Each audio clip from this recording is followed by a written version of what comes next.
Welcome to another Vixa Vaughn romance audiobook. We're excited to have you join us. Whether you're into second chance romance, enemies to lovers, fake marriage, or any other trope, Vixa Vaughn offers you the chance to escape into stories that will carry you away into heart-pounding romance and gripping characters. While we want to get you the full experience, some parts of this audiobook are abridged to stay abreast of YouTube's community guidelines. If you want the full experience, you can always head to Vixa Vaughn Romance and use code VIXA40 to get the unabridged version of this audiobook for 40% off. Now sit back and enjoy the show.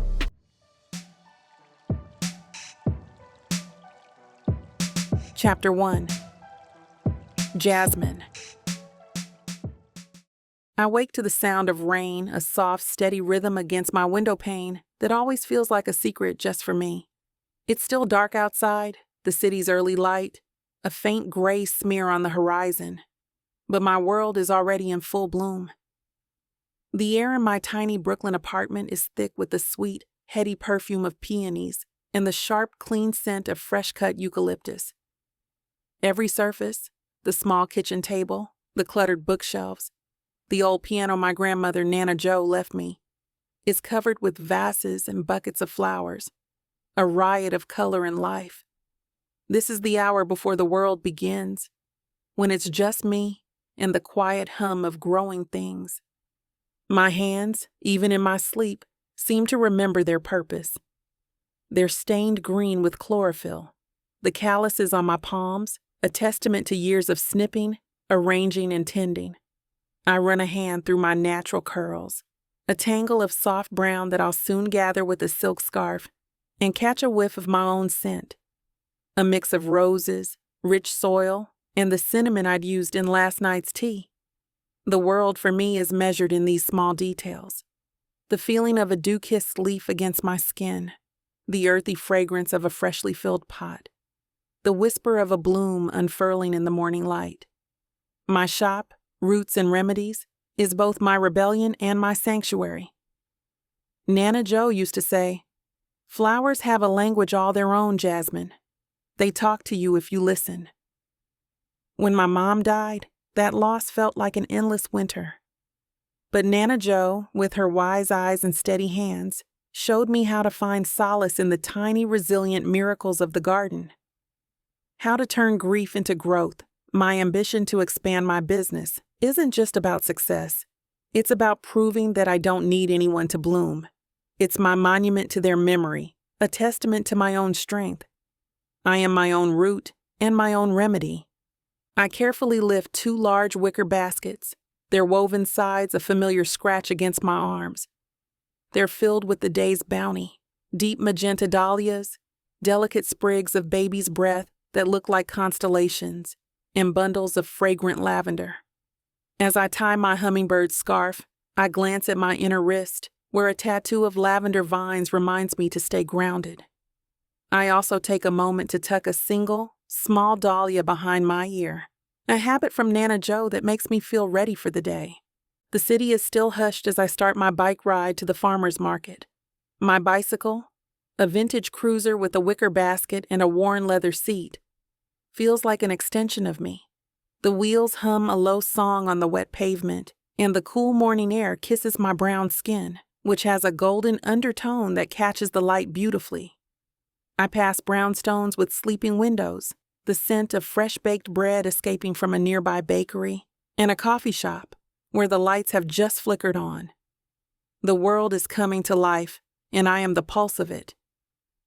Jasmine. "Morning, flower," shouts Mr. Henderson, the vegetable vendor, his voice a warm rumble. He's arranging bright heirloom tomatoes on his stand. "Came in early to get the best of your dahlias." "Just for you, Mr. Henderson," I reply, my voice carrying the warmth of my community. "That's our Jasmine," he chuckles. "Brightens up the whole place, doesn't she?" I hear the murmured agreements from the other vendors as I pass. They call me the Flower Lady, a title I wear with pride. They see me not just as a florist, but as a source of joy and beauty in their lives, a living representation of the blooms I sell. My curves are soft, a tribute to a life lived with passion and good food. And they tell me my honey brown eyes hold a kindness that is rare. They feel it, and I know it's a reflection of the love I put into my work. I slow down, balancing my bike with a practiced grace, talking to my plants like they're people. Almost there, my pretties. I whisper to the dahlias, time to show the world your magic. I'm so lost in this peaceful routine, so engrossed in the quiet magic of the morning, when I suddenly see him. He is a jarring, incongruous figure in my soft focus world. He is tall, pale, and moves with the rigid, calculated stride of a man in a hurry, a man with a destination. His suit is sharply tailored, a dark, expensive thing that screams corporate and out of place. He's staring intently at his phone, his face a mask of focus, completely oblivious to the world around him. The kind of man I instinctively dislike. The kind of man who would dismiss a flower as a weed in a concrete world. He steps out from behind a delivery truck, and I swerve. The front wheel of my bicycle connects with his leg, a loud clatter of metal against bone. I hit the brakes, but it's too late. The momentum of the collision sends my basket of dahlias and lavender flying. The world explodes in a chaotic shower of petals, green stems, and the earthy perfume of 1,000 blossoms. "Watch it!" he snaps, his voice a low growl of pure irritation. He looks down at the mess, his perfectly polished shoes now dotted with my flowers. His expression, which had been all focus and professional polish, instantly melts into a grimace of utter horror. A sudden, violent shudder goes through his body. His nose twitches once, then twice, and then he erupts in a sneeze so catastrophic it sounds like a small explosion. He stumbles back, his hand fumbling for his pocket, pulling out a small travel-size antihistamine from a tailored pocket. His face is now red, his eyes watering, and the piercing gray-blue eyes that were once so calculating are now just filled with an irritated chaos. "Are you allergic?" I stammer, a laugh threatening to escape despite my annoyance. This man is a walking contradiction, a suit, a sneeze, and a complete disregard for beauty.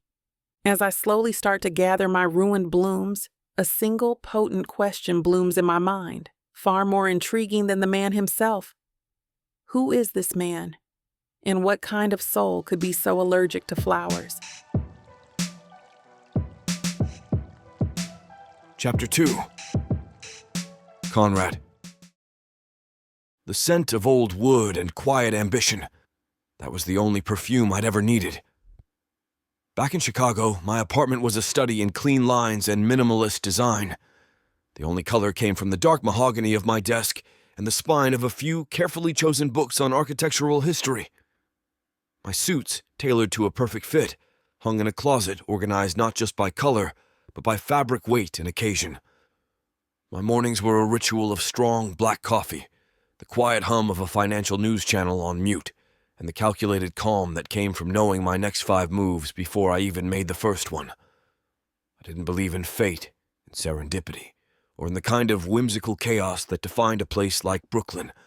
I believed in spreadsheets, in data, and in the relentless pursuit of the next high-value historical property.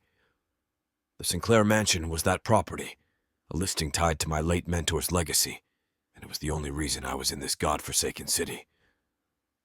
Leonard Sinclair had been a titan in Chicago real estate, the man who found grace in weathered brick and weary mortar. He'd taken me under his wing when I was fresh out of business school, a young, cynical kid with a hunger for success. He taught me that a building wasn't just a structure, it was a story. The Sinclair Mansion was his last great project before his health failed him, and selling it wasn't just a transaction for me. It was a pilgrimage, a final piece of a puzzle I needed to solve to honor his memory. It was all about clean transactions, not sentimental nonsense. Brooklyn, however, was a violation of everything I stood for. It was a place where chaos reigned supreme, a place where people moved with no concept of personal space or efficient movement. The sheer sensory overload was an attack on my system, an endless assault of competing smells, fresh bread, overly sweet pastries, the cloying stench of street food, and worst of all, flowers. Everywhere. A constant low-grade pollen assault that my small, travel-size antihistamine, a familiar weight in my pocket, seemed to be fighting a losing battle against. My small scar near my jawline, a reminder of a childhood fall that taught me the hard lesson of always watching where you're going, felt particularly sharp this morning. My mission was simple: confirm the meeting time with the Sinclair family's legal representative, then get to the property, assess the value one last time, and get back to Chicago before the city's chaotic energy could infect me. I carried my phone in my hand, my thumbs flying over the keypad, trying to filter through the noise of the city and the emails from my office.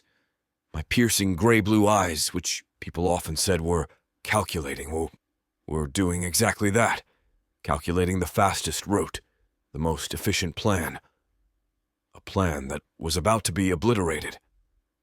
I stepped out from behind a delivery truck, my eyes glued to a critical email from the Sinclair estate's attorney.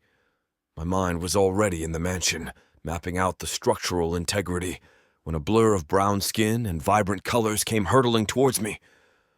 A bicycle, a wicker basket, and a veritable floral explosion hit me with the force of a wrecking ball. The first sensation was a dull, jarring pain in my shin. The second was the sudden, overwhelming fragrance. Peonies, eucalyptus, roses, dahlias, a cacophony of odors that slammed into my immune system like a hurricane. I stumbled back, my phone clattering to the wet pavement. "Watch it!" I snapped, the words a knee-jerk reaction to the physical impact and the overwhelming sensory overload. The voice, a low growl of pure irritation, was lost to the sudden onset of a violent, body-shaking shudder. My nose tickled, burned, and then erupted in a catastrophic sneeze. A coup! The world was now a blurry mess of watering eyes and a burning, itching sensation in the back of my throat. I looked down at the floral carnage, at the beautiful but chaotic mess of petals now decorating my tailored shoes, and a wave of pure, unadulterated disgust washed over me. The culprit was still on the ground, a disheveled figure surrounded by her ruined wares, her own bike on its side. Even in the midst of my misery, I couldn't deny the striking contrast she presented.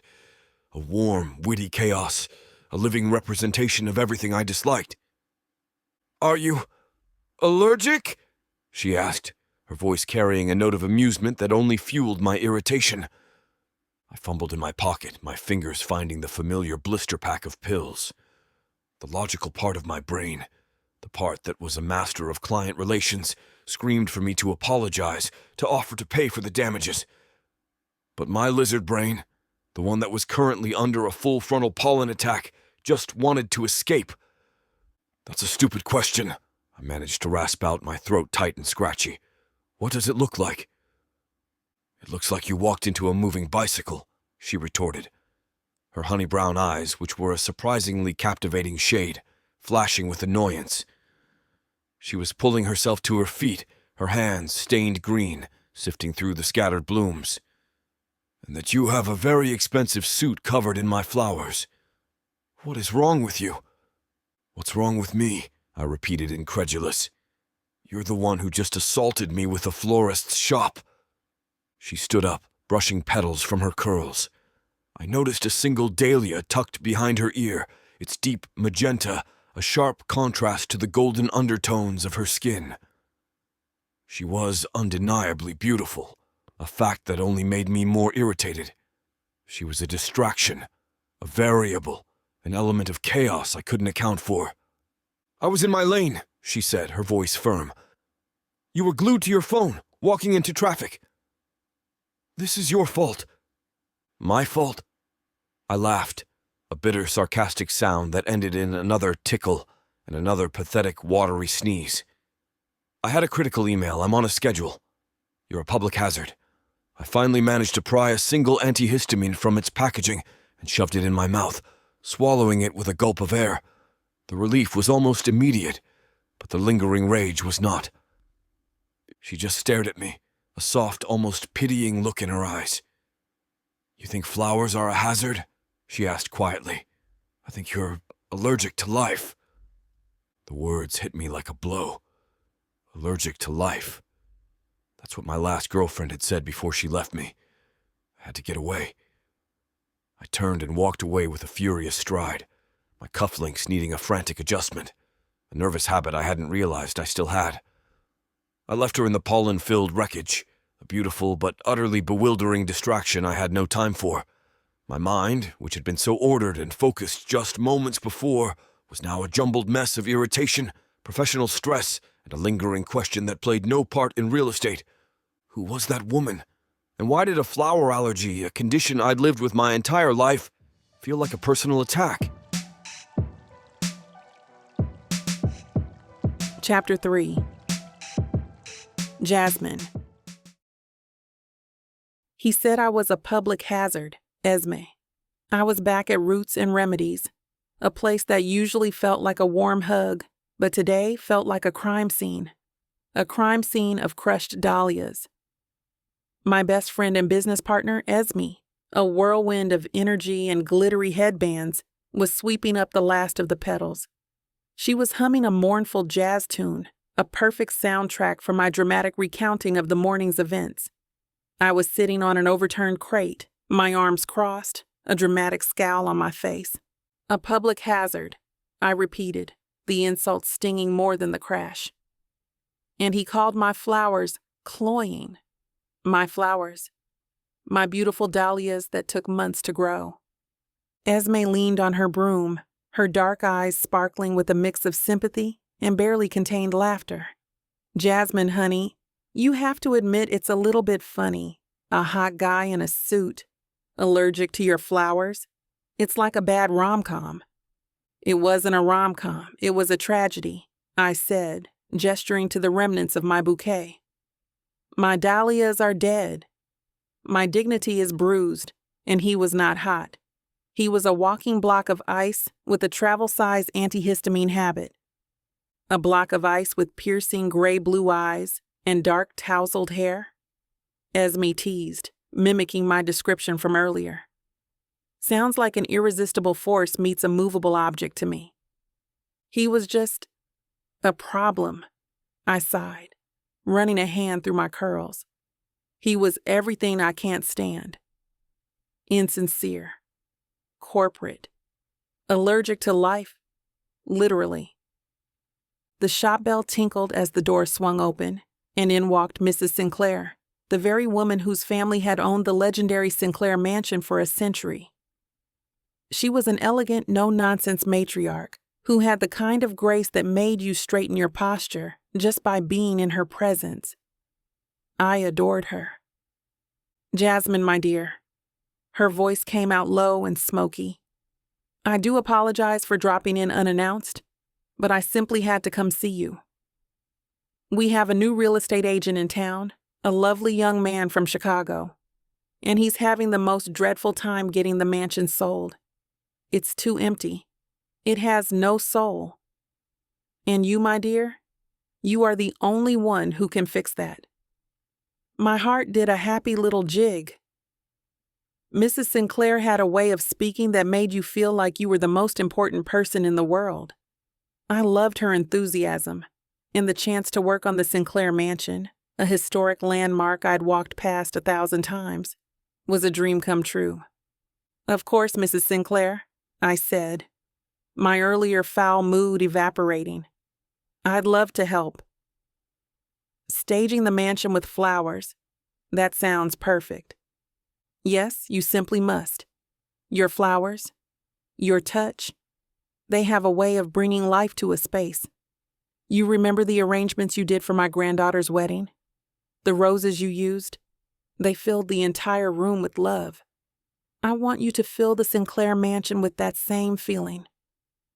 She pulled out a card from her purse, a small, elegant thing with a gold embossed logo. Here is the card for the real estate agent.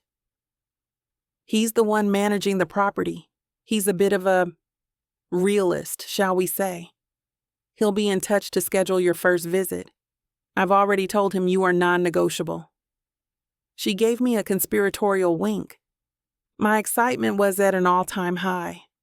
I thanked her profusely, her words a much-needed balm after my morning's disastrous encounter, I was already picturing the sun-drenched halls of the mansion, filled with pots of vibrant greenery, of cascading jasmine vines. It would be my masterpiece. As she was leaving, I glanced at the card she'd handed me. My smile froze. The name printed in elegant script sent a cold shock through me. Conrad Evans, Chicago Historical Properties. The world tilted on its axis. My heart, which had been dancing with joy just moments before, now thudded with a sense of impending doom. Chicago, tall, pale, the suit, the piercing gray-blue eyes, the violent sneeze. It all clicked into place with a horrifying certainty. The lovely young man from Chicago was the man who had called me a public hazard, the man who was allergic to everything I was. I looked at Esme, who was now holding the broom like a weapon, her eyes wide. She looked at the card in my hand, then at my face, then back at the card. A slow, mischievous smile spread across her face.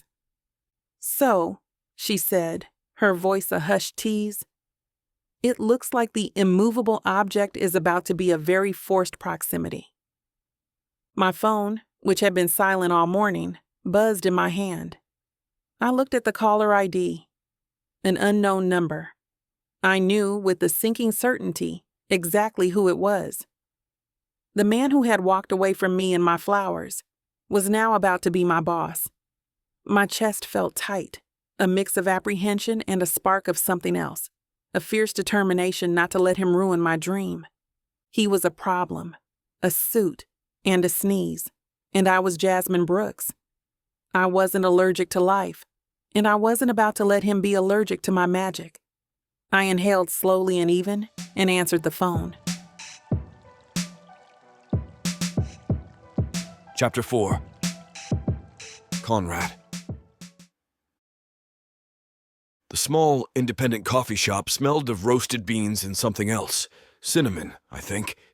It was still too close to the scene of the floral tragedy for my liking, but it was the first place with a decent Wi-Fi signal where I could sit down without being assaulted by pollen.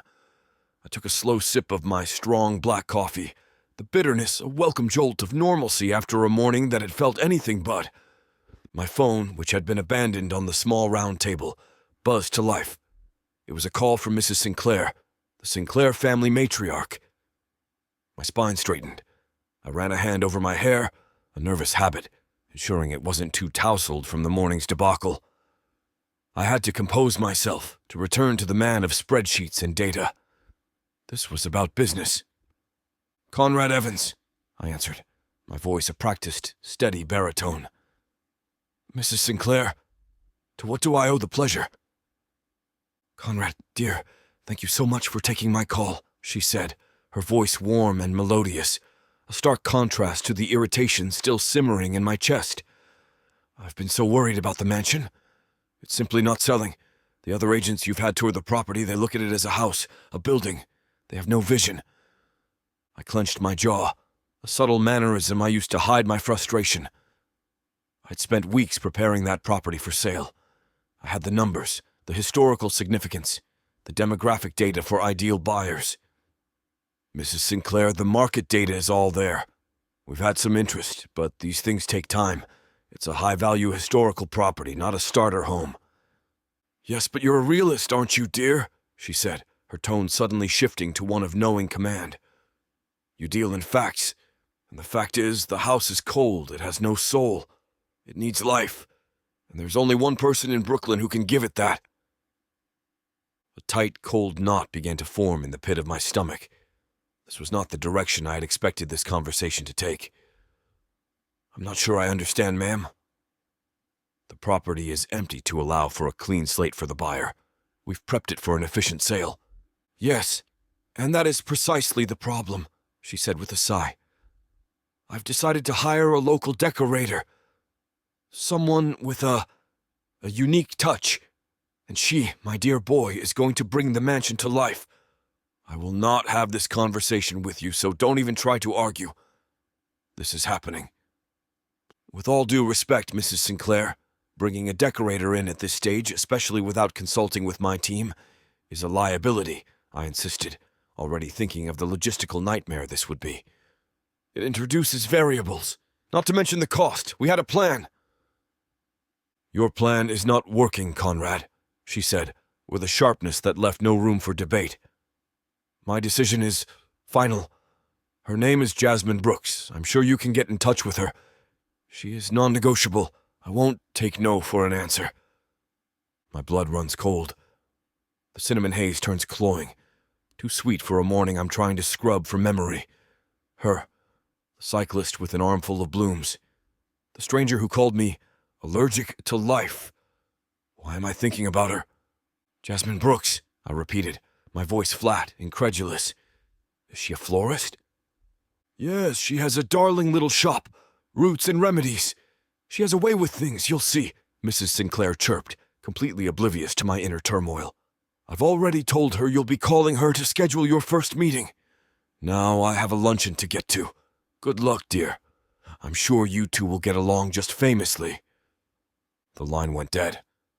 I sat there staring at my phone, the sleek black device now feeling like a bomb. She had just forced my hand. The woman who was the physical embodiment of everything I was allergic to, pollen, chaos, unbridled emotion, was now my business partner.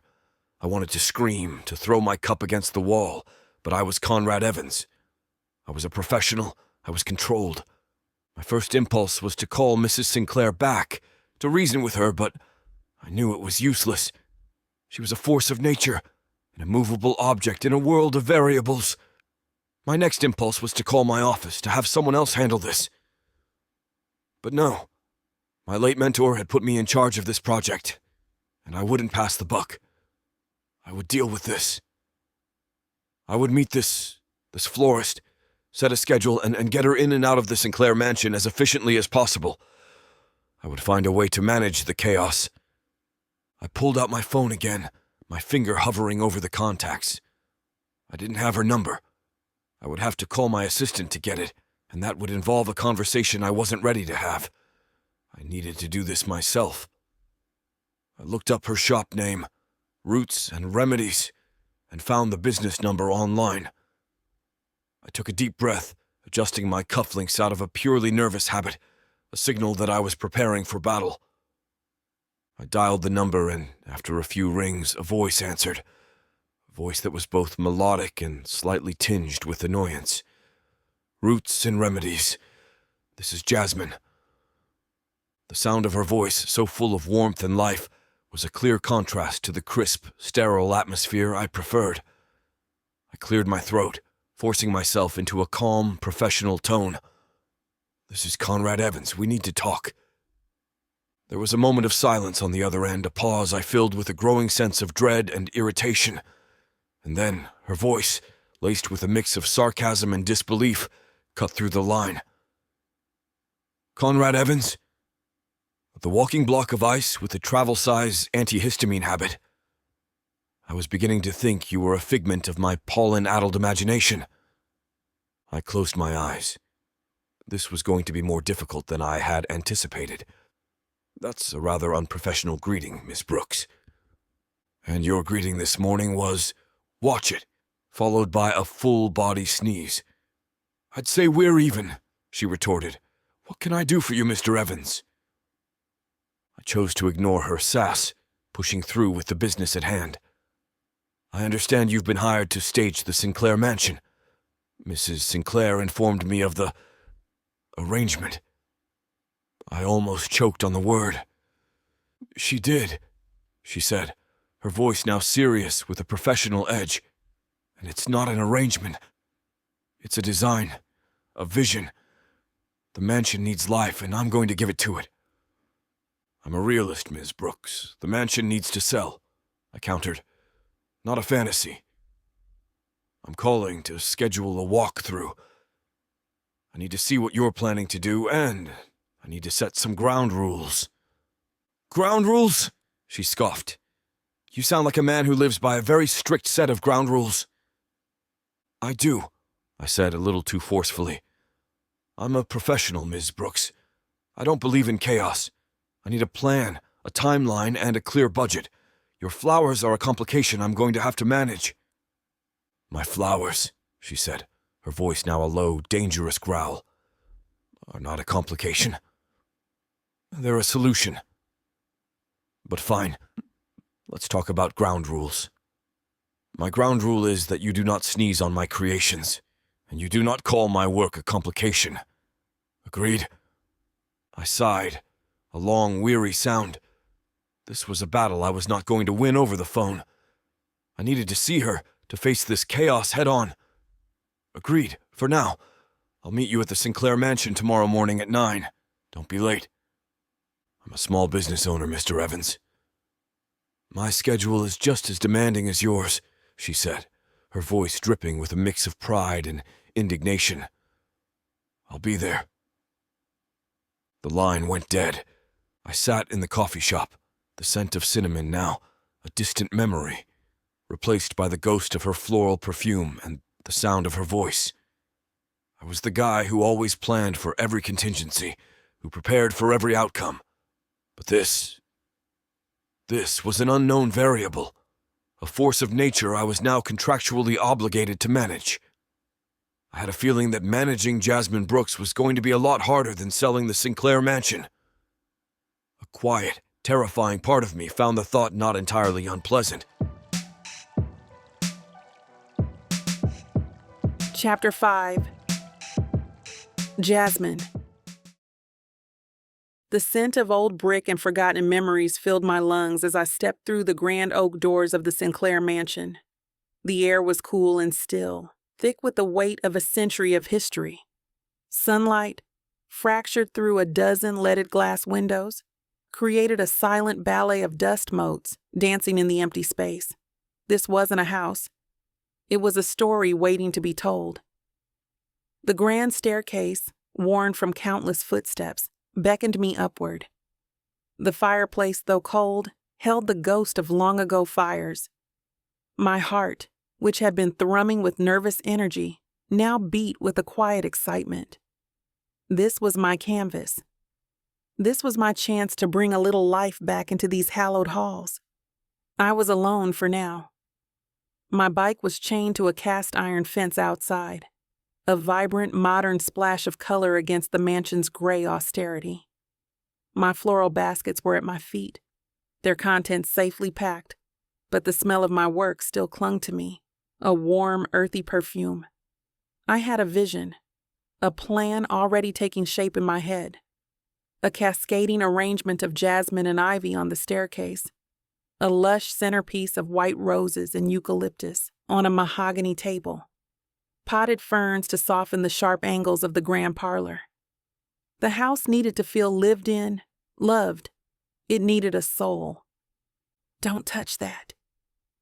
The voice was a low, steady rumble behind me, a sound I recognized instantly as a warning. I turned, my excitement instantly replaced with a prickle of annoyance. Conrad Evans stood in the foyer, a man as immaculately tailored and out of place as he had been in the farmer's market. His dark, tousled hair was neatly combed, his suit was pressed to perfection, and his piercing gray-blue eyes were already narrowed in suspicion. He looked like he had just stepped out of a magazine, a pristine, sterile figure in a place that yearned for life. "Don't touch what?" I asked, my voice laced with a sass I couldn't help. "The air?" He ignored my sarcasm, walking towards me with that same calculated stride, his hands in his pockets. The staircase, the floors, the walls. Everything in this house is a historical artifact. It's to be preserved, not decorated. "I am a decorator, Mr. Evans," I retorted, gesturing to the empty space with my arm. "I was hired to decorate. And a historical artifact that's not selling is just a very expensive ghost." He stopped a few feet from me, a subtle mannerism I noticed, as if to maintain a safe, pollen-free perimeter. He crossed his arms, the action stretching the fine material of his suit jacket. "I have a fiduciary duty to the Sinclair family to sell this property for its highest possible value, not to turn it into a flower shop." "And I have a duty to Mrs. Sinclair to give it a soul," I countered. "She said the house was cold. It needs to breathe. It needs to feel like home. It needs to look like a clean slate, A blank canvas for a new owner to project their own vision onto, he said, his voice flat and unemotional. Not a fantasy. Not a florist's idea of what a house should be. I cage a breath behind my teeth, trying to rein in my frustration. This was a ruthlessly rational man, and he was completely dismissive of the very thing I believed in most. So you'd prefer to show them an empty, dusty mausoleum? It's not a mausoleum, he said, a hint of anger finally breaking through his stoic demeanor. It's a valuable piece of architectural history. And flowers are not just flowers, I shot back, my own voice rising. They're art. They're life. They're a silent conversation. They tell a story. He let out a short, incredulous laugh. A silent conversation? You talk to your plants, don't you? The question caught me off guard. It was a private thing, a quirky habit I only shared with my closest friends. I felt a blush creep up my neck. Is that a problem for you, Mr. Evans? He shrugged, adjusting his cufflinks. Just another variable I'll have to manage. You have 1 hour to show me what you're planning. My schedule is very tight, and I need to see if your art is going to get in the way of a sale. The condescending tone lit a fire in me. I unclipped my first basket. Pulling out a large potted fern, I placed it in a far corner of the foyer, near the staircase, and gestured to it. First, we soften the edges. We make the space feel less intimidating. Then, we start with the senses. The scent of a clean, subtle flower. We'll use low pollen varieties, of course, for your delicate constitution. He flinched at the jab, but didn't move. He just watched, his gray-blue eyes tracking my every movement with a meticulous, analytical gaze. It was unnerving. As I placed a vase of white roses on a small side table and draped a string of ivy along the banister, I could feel him watching me. I could feel his cynicism, his resistance to everything I was doing. The color is all wrong for the space, he said, his voice quiet but critical. The green is too vibrant. The white doesn't contrast enough with the sunlight. It's not about contrast, I explained, turning to face him. It's about harmony. It's about making a space feel inviting, not just impressive. I walked toward him, not stopping until I was within his safe zone, forcing him to either stand his ground or step back. He didn't move. I noticed the small scar near his jawline, a tiny imperfection on a face that seemed to strive for absolute perfection. You're a realist, Mr. Evans. You deal in facts. Well, here's a fact for you. This house right now feels like a tomb. I'm going to make it feel like a home. That is my reality. The air between us was thick with tension, a mix of annoyance and something else, an undeniable, palpable energy. He didn't say anything.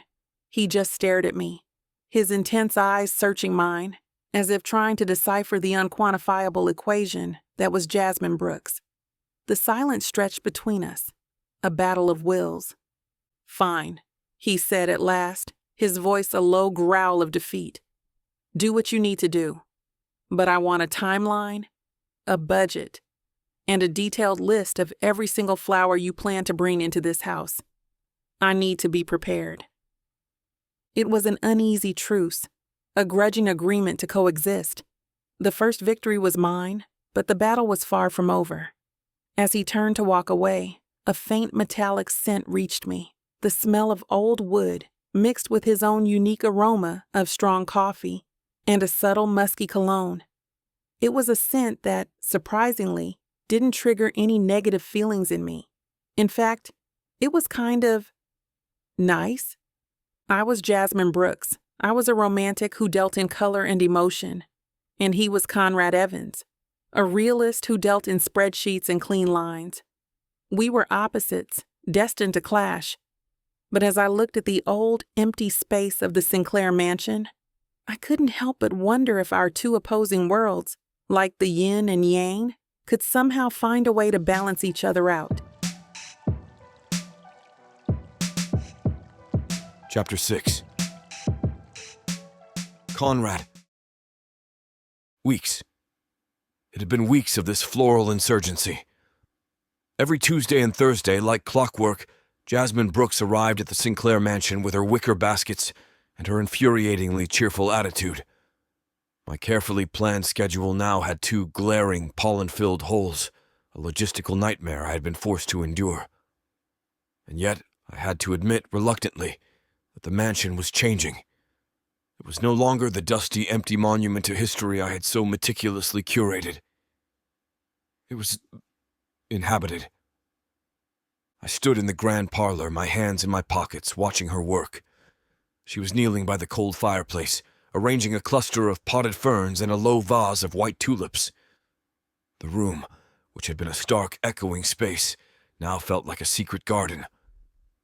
The greens of the ferns softened the edges of the room, and the tulips, their petals a subtle, creamy white, seemed to catch the sunlight in a way that made the room feel brighter, warmer. The air, which I had expected to be thick with my allergens, was fine. It was cool, yes, but it carried only the faintest, most subtle scent of green things. Nothing that could trigger a single sneeze. I was perplexed.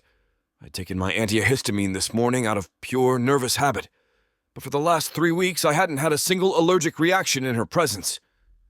I'd even, to my own horrified surprise, forgotten to take the pill once, and still nothing. I dismissed it as a fluke, a scientific anomaly.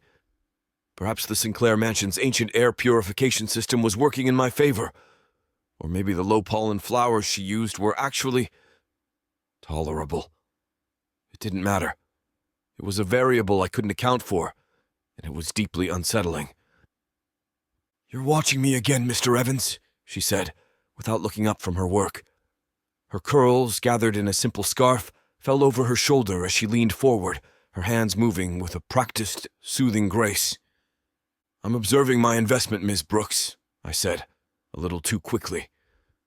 "I need to ensure you're adhering to the timeline and budget. I also have to question your choice of tulips. The stark white is almost anemic against the beige of the fireplace." She finally looked up, and I was caught in the playful glint in her honey-brown eyes. "You think it's anemic?" "I think it's elegant. It's a clean line, Mr. Evans. Something I know you appreciate. It's a moment of quiet in a very loud room. Your problem is you're looking for a contrast, a fight. I'm looking for harmony." "Harmony is inefficient," I countered, adjusting my cufflinks. "Harmony doesn't sell a property. A clear, marketable vision does. The buyer wants to see themselves in the space, not your version of it." "And my version of it is exactly what Mrs. Sinclair wanted," she said, rising to her feet and dusting off her hands. There was a smudge of dirt on her cheek, a small imperfection that for some reason I found myself wanting to wipe away. I quickly pulled my hands back into my pockets, my fingers clenching into fists. It was a bizarre, unwarranted impulse. She was just a florist, a business partner, a beautiful, chaotic distraction I had to manage. "Your job is to sell the house," she continued, her voice soft but firm. "My job is to make people want to buy it. And buyers want a home, Mr. Evans. They want to walk into a place and feel something. That's the difference between a house and a home. It's not about the facts, it's about the feeling." Her philosophy, which was anathema to everything I believed in, was starting to have a strange, quiet appeal. I found myself looking forward to our Tuesday and Thursday meetings. It was a peculiar, almost terrifying thought. I couldn't deny that the chaos she brought with her, the colorful assault on my senses, was beginning to feel less like a threat and more like a comfort. She pointed to a heavy, decorative urn in the corner of the room. "I need to move that, to create a better flow for the entryway." "But it's heavy." "That urn is a valuable artifact," I said, my voice automatically shifting into professional mode. "You're not moving it?" "It's a beautiful urn that's blocking the sightline to a gorgeous window," she argued. "I'm not saying we'll sell it. I'm saying we'll move it. And if you're so protective of it, maybe you should help me." I sighed, a long, weary sound of resignation. This was a battle I wasn't going to win. I walked over to the urn, and we each took a side, our hands brushing for a fleeting, charged moment. The contact sent a jolt up my arm that had nothing to do with the weight of the urn. Her skin was warm, her hands calloused, and her perfume, a subtle, earthy scent, was all I could smell. As we grunted and strained, inching the heavy urn to the other side of the room, she let out a laugh. It wasn't an annoying sound. It was a melodic, earthy sound that seemed to fit the space perfectly, a sound that made me feel lighter. A sharp ring of the doorbell cut through the quiet. The new clients were here. "Showtime," she said, giving me a confident, bright smile that made my stomach do a strange little flip. The couple, Mr. and Mrs. Peterson, were exactly who I thought they would be, a wealthy, transactional pair from California. But their reactions were anything but predictable. They walked in, and instead of admiring the intricate crown molding or the pristine hardwood floors, they stopped, frozen, in the entryway. "Oh my goodness," Mrs. Peterson breathed, her eyes wide. "It smells like a garden. It feels like home." Mr. Peterson, a man who had been all business on the phone, simply nodded, a slow smile spreading across his face. "You did a fantastic job with this. It's not a house anymore, it's a home. This is exactly what my wife and I have been looking for."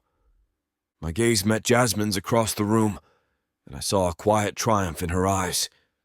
She had been right. It wasn't about the facts. It was about the feeling.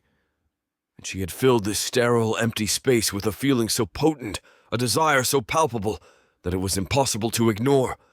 As they toured the property, they kept making comments. "The way the light hits these tulips, it's just so peaceful," Mr. Peterson said. "The ferns by the fireplace make it feel so cozy," Mrs. Peterson added. They loved every single one of her variables. But the most jarring comment came as they stood in the parlor, looking at the newly moved urn and the perfectly placed chairs. Mrs. Peterson gestured to us, a soft smile on her face. "You two make quite a team. The beautiful chaos and the beautiful order. You can feel the harmony you've created here. It's wonderful. You can tell this place is filled with love." Her words hung in the air, a bell tolling a truth neither of us was ready to acknowledge. I saw a flash of surprise in Jasmine's eyes, and for a moment, just a moment, she looked just as flustered and caught off guard as I felt. I adjusted my cufflinks, a subtle mannerism I used to hide my discomfort.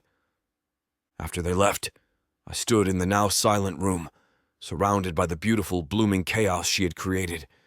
The air was still and quiet, but the words of Mrs. Peterson echoed in my mind.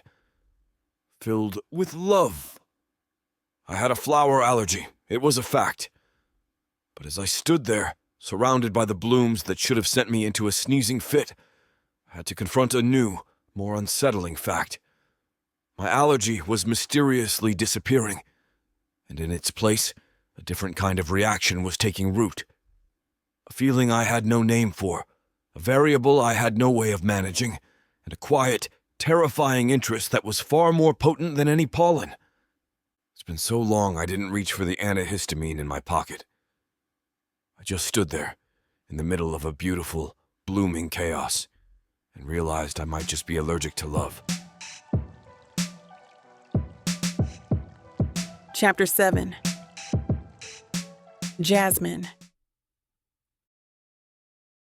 The quiet was my favorite thing about the Sinclair mansion. It was a deep historical hush that felt thick with stories. I was in the library, a small wood-paneled room off the grand parlor, arranging a cascade of ferns and white orchids on the mantelpiece. The sun, which had been a warm companion all afternoon, was now fading, casting long, dramatic shadows across the worn leather of the chairs. Outside, the sky had turned a bruised, angry purple. A low rumble of thunder, like a distant growl, echoed through the empty halls. I paid it no mind, too lost in my work, in the quiet conversation I was having with my plants. "You're going to be beautiful here," I whispered to a potted fern, tucking a stray leaf back into place. You'll give this space a voice. A sudden fierce gust of wind rattled the large windows, and a flash of brilliant white light illuminated the room, followed by a thunderclap so loud and violent, the old house seemed to shake on its foundation. My heart leaped into my throat. The sky, it seemed, had decided to join the argument I was having with my flowers. I quickly finished my arrangement, packed my remaining supplies, and started for the front door. The rain was now a torrential downpour, a thick gray curtain of water that made escape impossible. I was stuck. A key rattled in the lock, and the heavy oak door swung open. Conrad Evans stood there, his impeccable suit now soaked through, his dark hair plastered to his forehead. He looked like a man who had just run a marathon through a flood. His gray-blue eyes, usually so calculating and controlled, were wide with frustration and a subtle, unexpected vulnerability. He took one look at the storm and then at me, and his shoulders slumped in defeat. "Of course," he muttered, shaking the water from his jacket. "The one day I decide to stay late to check on things." "Looking for more anemic tulips to criticize, Mr. Evans?" I asked, a playful challenge in my voice. I was a little nervous about being trapped in a house with him, but the thrill of the storm and the fact that he was the one looking like a drowned rat gave me a sense of power.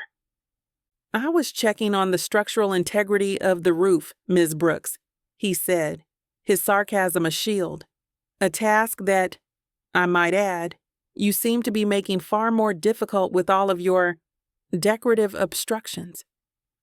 "Oh, is my fern getting in the way of your structural integrity?" I retorted, gesturing to the plant in the library.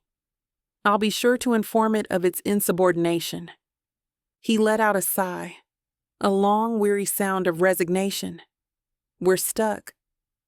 The road is flooded. The power lines are probably down. The storm isn't supposed to clear until morning." My stomach did a small, nervous flip. A night in the Sinclair mansion, with Conrad Evans, the man of spreadsheets and sterile environments. This was either a terrible tragedy or the beginning of a truly terrible rom-com. Suddenly the lights flickered and then died. The old house was plunged into a suffocating, inky blackness. For a moment, all I could hear was the pounding of the rain against the glass and the frantic thudding of my own heart. I gasped, a small involuntary sound of surprise. "Ms. Brooks?" His voice cut through the dark, surprisingly close. "Are you all right?" "I'm fine," I murmured, my voice a little husky. I felt a cool hand touch my arm, a gentle, reassuring gesture that was so out of character for him it took my breath away. He was not a man of gentle gestures. "Stay still," he said, his voice softer now. "I have a flashlight." A beam of light cut through the dark, a thin silver-white line that illuminated his face. He looked different in the flashlight's glow, less like a polished CEO and more like a man. His dark, tousled hair was still damp. His gray-blue eyes, usually so intense and piercing, now held a soft, searching quality. He led me into the main parlor, and we sat on a newly staged couch, the only furniture in the massive room. The storm raged outside, the thunder a constant menacing drumbeat. The flashlight, a small, anemic thing, was now our only source of light. I watched the shadows dance on his face, the tiny scar near his jawline, a small human detail I found myself fascinated by. "This is a ridiculous situation," he said, breaking the silence. "I find it rather romantic," I teased, trying to lighten the mood. Two people, a stormy night, a haunted mansion. "It's not haunted, Ms. Brooks," he said, his tone serious, almost protective. "It's a historical property." The intensity in his voice surprised me. I realized this wasn't just a job for him. It was something more. "Why is this place so important to you, Mr. Evans?" I asked quietly, dropping my professional guard. "You're from Chicago." Why fly all the way here just to sell a house? He hesitated. A rare, vulnerable pause. He adjusted his cufflinks, a habit I now knew meant he was nervous. He turned the flashlight beam away from me, towards the grand, empty space of the room. It belonged to my mentor, he said, his voice a low, gravelly whisper. Leonard Sinclair. He was a giant in Chicago real estate, a man who saw the beauty in neglected brick and mortar. He took me under his wing when I was just a kid, with a chip on my shoulder and no real direction. My heart ached for the younger version of him, the boy with the chip on his shoulder. I saw a different man now, not a block of ice, but a man of deep loyalty and passion. He taught me everything, Conrad continued, his voice laced with a quiet reverence, not just about real estate, but about history, about the stories behind the buildings. This mansion, it was his last great project. He bought it just before he got sick. He always said he had a vision for it, a new life he wanted to give it. But he never got the chance. Selling it for him. It's the last thing I can do to honor his memory. The cynicism, the cold realism, the sharp, sarcastic exterior, it all fell away. In the dim glow of the flashlight, I saw the true Conrad Evans, a man driven not by greed or corporate ambition, but by a powerful, unwavering loyalty to a man who believed in him. I saw his passion for preservation, a love for history that mirrored my own, albeit in a different medium. I saw a soul. He sounds like a wonderful man, I said softly. He was, he said, his voice thick with emotion. He believed that everything, every person, every building had a story, and that, with a little care, with a little vision, you could give it a second chance. I looked out at the storm, at the ancient brick of the mansion, and then at the potted ferns I had placed by the fireplace. That's what I believe about flowers, I said, my voice barely a whisper. That they can take something old and give it a new story. They can turn grief into growth. He turned the flashlight back to me. His gray-blue eyes, which had always seemed so intense, now held a look of profound understanding. He saw me. He didn't see a chaotic distraction or a public hazard. He saw the heart of my work, the soul of my art. In the silent, storm-filled room, a bridge was built between us, a fragile connection rooted in a shared passion for giving old things a second chance. The air was no longer thick with tension, but with a quiet, powerful understanding. The storm raged outside, but inside, in the dim glow of a flashlight, the world felt still. The walls between us, which had been so tall and so strong, had finally begun to crumble. Oh, so you think you're ready for some hockey romance, huh? Baby, you don't even know what you're about to step into. This is not your grandma's romance collection. No, sir. We're talking muscles on the ice, dirty talking men who can handle a stick. And I do mean every kind of stick. 8 full-length audiobooks, over 30 hours of heat, sass, and love stories that'll melt more than just the ice. And honey, these aren't just some regular old stories. These are the kind that'll have you fanning yourself, yelling at your headphones, and staying up till 3 a.m. talking about one more chapter. Normally, a collection like this would cost you a small fortune. But baby, you know we don't play like that. Right now, it's already sitting at a jaw-dropping 70% off. If you order today and use the YouTube exclusive code VIXA40, that's VIXA40. Boom. Even bigger savings. That's right. Your romance binge just got cheaper than your last DoorDash order. One click, endless passion. Vixa Vaughn Romance. Chapter 8. Conrad. The memory of that stormy night in the Sinclair mansion was a persistent hum at the back of my head. The rain had stopped by morning, the roads had cleared, and the power had returned, restoring the world to its predictable order. But something inside me was still in that dark parlor, illuminated only by the thin beam of my flashlight. I had seen Jasmine Brooks not as a chaotic florist, but as a woman who spoke the same language as my late mentor, a language of second chances and quiet histories. That raw, unpolished moment of shared vulnerability had chipped away at the sterile walls I had so carefully built. I found myself preparing for our meetings with a new, unsettling anticipation. I still meticulously planned my arrival, checked my email, and took my antihistamine out of habit. But my focus was no longer on the details of the house itself. My focus was on her. I found myself listening more than I spoke, watching the way her hands moved with the flowers, the way her honey-brown eyes lit up when she talked about a vision for a room. It was a bizarre and unprofessional fascination, but one I couldn't seem to turn off. Today was a showing for a new client, a private tour for a prominent couple from the city, Mr. and Mrs. Peterson. I was in the foyer, my suit crisp, my posture straight, waiting for them. Jasmine was in the library, a room she had transformed from a forgotten space into a living, breathing testament to history. She had filled the shelves with potted ferns and old, delicate vases, each holding a single, elegant white rose. The scent was a subtle, earthy green, nothing that could trigger an allergic reaction. It was beautiful. The large oak doors swung open and the Petersons walked in, a quiet, discerning couple known for their love of historical properties.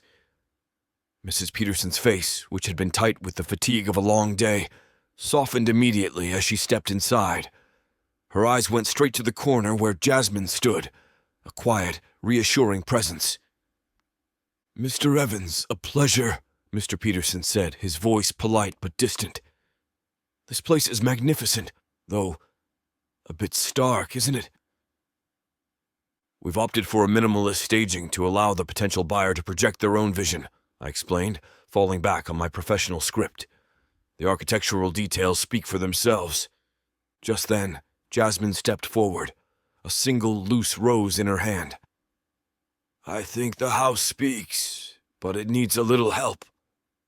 "It's like a conversation," she said, her voice soft but clear. She placed the rose in a vase on a small table near the door. "You just have to listen."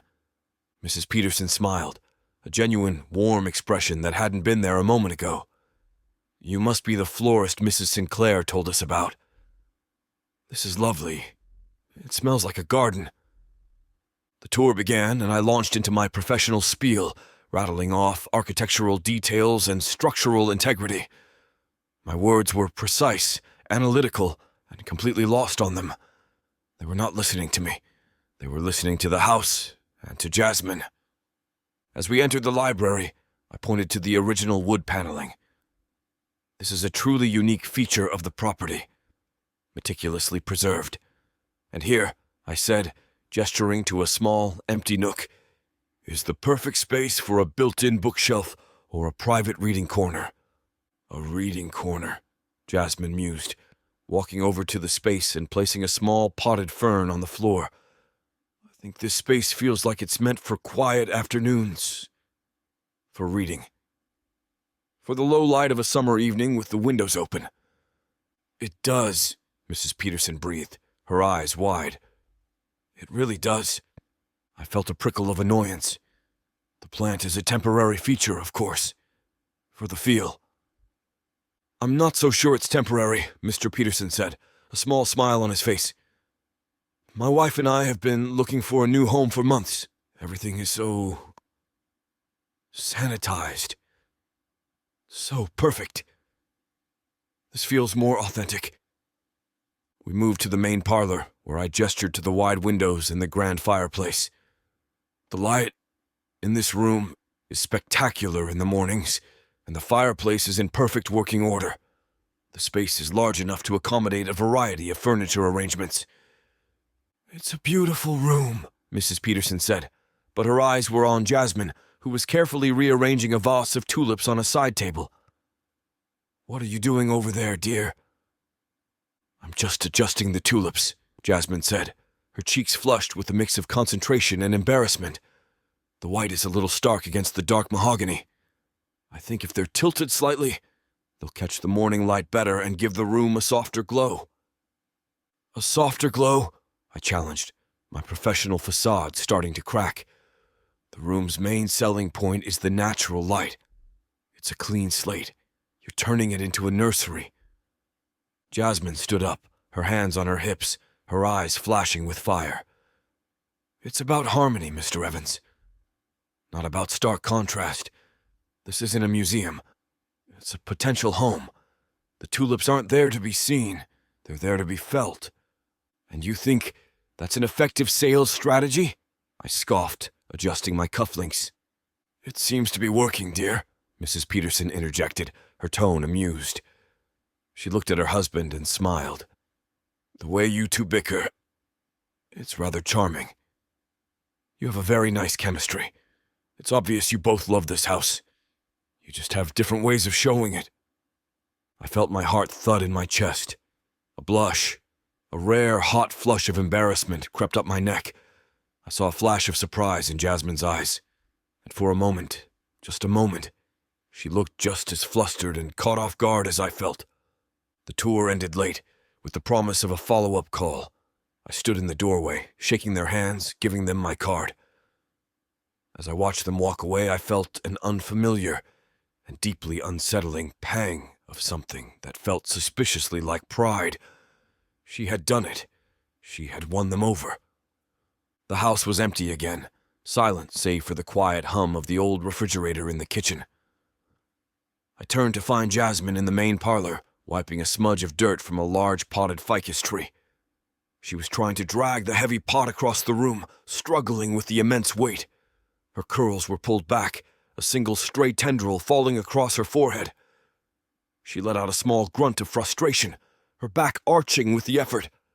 "What are you doing?" I asked, my voice a low, steady rumble. She jumped, her head snapping up. "It's fine, Mr. Evans. I've got it. I just want to move this over here to create a better sightline from the entryway. That pot must weigh 100 pounds, I said, my voice flat. You're going to throw your back out."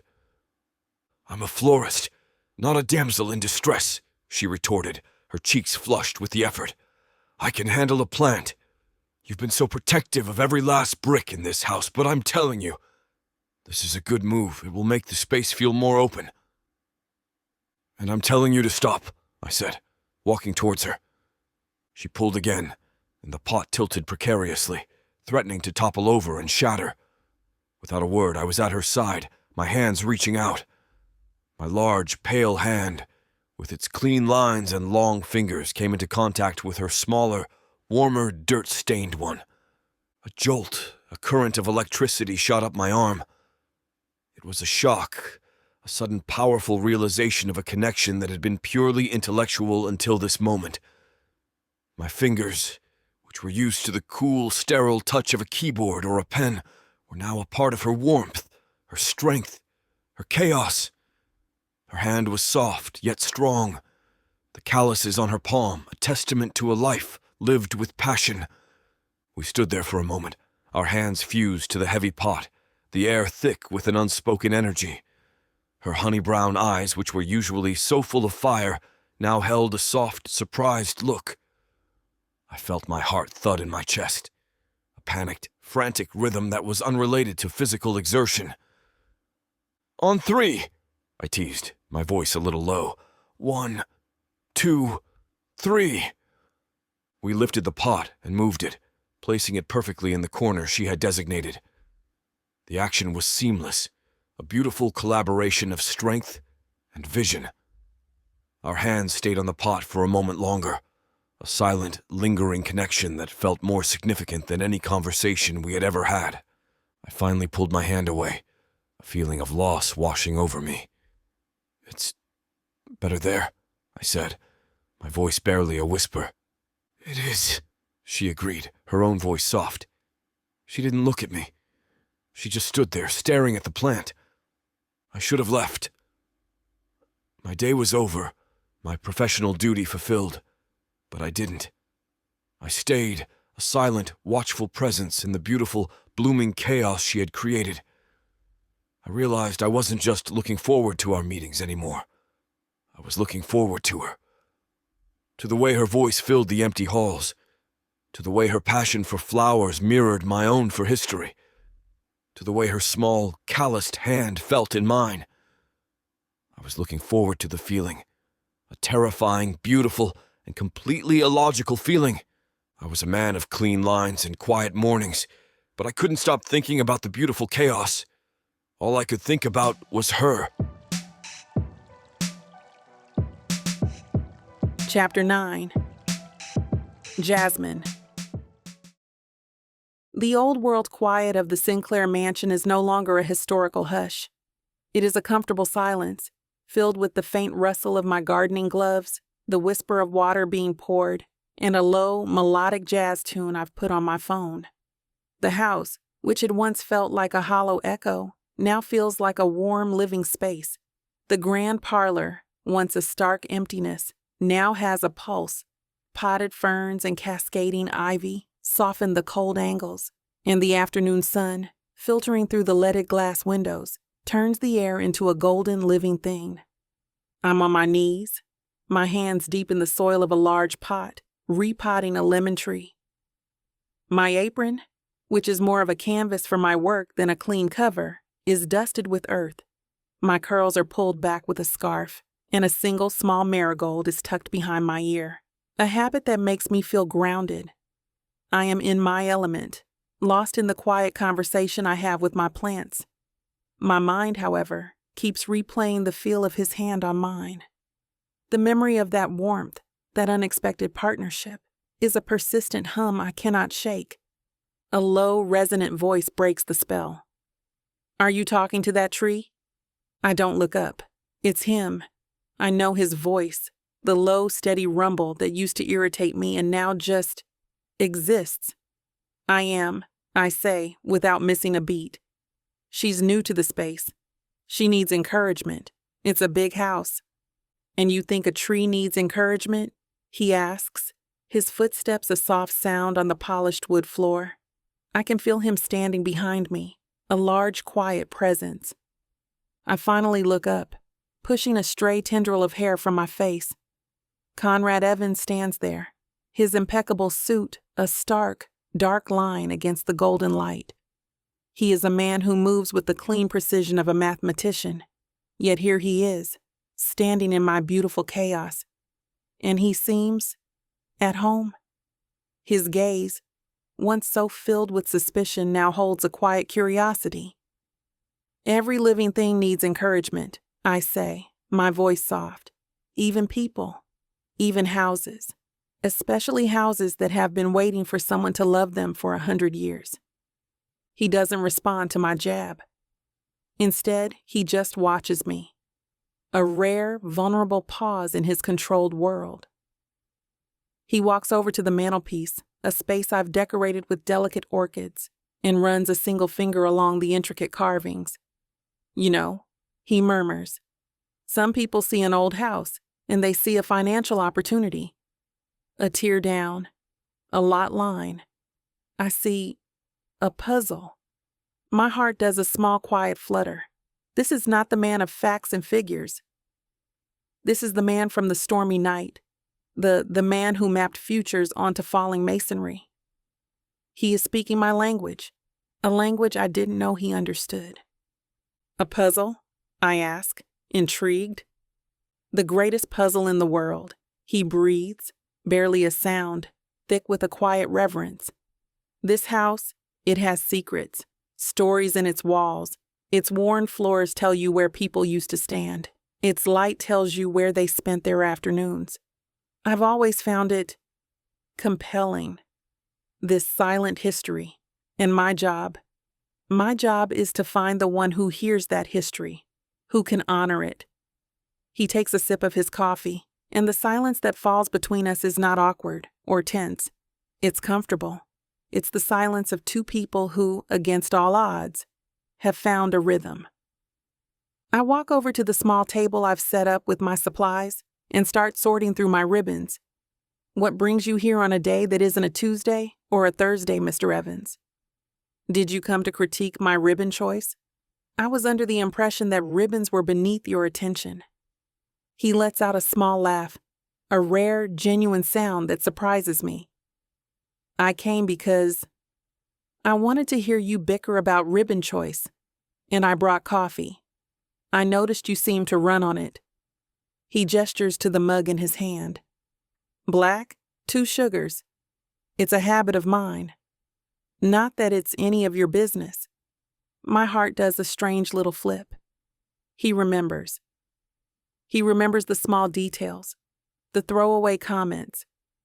I don't know what to say, so I just take the coffee from him, our fingers brushing for a moment. The contact is not a jolt this time. It's a warm, steady current, a familiar, comforting feeling. You know, for a man who is allergic to life, you seem to have a lot of good habits, I say, taking a sip of the coffee. It's a perfect mix of bitter and sweet, just like him. He shrugs, a subtle, almost shy gesture that is completely out of character. I'm a man of quiet mornings and quiet ambition. I like strong coffee and clean lines. I don't believe in chaos. And what about jazz music? I ask, gesturing to my phone. Are you allergic to that too? I'm a man of quiet mornings, he says, his low, coaxing whisper.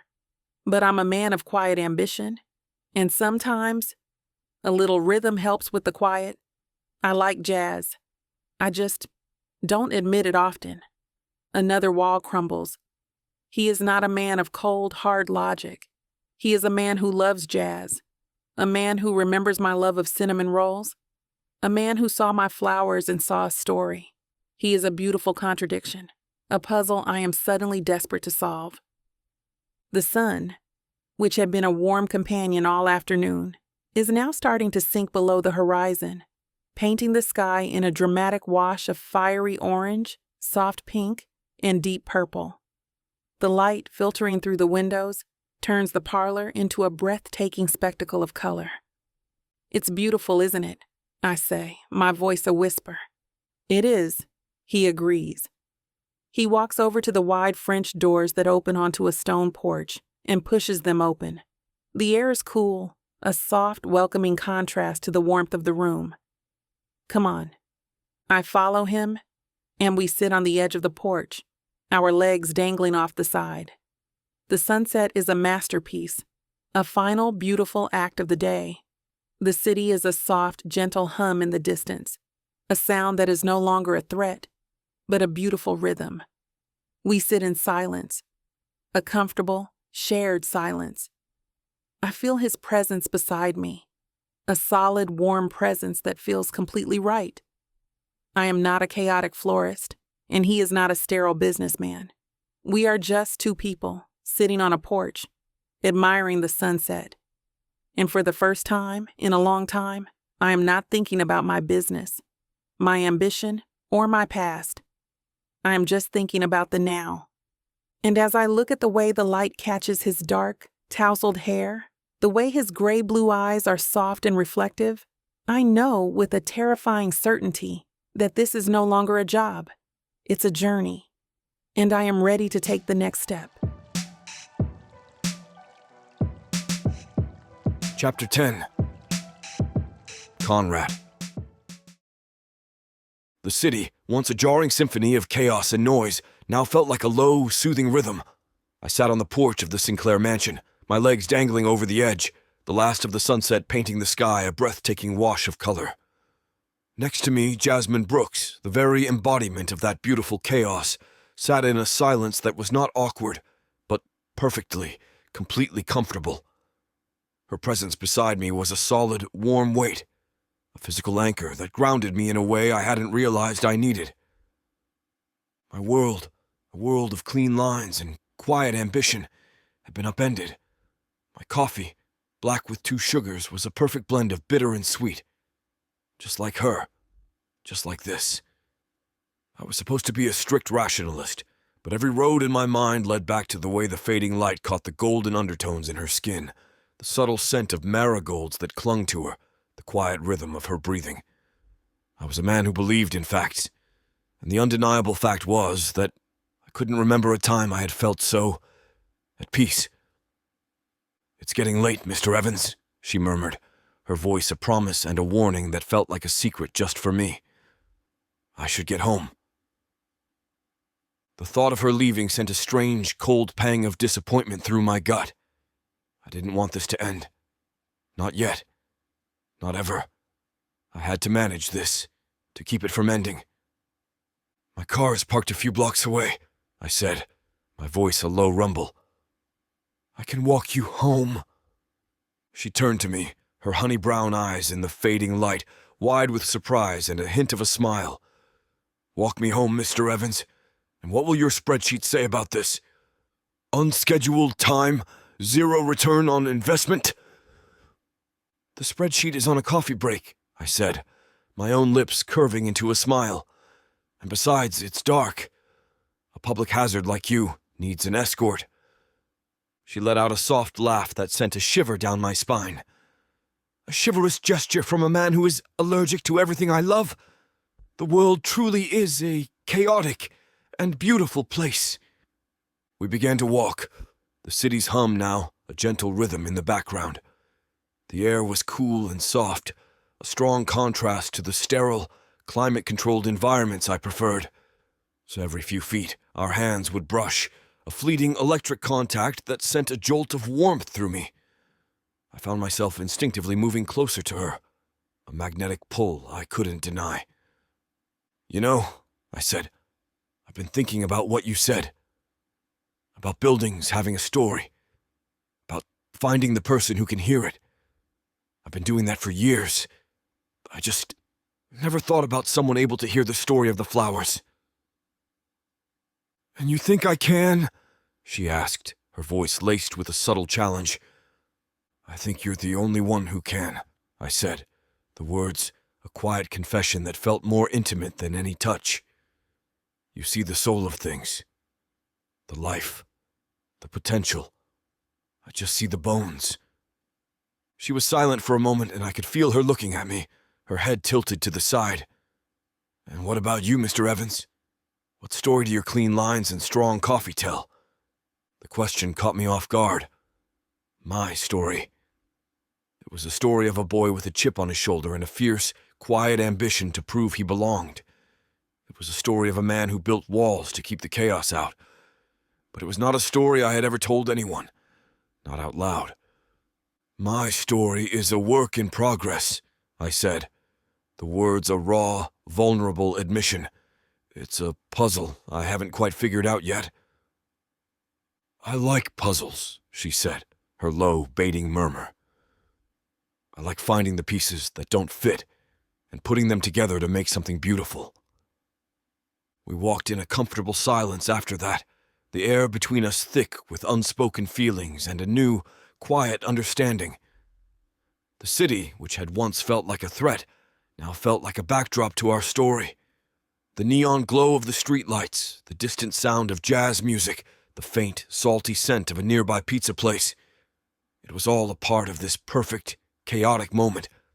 We finally reached her apartment, a brownstone with a small, manicured garden in the front. The light from a nearby streetlight cast a soft, warm glow on her face, and I saw her, not as a business partner, not as a beautiful chaos, but as a woman who, in a few short weeks, had completely and irrevocably changed my world. "This is me," she deadpanned, her voice flat as winter. She didn't move. She just stood there, her honey brown eyes searching mine, her hands, which were usually in motion, now still at her sides. The air was thick with a palpable, unbearable tension. The moment was suspended, a silent conversation between two people who were no longer bickering, no longer fighting. We were just two people, standing in the quiet of a Brooklyn night on the precipice of something new. I wanted to kiss her. The impulse, which had been a whisper threading the edges of my thoughts all evening, was now a loud, insistent roar. I wanted to feel her lips on mine, to taste the sweet, earthy chaos of her, to confirm the undeniable, terrifying fact that I was in this, with her. I hesitated, my hand reaching out, not to touch her, but to cup her cheek, my thumb stroking the soft, warm skin. Her eyes fluttered shut, and I saw a small smile on her lips. She was a woman who was used to doing life on her own terms, and I was a man who was used to control. But in this moment, there was no control. There was only the feeling. I leaned in, my heart thudding a frantic, panicked rhythm against my ribs. Her scent, a mix of roses and eucalyptus and warm earth, filled my senses.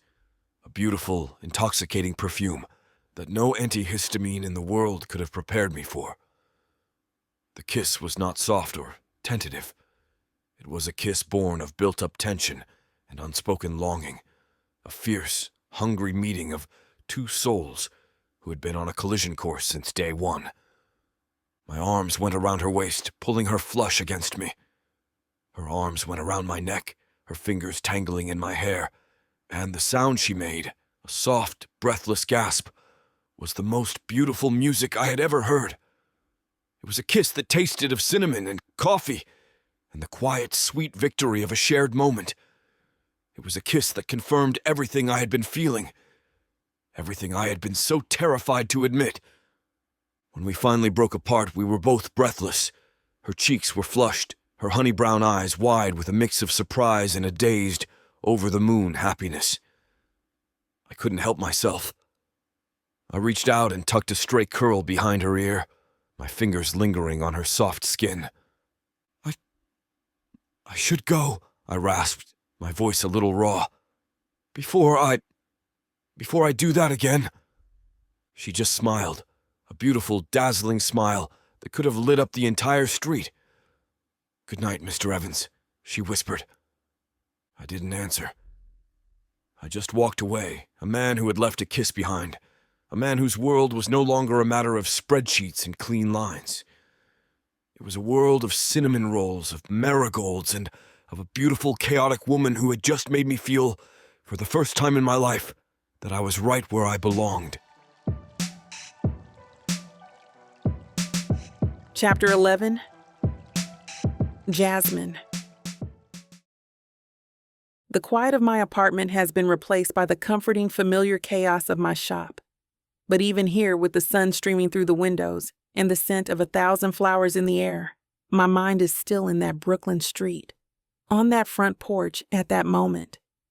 I am in a state of beautiful, chaotic, romantic bliss, and I can't seem to snap out of it. Every time I think about his lips, the warmth of his hands, the soft, breathless gasp I let out, my cheeks flush a deep, fiery red. I feel like a teenager again, all awkward limbs and fluttering heart. Jasmine, if you're going to keep standing there with that ridiculous lovesick grin on your face, you're going to scare the customers away. Esme's voice, a warm, teasing melody, breaks the spell. She's standing behind me, a half-eaten cinnamon roll in her hand, her eyes twinkling with a mix of joy and mischief. She takes one look at my face, and her smile gets bigger. "Oh my God," she says, a slow smile spreading across her face. "Don't tell me." I can't help it. I just turn and face the flowers, a huge, goofy smile on my face. "He walked me home," I whisper, my voice barely a sound. "And," she prods, her voice a murmur laced with mischief. "Did he finally get over his pollen allergy?" I finally look at her, my eyes wide. "He did," I whisper. "And he kissed me." Esme's smile turns into a full-blown laugh, a high musical sound that fills the shop with pure, unadulterated joy. "He kissed you. The man who can't stand flowers kissed the flower lady. I knew it. I knew all that tension had to go somewhere." The bell at the entrance chimes, and in walks Conrad. He is not in a suit today. He is in dark jeans and a crisp white button-down, his sleeves rolled up to reveal strong forearms. He looks less like a businessman and more like a man. The scent of his cologne, a clean, musky aroma that is both professional and strangely comforting fills the shop, a notable contrast to the scent of the flowers. He stops dead in his tracks, his gray-blue eyes, which are usually so controlled, wide with a rare, genuine look of fluster. I was in the neighborhood, he whispers, warmth in it, as if he is trying to convince himself as much as he is trying to convince me. The neighborhood? Esme scoffs, her voice dripping with sarcasm. Your neighborhood is 1,000 square feet of old brick and empty rooms. My neighborhood is a community. This is not the neighborhood. I feel my cheeks burn, and I see a faint blush creep up Conrad's neck. He adjusts his cufflinks, a nervous habit I am now intimately familiar with, and walks over to the counter, avoiding eye contact with both of us. I'm here to order flowers, he murmurs, voice low. It's for a friend, a colleague. A colleague, Esme says, a low teasing whisper. A colleague who happens to live in a flower shop. I shoot her a warning look, but it's too late. Conrad is already pulling out a small notepad and a pen from his pocket, his hands moving with a meticulous, careful grace. I need an arrangement, he says, his voice all business. Something that tells a story. Something that says, I'm sorry I was a jerk, and I'm a mess. My heart does a strange little flutter. He is not talking about flowers. He is talking about us. That's a very specific brief, Mr. Evans, I say, my voice soft, laced with a subtle challenge. What kind of flowers tell that story? He looks up, his gray-blue eyes finally meeting mine, and I see a raw, searching vulnerability in them that takes my breath away. I think you know, he mutters. You're the expert on flowers that speak a language. I turn, my hands moving with a practiced, soothing grace, and begin to pick flowers. Dahlias with their fiery orange and deep wine hues, a testament to a beautiful, chaotic passion. Sprigs of eucalyptus, for the clean lines and clear communication we've been struggling to find. And a single, white rose, for the new fragile beginning we've just started. I wrap them in a simple brown paper, a subtle, beautiful testament to a new, unspoken language. And the address? I ask, my voice a whisper. He takes the pen from my hand, his fingers brushing against mine. A jolt, a current of electricity, shoots through me. It is a familiar feeling now, a delicious, terrifying spark. He writes on the notepad, his handwriting a strong, clean script, and hands it to me. I look down at the paper, and a blush, a deep, fiery red, creeps up my neck. He has written the address of my own shop, Roots and Remedies. He is not sending the flowers to a colleague. He is sending them to me. Are you inviting yourself over for dinner, Mr. Evans? Esme says, her voice a low, playful hush from the back of the shop. Conrad, for the first time since he walked in, lets out a small, genuine smile. I was hoping you'd let me, he says, his gray-blue eyes now soft and full of a quiet hope, finally meeting mine. I was thinking a real date, not takeout on a crate. Something to talk about our new, unwritten story. I feel my heart swell with a quiet joy. I am a woman of vibrant blooms and a fiercely independent heart. But today, I am a woman who has been asked on a date by a man who sees me, who kissed me, and who made me feel, for once in my life, that I was right where I belonged. I think I can make time for that, Mr. Evans, I say, a wide, beautiful smile on my face. I think I'd love that. Chapter 12. Conrad. The first sight of her sent a jolt of electricity through me, a feeling I hadn't accounted for in my meticulously detailed plan. My plan, like most things in my life, was about control. A quiet, high-end jazz club, a pre-ordered bottle of wine, perfectly timed and executed evening. But as she walked toward the table, every line of my carefully constructed composure began to fray. She wasn't in a flowing dress or fancy heels. She wore a simple silk blouse the color of a stormy sky, paired with dark jeans that hugged her figure. Her dark, curly hair was a wild, beautiful tangle around her shoulders, and her eyes, those honey-colored, mischievous eyes, shined with a light that seemed to mock the rigid discipline of my world. My own appearance, tall and broad-shouldered with a sharp, clean suit, was a physical representation of my mind. "Conrad," she purred, her voice warm honey over gravel as she slid into the chair opposite me. "You look like you're about to close a 7-figure deal, not have a drink. You even have that I've got the market cornered look." I adjusted my tie, a reflex I didn't even notice until she pointed it out. "And you look like you've just spent the day creating something beautiful out of thin air." She grinned, a flash of white against the dim light. "Well, that's what florists do. We take something organic and find the beauty in its chaos. Tell me, Mr. Broker, what's the real estate equivalent of this place? A beautiful property with no one living in it." Her question was a direct challenge, and I felt a spark of competitive energy. On the contrary, this is a beautiful property that's just waiting for the right buyers to turn it into a home. The potential is there. You just have to look beyond the numbers. The night unfolded as a series of these verbal jabs, a playful but intense dance of wit and curiosity. We didn't talk about deals or flower prices. Instead, she drew me out, prying open the carefully locked doors of my past with a casual question and a knowing look. She told me about her childhood, moving from city to city with her artist parents, learning to find beauty in impermanence.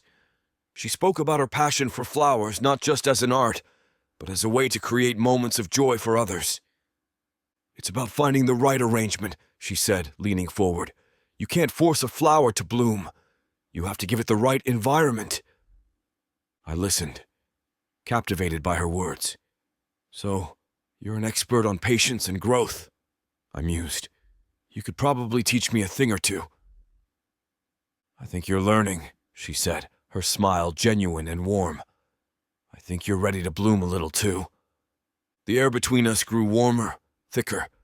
It wasn't about a jazz club or dinner anymore. It was about us. We talked about my world, not the numbers and commissions, but the stress of a big sale, the fear of a deal falling through. I confessed how I saw the city as a collection of buildings, a grid of potential sales, and how she was the first person who made me stop and look at the life inside them. She, in turn, described her work with a passion that lit up her face. "It's a lot of patience," she said, her gaze drifting toward a small, glowing storefront. "You have to know when a flower is ready to open, and when it's still just a bud. You can't force it. My job is to give them the right environment to bloom." The cool night air was a welcome contrast to the warmth of the jazz club. My hand was still tingling from where hers had rested just moments ago. It was a strange feeling, this mix of exhilaration and genuine terror. For the first time, something wasn't a problem to be solved or a project to be managed. It was a person, and she was making me feel things I didn't know I was capable of. The kiss had been a confession, a sudden, powerful breaking of my self-imposed rules. My arms were still around her waist, and her hands were on my chest, a physical tether to the moment. The city sounds, the distant wail of a siren, the low hum of traffic, all faded into a gentle background noise. The only thing that mattered was the warmth of her hand against my suit and the rhythm of her breath against my cheek. I'd been so sure of myself, of my world, until she walked in and showed me it was all just a series of well-calculated properties, empty until someone filled them with life. "Wow," she whispered, a small, breathless sound. She pulled back slightly, her honey-colored eyes sparkling. "That's not in the listing." A laugh, foreign and completely unforced, bubbled up from my chest. "No, it's a new development." A bit unexpected, I'll admit. I couldn't stop looking at her, at the way her dark, curly hair framed her face, at the small smile that seemed to radiate light in the darkness. She took my hand, intertwining her fingers with mine. Her touch was soft, yet confident. Well, I think it's a beautiful feature. Not many properties have a spontaneous kiss in the brochure. They don't teach you that in broker school, I said, my voice still a little shaky. They teach you market analysis and closing strategies, not this. We began walking again, our steps now perfectly in sync. The silence was no longer comfortable. It was charged, full of the emotions that had just been unleashed. You're a real estate broker, Conrad, she breathed, her voice thin. You're all about closing a deal. But what about when it's not a deal you can close? What about when it's just feeling something? I looked at our joined hands, the contrast of my pragmatic, calloused fingers and her slender, graceful ones. I don't know, I admitted. The vulnerability was terrifying, but with her it felt manageable. I'm used to everything being a transaction. You're not a transaction. You're a risk. She squeezed my hand gently. A risk worth taking? She challenged. I met her eyes and didn't look away. Every single time. It's funny, I tell her, surprising myself by skipping the small talk. I always think I like the numbers. The neatness. But the truth is, I live in the panic between offer and signature. The big sale closes or it doesn't. I'm a hostage to a pen. Hostage feels dramatic, she says, amused. But I get it. I look at that. I nod at the skyline, and all I see is inventory. Columns and rows, square footage instead of windows, deadlines instead of dinner on a table. She sips, eyes on the water. And you're the first person who's made me, actually, stop. The word feels odd in my mouth.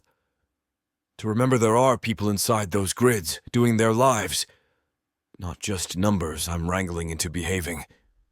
You sell rooms where things will happen, she says. That's not nothing. It feels like everything and nothing, depending on the hour. I tip my cup, watching the ripples. I spent the afternoon terrified a deal would slip, like the floor could disappear under me if one comma moves. She nods without judgment. A big day. There's this moment right before the petals loosen when you can't tell if they're going to be ivory or champagne. If you rush them, too hot, too bright, they burn at the edges. They push open wrong. She taps the cup with a fingernail. My job is to pay attention, give them the right room to breathe, and let them choose their timing. You make patience sound like a skill, I say. It is, she says simply. With flowers, you're a chaperone. You can't force anything. You just make a world where opening feels safe. Opening feels safe. The phrase lands somewhere under my ribs and sits there, warm. A gull rides the ferry wake, practicing arrogance. I take a slow drink of my tea in hand that tastes like citrus and honey. I wish I could chaperone deals, I admit. Create ideal conditions and then step back. You can a little, she says. You already do. You set the light. You angle the mirror. You clear the clutter. You decide whether the first thing people see is a wall or a window. I grin at that. You've been to an open house or two. I like watching how people move through a room, she says.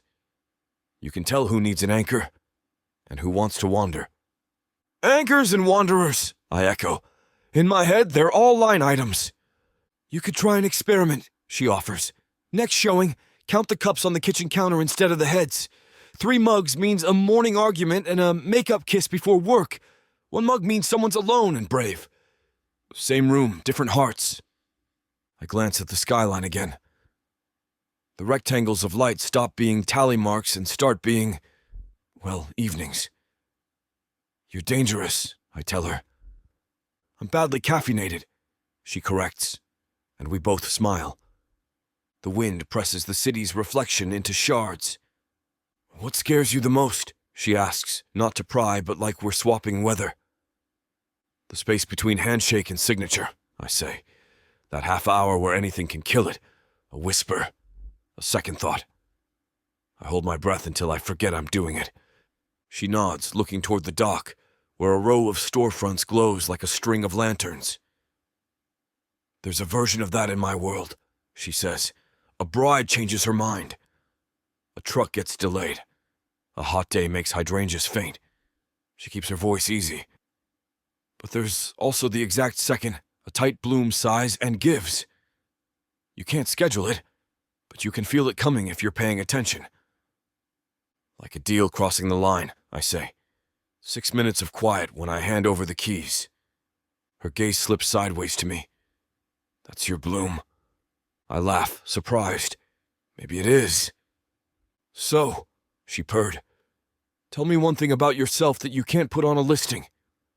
One thing that's not for sale." I looked around her small, cozy apartment. It was a stark contrast to my spacious, sterile one. Books were stacked on every surface, a small vase of flowers sat on a table, and the air was filled with the delicate scent of lilies. It was a space full of life and passion. "I have a dream," she began, a small smile playing on her lips. "To own a little shop. Not a big business, just a place for flowers. A place where people can come and be inspired, where I can help them create something beautiful. A place where a simple bouquet can be a masterpiece." I listened, captivated. The passion in her voice was like a melody. It was beautiful and raw and completely her. "I want to create a space for other people's joy," she finished, a vulnerability in her eyes that mirrored my own. In that moment, I realized something. I'd been so focused on building my own empire, my own legacy, that I had never considered building a space for someone else's. This was a completely new kind of real estate, one built on trust and a shared future. "I can help with that," I said, taking a step closer. "I know you can, Conrad," she said, her voice soft as cotton, full of a warm certainty. "But I think we can grow it together." And with that, I felt like my story was just beginning. Chapter 13. Jasmine. I slip off my shoes and gesture toward the small living area. Here it is, my grand palace of mismatched furniture. He grins, leaning against the doorframe, as if he has all the time in the world to study me. "Palace, huh? Then I suppose that makes you the queen." I huff a laugh and shake my head. "Queen of second-hand couches and a wobbly dining table? Sure." His smile softens, and he crosses the room to stand closer. "Doesn't matter what it looks like. It feels like you." That's enough. Something in my chest tightens at the way he says it. Like this little corner of borrowed space matters simply because I exist here. I swallow and head toward the kitchen. "Do you want something? Tea? Water? I can't promise anything fancy.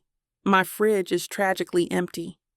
He follows, close enough that his presence brushes against my back. "Tea's fine. Whatever you've got." As I fill the kettle, he leans against the counter, watching me like I'm far more interesting than mismatched mugs and boiling water. His eyes hold a quiet intensity, one that makes my pulse stumble. "Do you always watch people like this?" I ask, glancing over my shoulder. "Only you," he says simply. And it's not a line, it's truth. The kettle whistles, a sharp sound that pulls me back from the edge of something I'm not sure I can name yet. I pour the tea, hand him a cup, and gesture toward the couch. We sit side by side, legs close but not quite touching. He takes a sip and winces. "Hot." I smirk. That's what happens when water boils. His chuckle rumbles low in his chest. "Smart mouth." "You knew that before tonight," I tease. "Don't act surprised." Not surprised. His gaze lingers on me, warm and steady. Just reminded. I sip my tea, suddenly hyper-aware of how close we're sitting. The playful banter hangs in the air, but beneath it is something heavier, more fragile. I set my cup down before I spill it. "You're looking at me like you're trying to figure me out," I say softly. He tilts his head. Maybe I am. And his lips curve faintly. Every time I think I've got you, you surprise me again. That does it. The tether I've been holding on to all night frays. I shift, turning to face him fully. That's because you don't scare me, I admit. Most people do, at least a little. But you... I shake my head. With you, it feels like I can actually breathe. His hand moves, slow enough for me to see it coming, giving me every chance to pull away. I don't. His fingers brush my cheek, gentle as a whisper. Then breathe with me. The kiss that follows isn't rushed. It's careful, deliberate. His lips brushing mine like a question I want to keep answering. I sink into it, my hand sliding up to curl around the back of his neck, drawing him closer. When we part, my forehead rests against his, breath mingling in the small space between us. I don't want this to be meaningless, I whisper. If we do this, it has to mean something. His thumb strokes across my cheekbone. It already does. The conviction in his voice disarms me. I rise, tugging him with me toward the bedroom. The room is dim, lit only by the glow from the city outside. Shadows move across the walls as headlights pass by on the street below. I pause near the bed, my heart racing, my palms suddenly clammy. He notices, of course he does, and cups my face in both hands. We can stop, he murmurs. Right now. Say the word, and I'll just hold you. The tenderness in that offer undoes me. I shake my head. I don't want to stop. Not with you. We kiss again, deeper this time, and I feel the slow unraveling begin. His hands slide down my arms, skimming the fabric of my dress. I let it fall, pooling at my feet. His eyes trace over me, not with hunger, but reverence, like he's memorizing every line. I hate to burst your bubble when things are just getting started, but this platform won't allow us to air the steamy content coming up in this chapter. If you want us to keep bringing you free audiobooks, we have to abide by their rules. Luckily for you, the unabridged version of every Vixavon audiobook is available at vixavonromance.com. And with promo code VIXA40, you can get 40% off any digital product. We collapse together, breathless, trembling, our bodies slick with sweat. He doesn't pull away, just wraps his arms around me, holding me as if he's afraid I'll disappear. I told you. He murmurs into my hair, voice hoarse. It already meant something. And in his embrace, I believe it. Chapter 14. Conrad. The first thing I register is warmth, not the clinical warmth of sun spilling through tall windows in my apartment, not the heat of a perfectly timed shower. No, this is softer, human. Jasmine's warmth pressed against my side like she belongs there. For a moment, I keep my eyes closed, holding on to the illusion that the world doesn't exist beyond this bed. Her breathing is steady, faintly audible, her chest rising and falling against me. The sound pulls something deep and unsettled inside me into stillness. When I open my eyes, the ceiling looks unfamiliar, plain white with a faint crack running across it. Not mine. Of course not. I turn my head slightly, and there she is, curled toward me, lashes resting like ink strokes on her skin. Jasmine. Even in sleep, she's all contradictions. The covers are tangled around her waist, one arm flung over me like she claimed me in the middle of the night without asking. Her hair is a wild halo across the pillow, strands clinging to her lips. My ordered mind twitches at the mess of it all, yet my chest aches with something I don't want to name. God, she's beautiful. Not in the pristine, perfect way of portraits or polished facades, but in this raw, uncurated way that disarms me. A small wrinkle between her brows as if she's dreaming. The faint curve of a smile tugging her lips even now. The rise and fall of her breath syncing with mine. I've built my life on control. Routine, order. My days are structured down to the minute. Every meeting, every call, every decision mapped like a chessboard. It's how I survive, how I win. But lying here in her apartment, with last night still echoing in my skin, I realize I've stepped into something I can't chart on any graph. And the worst part? I don't want to leave it. I brush my thumb across the sheet, resisting the urge to touch her, to trace the delicate slope of her shoulder. She murmurs something in her sleep. The sound feather-light and shifts closer. Her knee brushes my leg. My pulse reacts instantly. But it isn't lust clawing at me. It's something deeper, more dangerous, a tether pulling me into her orbit. She whispers again, barely audible. This time it's my name. I freeze. Conrad. Not loud, but enough to stop my breath. My name spoken in the intimate darkness of sleep. And it feels like the most honest confession she could give me. My hand moves before I can stop it, brushing a strand of hair away from her lips. She leans into my touch instinctively, even in dreams. That simple gesture unravels me more than anything else could. I should get up. That's the logical choice. Restore control. Start the day. Slip back into the habits that keep me safe. But the thought of pulling away feels like a betrayal. Of her. Of what last night meant. Instead, I stay. Minutes pass like this. The silence broken only by the hum of the city outside.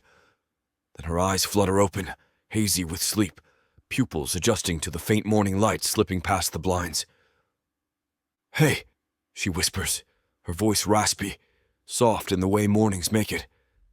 Hey, I murmur back. She shifts onto her back, blinking up at the ceiling before turning her head to me. Her hair is a mess, her cheeks flushed with sleep, and still she looks like the most breathtaking thing I've ever seen. You're staring, she says, her lips curving faintly. Guilty, I admit. Do you always watch women while they sleep? She teases, though her smile is too gentle to be sharp.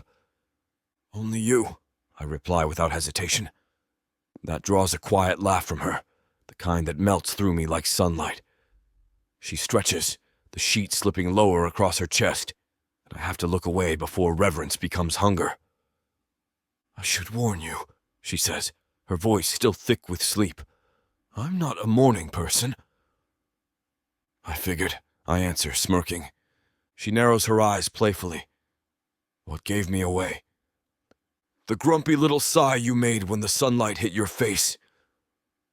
Her laugh fills the room again, richer now, and she pushes at my shoulder. You're observant? It's a problem, I say, though my gaze lingers on her. You make it worse. Her eyes soften at that, but she doesn't comment. Instead, she sits up slowly, dragging the sheet with her. Coffee? I'll make it, I offer before she can move. Her brows lift. You? In my kitchen? I'm capable of boiling water, I deadpan, swinging my legs out of bed. She watches me with open amusement as I find my discarded shirt and tug it on. This, I have to see. The kitchen is small, but I navigate it anyway, hunting down her coffee maker. She perches on a stool at the counter, wrapped in the sheet like a makeshift dress, hair falling over her shoulders in disarray.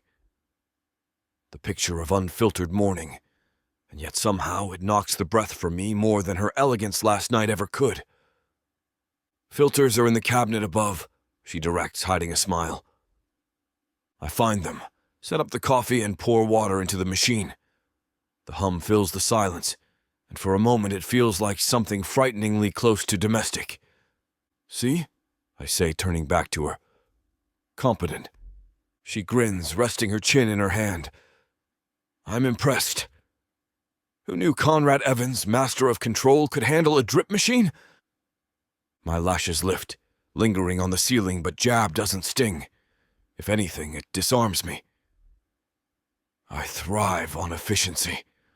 Her gaze lingers, thoughtful, and yet here you are in my kitchen doing something ordinary. I shrug. Maybe ordinary isn't so bad. The coffee finishes and I pour 2 mugs. She takes hers, inhaling the steam like it's salvation. Now you're speaking my love language, she says, smiling into the rim. I watch her sip. The sight does something to me I can't explain. Like this, her, in my shirt of all things, sheet wrapped around her, laughing at me in her kitchen. Feels more dangerous than any boardroom negotiation, because it makes me want things I'm not sure I can have. We fall into an easy silence, sipping coffee, the city alive beyond the window, but irrelevant here. She glances up at me after a while, her eyes soft. You're quiet. I'm thinking. About what? I hesitate. She deserves honesty, but the truth feels too big to give away this early. Still, I let out a breath. About how different this feels. With you.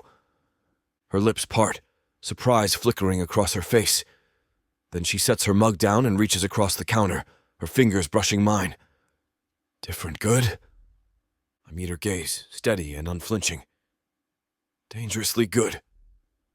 Her breath catches, and for an instant the weight of what hangs between us presses heavy. She squeezes my hand once before letting go, as if she knows more words would tip us into territory neither of us is ready for. The rest of the morning is slower, calmer. She moves around the apartment, humming under her breath as she tidies a pile of books on the table. I sit back, watching her with a kind of awe I can't disguise. I realize as the light shifts brighter and the clock ticks forward that I'm in trouble. I thrive on order, on boundaries, on keeping every piece of my life contained. And yet here, with her, everything spills over. The sheets, the laughter, the quiet touches, the way her name feels lodged under my ribs. It's chaos. A beautiful, impossible chaos. And I want it, even if I don't know what the hell to do about it. Chapter 15. Jasmine. The familiar tinkle of the entry bell filled the quiet air, its bright chime echoing across the quiet space. I glance up from the counter, already halfway through, wrapping a bouquet for Mrs. Alvarez's anniversary order. The scent of roses clings to my hands, grounding me in the familiar rhythm of my work. But when I see who steps inside, the scissors freeze in my hand. Derek. He's dressed like always. Too crisp, too polished, as though he ironed his shirt just to come here. In his hands, of course, is a bouquet, not one of mine. Long-stemmed red roses, wrapped in shiny cellophane, the kind grocery stores overcharge for. My pulse stutters. "Jazz," he says, his smile carefully rehearsed, like it used to charm me. "Hey." I set the scissors down, forcing my features neutral. "Derek, what are you doing here?" He lifts the flowers, a peace offering. "I came to see you. Thought I'd bring something beautiful for someone beautiful." I almost laugh, but the sound lodges in my throat. The lines never change. "Customers usually come for the flowers, not bring them," I reply, keeping my tone even. He winces, but only for a second. Then the grin returns. I guess I got it backwards. The shop smells of peonies and lilies, the air heavy with green freshness. It should feel safe here, my sanctuary. But Derek's presence makes the walls seem closer, the air thicker. I nod toward a display. "If you're looking to order, we've got fresh tulips this morning." They last longer than those. His jaw tightens, just barely. "These aren't for sale. They're for you." I take the bouquet, because refusing outright feels too dramatic, too much like feeding the fire. The cellophane crackles in my hand. "Thank you. I'll put them in water I don't say where. He doesn't need to know they'll probably end up in the trash behind the shop." "So," I continue, as I tuck Mrs. Alvarez's bouquet into a box, "what's this really about?" Derek shifts, leaning against the counter like he owns the space. That posture, I remember it. The way he'd lean into me during arguments, boxing me in, voice syrup sweet until it wasn't. "I've been thinking," he says, "about us, about how I messed up." I don't answer. The hum of the fridge in the back room fills the silence. He presses on.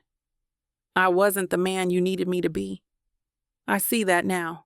I was selfish, distracted. But I've been working on myself. I raise a brow. Working on yourself? Therapy, journaling, even cut back on drinking. He says it like bullet points on a resume. I'm not the guy who let you down anymore. A flash of memory sparks. Me standing in my old apartment, his voice slurred, his hand gripping my wrist too tight. You're overreacting, Jasmine. You always do. The sting of tears. The silent vow to never excuse that again. I swallow hard. That's good, Derek. For you. For us, he corrects quickly. I meet his eyes, steady. There is no us. He doesn't flinch. Of course he doesn't. Derek never flinched at rejection. He just wore it down until he got his way. You don't mean that, he says softly. We had something real. You don't just forget that. I want to tell him that forgetting wasn't the problem. Remembering was. Every cutting remark, every jealous question about male friends, every dismissal of my dreams. Instead, I keep my voice calm. I'm not interested in revisiting the past. He leans in, dropping his voice. I've changed. I can make it better this time. Something in me bristles, but I keep my posture relaxed.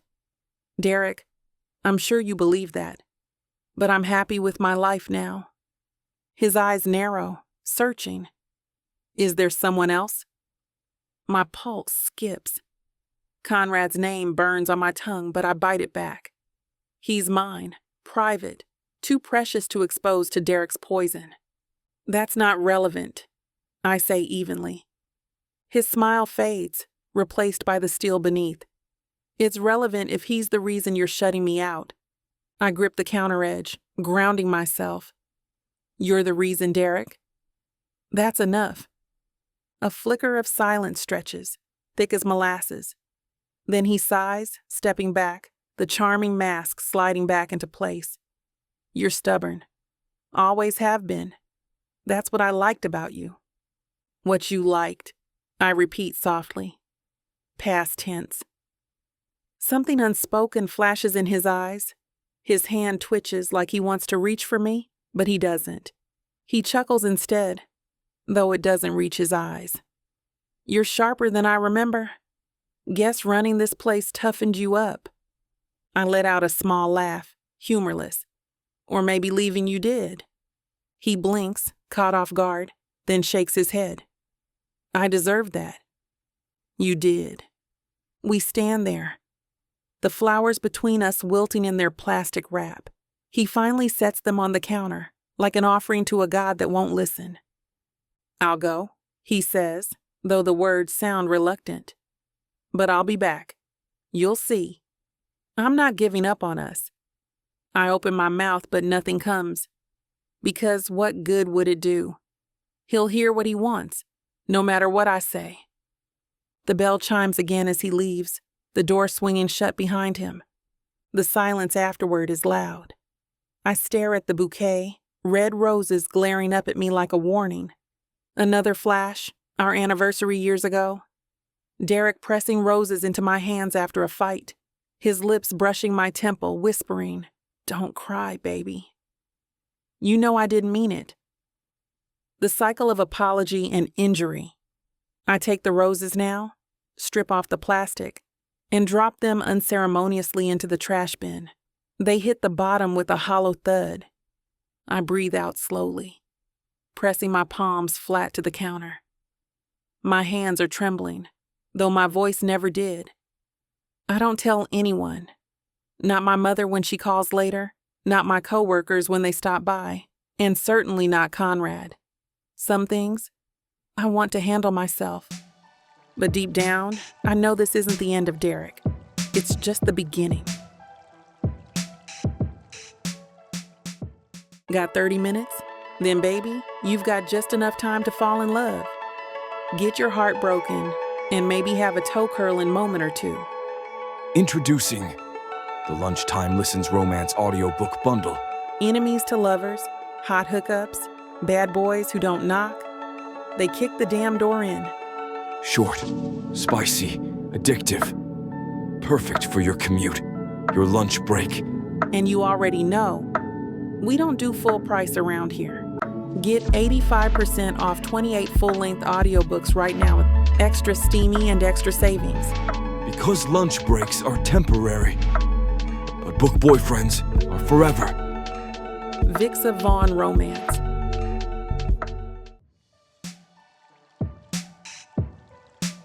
Chapter 16. Conrad. The morning air is brisk, sharp with the scent of roasted beans from the cafe on the corner.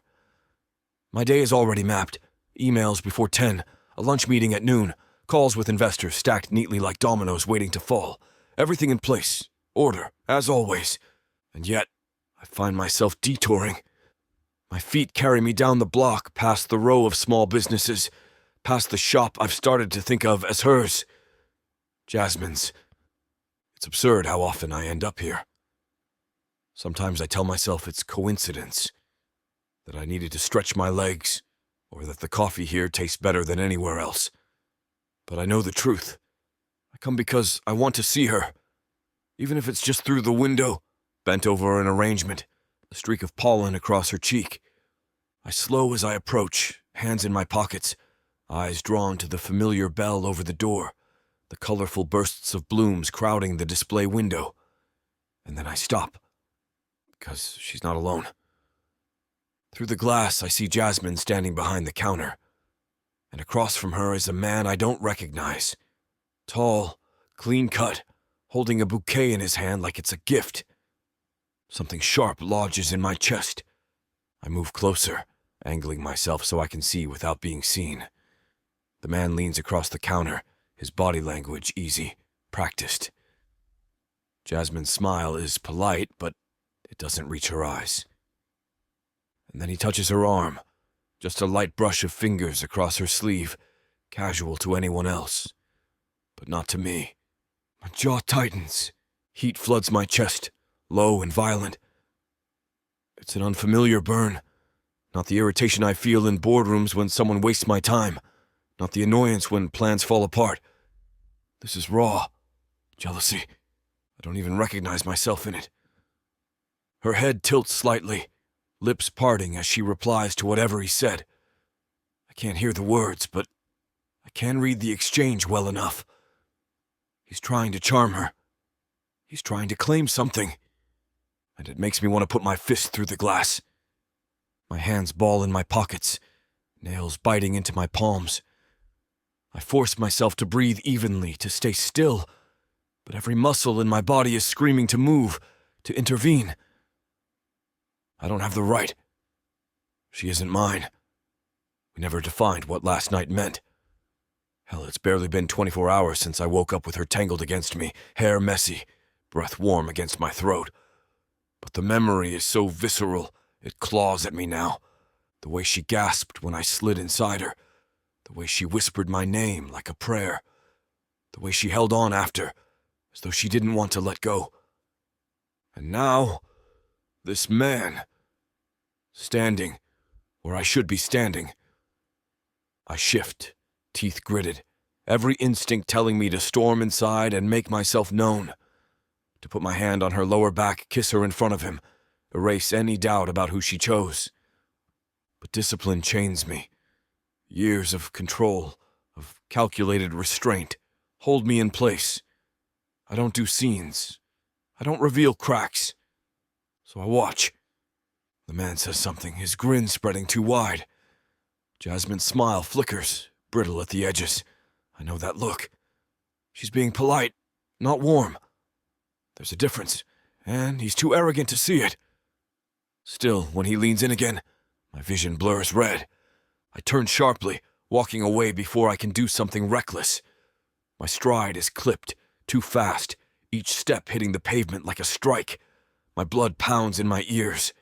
Jealousy, it's ugly, feral, uninvited. I've built my life on never letting emotions rule me, on always being the one in control. And here I am, undone by the sight of another man's hand on her arm. I don't even know who he is. friend, customer, example. It doesn't matter. What matters is the visceral truth that settled in my gut the second I saw them together. I don't want to share her. The thought is dangerous, possessive, but it coils inside me anyway. I reach the corner, stopping beneath the shade of a tree. My hands are still fists, my jaw aching from how hard I'm clenching it. What the hell is happening to me? I've had relationships, casual, structured, convenient. Women who understood boundaries, who didn't ask for more than I was willing to give. None of them ever made me feel like this. Like I'd tear apart the world if it meant keeping them safe, keeping them mine. And yet one night with Jasmine, one morning waking up beside her, and I'm losing my grip. I drag in a breath, tilting my head back to stare at the sky. It's bright, deceptively calm. But inside, I'm chaos. I replay the moment again and again. His hand, her arm, the way she didn't pull back fast enough to soothe the ache gnawing at my chest. A voice in me whispers that it's none of my business. That whatever history she has is hers alone. That I can't just waltz into her life and expect exclusivity after a single night. But another voice, louder, rougher, demands, why him? Why anyone else when she let me in? I shake my head, trying to force the thoughts away. They cling like vines. I walk, not toward the office, not toward the cafe, just aimless, my steps fueled by a restless energy I don't recognize. Everywhere I look, I see her. Jasmine with her hands covered in soil as she plants something new in the shop's window box. Jasmine laughing, head thrown back, when I teased her last week about her stubborn streak. Jasmine flushed, moaning beneath me, her body clenching around my manhood like she was made for me. And then Jasmine with him. It makes my stomach twist. By the time I circle back toward my car, my pulse has steadied, but the jealousy hasn't faded. It simmers, low and hot, a reminder that I'm in far deeper than I admitted.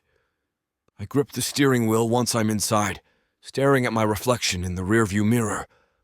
My expression is harsh, foreign. I'm not sure how to do this. How to want someone this much. How to care enough that the thought of another man near her makes me feel like I'm on fire. But I do know one thing. This isn't casual. Not for me. And if that man thinks he can win her back, if he thinks for a second that I'll step aside, he's dead wrong. Chapter 17. Jasmine. The bell clattered above the door, breaking the silence. I glance up, and my stomach tightens. Conrad. He doesn't glide in like usual, composed and deliberate. No. His shoulders are tight, his jaw set, his eyes burning in a way that pins me where I stand. I set the ribbon spool down slowly, heart thudding. You look like you're about to fire someone. He doesn't smile. Maybe I am. The air shifts, thick with something sharp and unsettled. I cross my arms, lifting a brow. To what do I owe the storm cloud energy? He steps closer, voice low but edged. You didn't tell me. My pulse trips. Didn't tell you what? His gaze hardens. About him. It clicks instantly, Derek. I straighten. So you were here. Walking by, he admits tightly. I saw him. The way he touched your arm. The way you looked at him. I blink, incredulous. The way I looked at him? Yes, he snaps, before dragging a hand over his face, like he still had some hold on you. Anger sparks under my skin. That's not fair. Then explain it to me. He fires back. Because I don't make a habit of feeling like my chest is on fire unless I'm missing something. I stare at him, stunned by the rawness bleeding through his usually controlled voice. He looks furious. Yes, but beneath it, he looks afraid. I exhale slowly. His name is Derek. He's my ex. He showed up out of nowhere. I didn't invite him. I didn't ask him to come. Conrad's jaw clenches. And yet you didn't tell me. Because it wasn't worth telling, I shoot back. Because he's my past, Conrad, not my present. He studies me like he's trying to read my heartbeat, his eyes dark and searching. Then why did it feel like I was watching him stand in a place that... He cuts himself off, shaking his head. A place that what? I press, stepping closer. His voice drops, ragged. A place that belongs to me. The words slam into me, heat and ache all at once. My breath stutters. I recover with sarcasm, because it's the only shield I've got. Belongs to you? You don't exactly do half measures, do you? His mouth curves humorlessly. Not when it comes to you. I swallow, caught between fury and something far more dangerous. Do you even hear yourself? You're accusing me of hiding something when I barely had a chance to process it myself. He came in, he handed me flowers, he talked. That's it. And touched you. My laugh is sharp, bitter. On the arm. You act like he branded me. Maybe it felt that way. He bites out. I throw my hands up. Why are we even fighting? You want the truth? Derek cheated, lied, made me feel small. I left him because I refused to spend my life apologizing for not being enough. That man, he has no power here anymore. Conrad's breath hitches and his eyes soften. Just a flicker, but I see it. I push on, voice quieter now. You think I'd let someone like that back into my life? After everything I've built? After you? The silence between us thrums like a live wire. Finally, Conrad speaks, his voice rough. I haven't done this before. I blink. Done what? He paces, running a hand through his hair, completely unraveled in a way I've never seen. I can't figure out how to want someone this much. To care enough that one glimpse of another man near you makes me feel like I'm losing my mind. My chest tightens. Conrad. He stops pacing and looks at me, eyes stripped bare. I'm falling for you, Jasmine. And it terrifies me. The words hang heavy in the air, thick with vulnerability. My throat works around a lump. For a moment, I can't breathe. The man who thrives on control, who holds every card in every room, is standing in front of me, shaken, raw, confessing like it's breaking him open. You're falling for me? I repeat softly, needing to hear it again. Yes, he says simply, like there's no undoing it. I can't stop thinking about you. About the way you laugh, the way you make everything feel lighter and harder at the same time. About how last night wasn't just sex. It was, he exhales, frustrated. It was more. Heat prickles my skin, not just desire, but recognition. It was more, I echo. His shoulders sag, the fight draining from him. The thought of losing you to someone else, even your past, it scared the hell out of me. I take a step forward until I'm close enough to touch him. You're not losing me. His eyes search mine, wary. How do I know that? Because I'm right here, I whisper. Because I let Derek walk in and out of my shop, and all I felt was relief when the door shut behind him. Because the only person I think about when I close my eyes at night is you. He stares at me, silent as if weighing every word. Something shifts in his face, like a door creaking open. Say it again, he murmurs. That I want you? Yes. I smile faintly, though my voice trembles. I want you, Conrad. Not him. Not anyone else. Just you. For a beat, we just breathe together, the weight of the confession sitting between us. Then he exhales and lets out a strained laugh. You have no idea what you do to me, he says, his tone equal parts reverence and defeat. Probably about the same thing you're doing to me, I admit, cheeks heating. He smirks faintly, though his eyes are still serious. Driving you insane? Yes. infuriating me, making me feel things I didn't sign up for. "Welcome to my world," he says dryly since he walked in. The tension breaks just enough for us to breathe. I reach for his hand, sliding my fingers through his. "You don't have to know how to do this, Conrad. You just have to try. With me." He grips my hand tightly like he's anchoring himself. I don't try. I either fail or I win. I lift a brow. Then maybe this is the first thing you can't measure that way. His laugh is rough but real. "You're impossible. And yet you're still here." "Yes," he admits.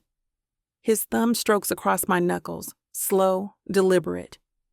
"God help me, I don't think I could leave if I tried." The words settle in me like a vow, fragile but fierce. The shop bell gave a soft jingle ring again, a customer stepping in, breaking the charged silence. Conrad doesn't move, not immediately. His eyes hold mine, like he's trying to make sure I understand. This isn't casual, this isn't passing. Then he lets go, stepping back just enough to let me breathe, though the tension between us hums like a wire still sparking. As I greet the customer, my pulse is still racing, because for the first time, I realize just how high the stakes are. And for once, that doesn't scare me. Chapter 18. Conrad. It feels strange how ordinary the night starts. Dinner at a quiet little restaurant, nothing flashy. Just her across the table, laughing at how seriously I study a menu I've already memorized. She teases me. I tease her back. For a moment it feels normal. Like we're not two people circling each other with scars and secrets, but just a man and a woman figuring out what to order. But beneath the lightness, the confession from earlier still thrums in me. Every time she looks at me with that steady gaze, I swear she heard every unspoken part, too. By the time we leave, her hand slips into mine like it belongs there. My chest tightens, not with fear this time, but with a hunger to prove what words failed to capture. When we reach my apartment, I open the door for her. She steps in, glancing around, eyes curious. "This is very... you," she says finally. I raise a brow. "That's a compliment?" "Depends," she says, lips quirking. "Do you like sterile minimalism with a side of intimidating neatness?" I smirk. "Some of us thrive on order." She walks further in, her hand brushing the edge of my perfectly aligned books on the shelf. "And some of us," she says softly, turning to face me, "thrive on chaos." The look in her eyes is deliberate, teasing, yes, but it sparks something deeper. I step toward her slowly. "Then maybe it's time I learn to live with a little chaos." Her smile falters, just enough to show the vulnerability beneath. And before she can reply, I cup her jaw and kiss her. It's not gentle this time. It's urgent, consuming, a clash of mouths that says everything words can't. She gasps against my lips, and I take the sound into me, deepening the kiss. Her hands fist in my shirt, tugging until buttons pop loose. I groan, half at the sting of fabric tearing, half at the way she demands me. Impatient, I murmur against her lips. "You started it," she whispers back, tugging the shirt down my shoulders. "Finish it."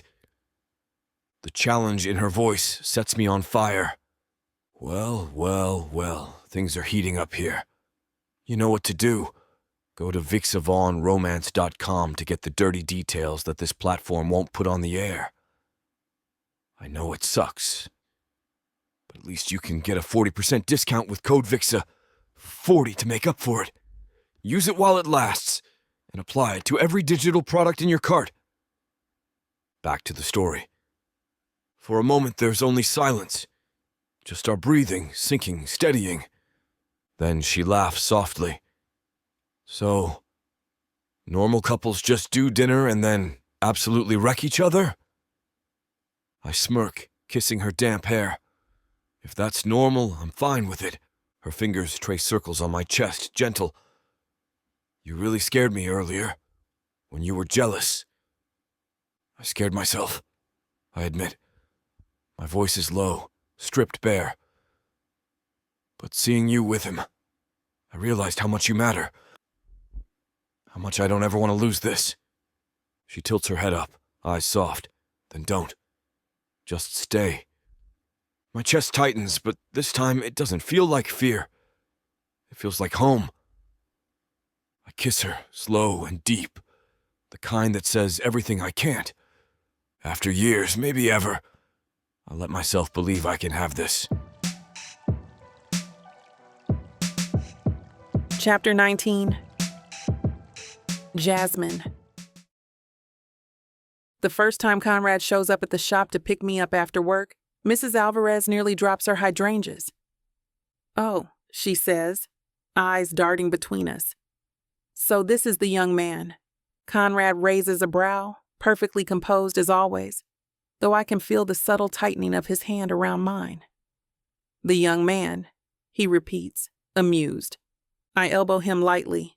"Don't act so smug." Mrs. Alvarez beams, entirely unbothered by the teasing in my voice. "I knew you were hiding something." "You've been glowing lately," I groan. "Glowing? Really?" She nods, undeterred. "Don't fight me, Jasmine." A woman doesn't smile like that without a reason, and clearly, she gestures at Conrad. This is the reason. Conrad's lips twitch like he's fighting a grin. I'll take that as a compliment. By the time we leave, my cheeks are warm. Not from embarrassment, but from the way his thumb brushes over my knuckles as we walk. "Glowing, huh?" he murmurs, leaning close enough that his breath tickles my ear. "Don't start," I warn. Too late. I like the sound of it. Our days slide into a rhythm I never expected. Sometimes he meets me outside the shop, leaning against his sleek car like a scene out of a movie, pretending he doesn't notice the way passers-by stare. Other times, I drive us to the Sinclair, where we wander through the gardens or sit on the back steps, sharing ice cream cones like teenagers. Once, we're caught in the drizzle walking back from dinner, and Conrad shrugs off his jacket, draping it around my shoulders. "You'll get wet," I protest, clutching the lapels. His lips curve faintly. "Worth it." I laugh, shaking my head. "Do you practice lines like that?" "No," he says smoothly. "They just come to me when I'm with you." I give him a look, but my resolve's already softening. The blush betrays me, and he knows it. The town notices us. Mr. Patel from the cafe across the street gives Conrad free biscotti with his espresso, nodding like he's been expecting this for years. Kids from the neighborhood giggle when they see us holding hands, whispering behind cupped palms. Even Mrs. Klein, who once scolded me for leaving flower buckets on the sidewalk, softens enough to wink at me when Conrad kisses my temple in plain sight. It should make me nervous, being so visible, but it doesn't. Not with him. One night at the Sinclair, we walk the halls after hours, my heels clicking against marble as he keeps his arm slung around me. "You're showing me off," I tease. "Maybe I am," he admits, pressing a kiss to the crown of my head. "Can't blame me for wanting people to know you're mine."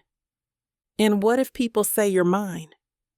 He glances down, eyes warm. Then they'd be right. Not every moment is grand. Some are small, ordinary, but those are the ones that stay with me. Sitting on the couch at his apartment, trading bites of takeout, the way he steals my fries, smirking like he's testing how far he can push before I swat his hand. "This is war," I threaten, snatching a dumpling from his plate. "You won't win," he warns, leaning back smugly. "Bold of you to underestimate my skills." He grins, shaking his head, and I realize I love this. The banter, the ridiculousness, the fact that someone like him, polished and powerful, will argue over noodles just to make me laugh. Or the mornings when I wake, tangled in his sheets, his arm heavy across my waist, his face softened in sleep. I trace the line of his jaw, whispering secrets I'll never admit when he's awake, that he's undone me. that I don't want to imagine days without him. One weekend, we sneak out to the farmer's market, trying and failing to be inconspicuous. Conrad sticks out like a headline in his tailored coat, while I juggle a bag of peaches and sunflowers. "You're terrible at blending in," I whisper, amused. "Maybe I don't want to blend in." He reaches over, plucks a peach from the bag, and bites into it. Juice drips down his hand, and he licks it off without breaking eye contact. I gape. "Did you just—" "What?" he says innocently. "You're obscene," I mutter, but my pulse is hammering. He chuckles, slipping his sticky hand into mine deliberately. "Then don't look at me like that." It should feel fragile, this happiness, like glass that could shatter with one wrong step. And yet it feels sturdy, like we've carved out a world where laughter and touches and quiet mornings are ours alone. But even as joy spills into every corner, I feel it. The shadow. The way his eyes flick away when conversations turn to the future. The hesitation when I ask about his travel schedule. The unspoken truth we've both avoided. He doesn't belong here forever. One evening, as we lie on the Sinclair's lawn beneath the stars, I rest my head on his chest, listening to the steady beat of his heart. "Do you ever wish time could stop?" I murmur. His hand strokes down my back slowly. "Every day." I close my eyes, letting the silence stretch. Neither of us says the other part, that eventually time will pull us forward, and choices will have to be made. For now, though, we pretend. We laugh. We love. We let the world see us, hand in hand, smiling like we've conquered something. And maybe for a moment we have. Chapter 20. Conrad. The call comes just past 9 in the morning as I'm pouring coffee into a mug I don't need. "Mr. Evans?" The voice on the other end is bright, clipped, the kind of tone I've been trained to hear as good news. "This is Margaret Langley. My husband and I. We've decided we're ready to move forward on Sinclair." For a moment I don't answer. The coffee overflows, hot liquid spilling onto the counter before I set the mug down with too much force. "That's excellent," I manage, my voice steady even as something twists deep in my gut. "We'd like to make a formal offer. We can arrange a meeting this week if you're available." My grip on the phone tightens. This is what I've wanted. What months of negotiation have been leading toward. Selling Sinclair isn't just business. It's closure. It's proving I can step into any ruin, polish it, and make it valuable again. But the thought of Sinclair without Jasmine, of the garden paths empty of her laughter, of the halls silent where we walked together, it guts me. "Of course," I reply, because I know no other answer. "I'll have my office reach out." We hang up. The apartment feels too quiet. The counter is wet, the coffee bitter. For the very first time, victory tastes like loss. By noon, I'm standing in Jasmine's shop, pretending the call didn't happen. She spots me instantly, her face lighting up like it always does, and for a moment, the dread recedes. "You again," she teases, hands on her hips.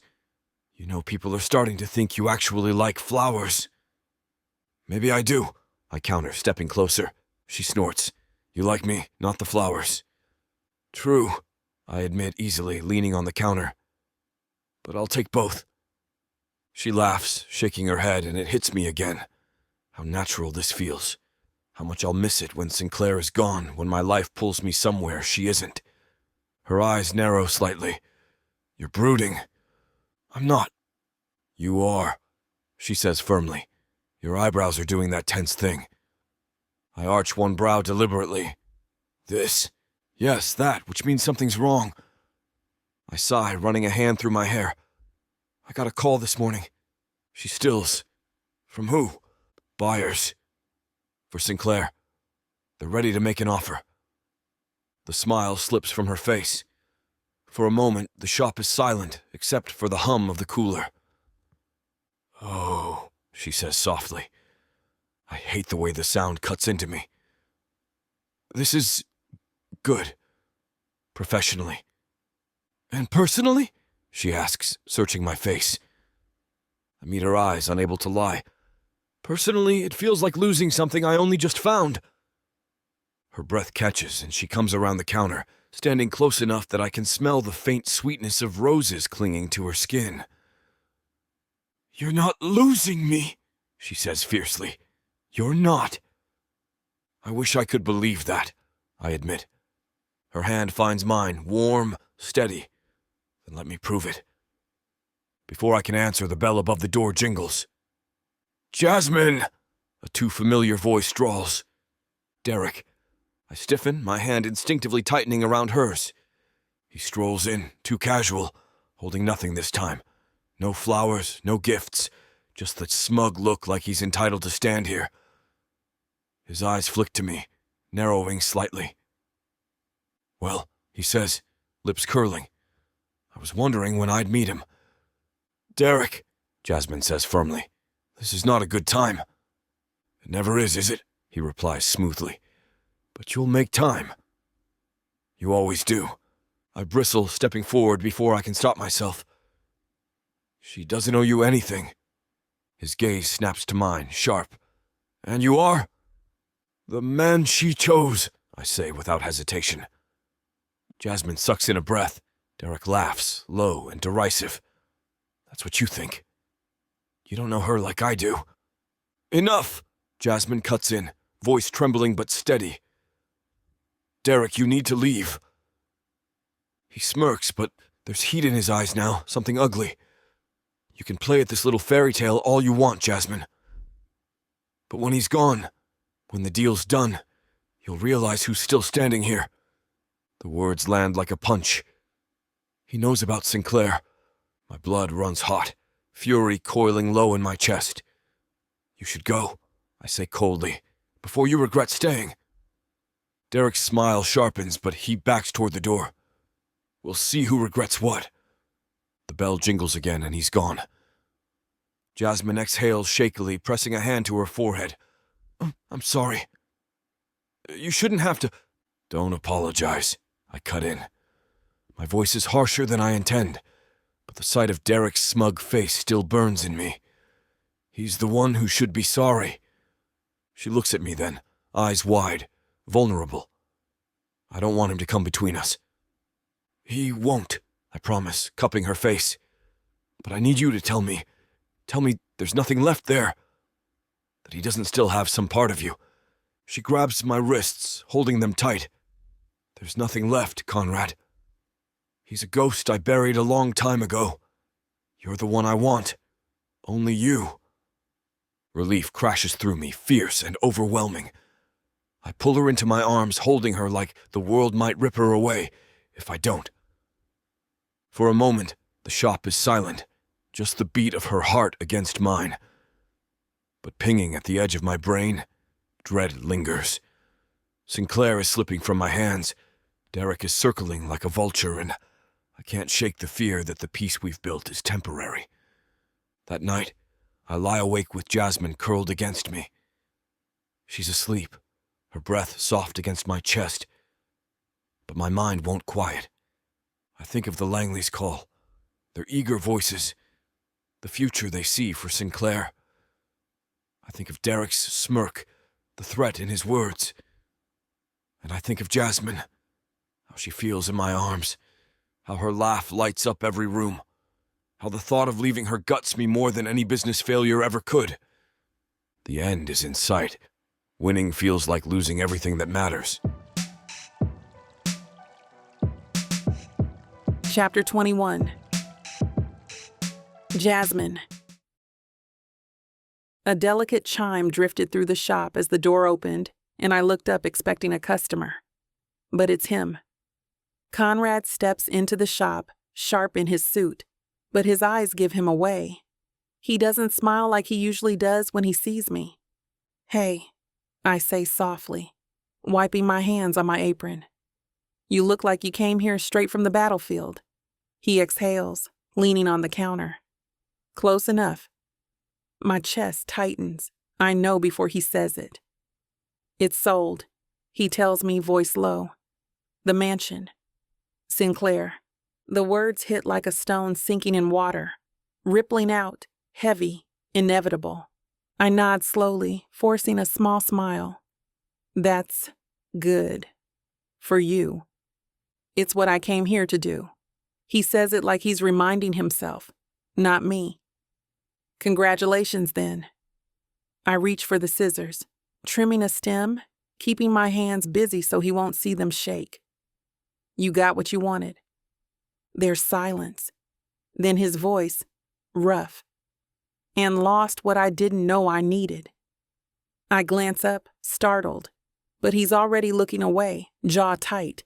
We don't talk about it again. Not directly. Instead, he picks me up that evening, just like always. His car gleams in the lamplight, and when I slide in, he leans over to kiss me like nothing has changed. Seatbelt, he murmurs. I buckle it, smirking faintly. Bossy. Efficient.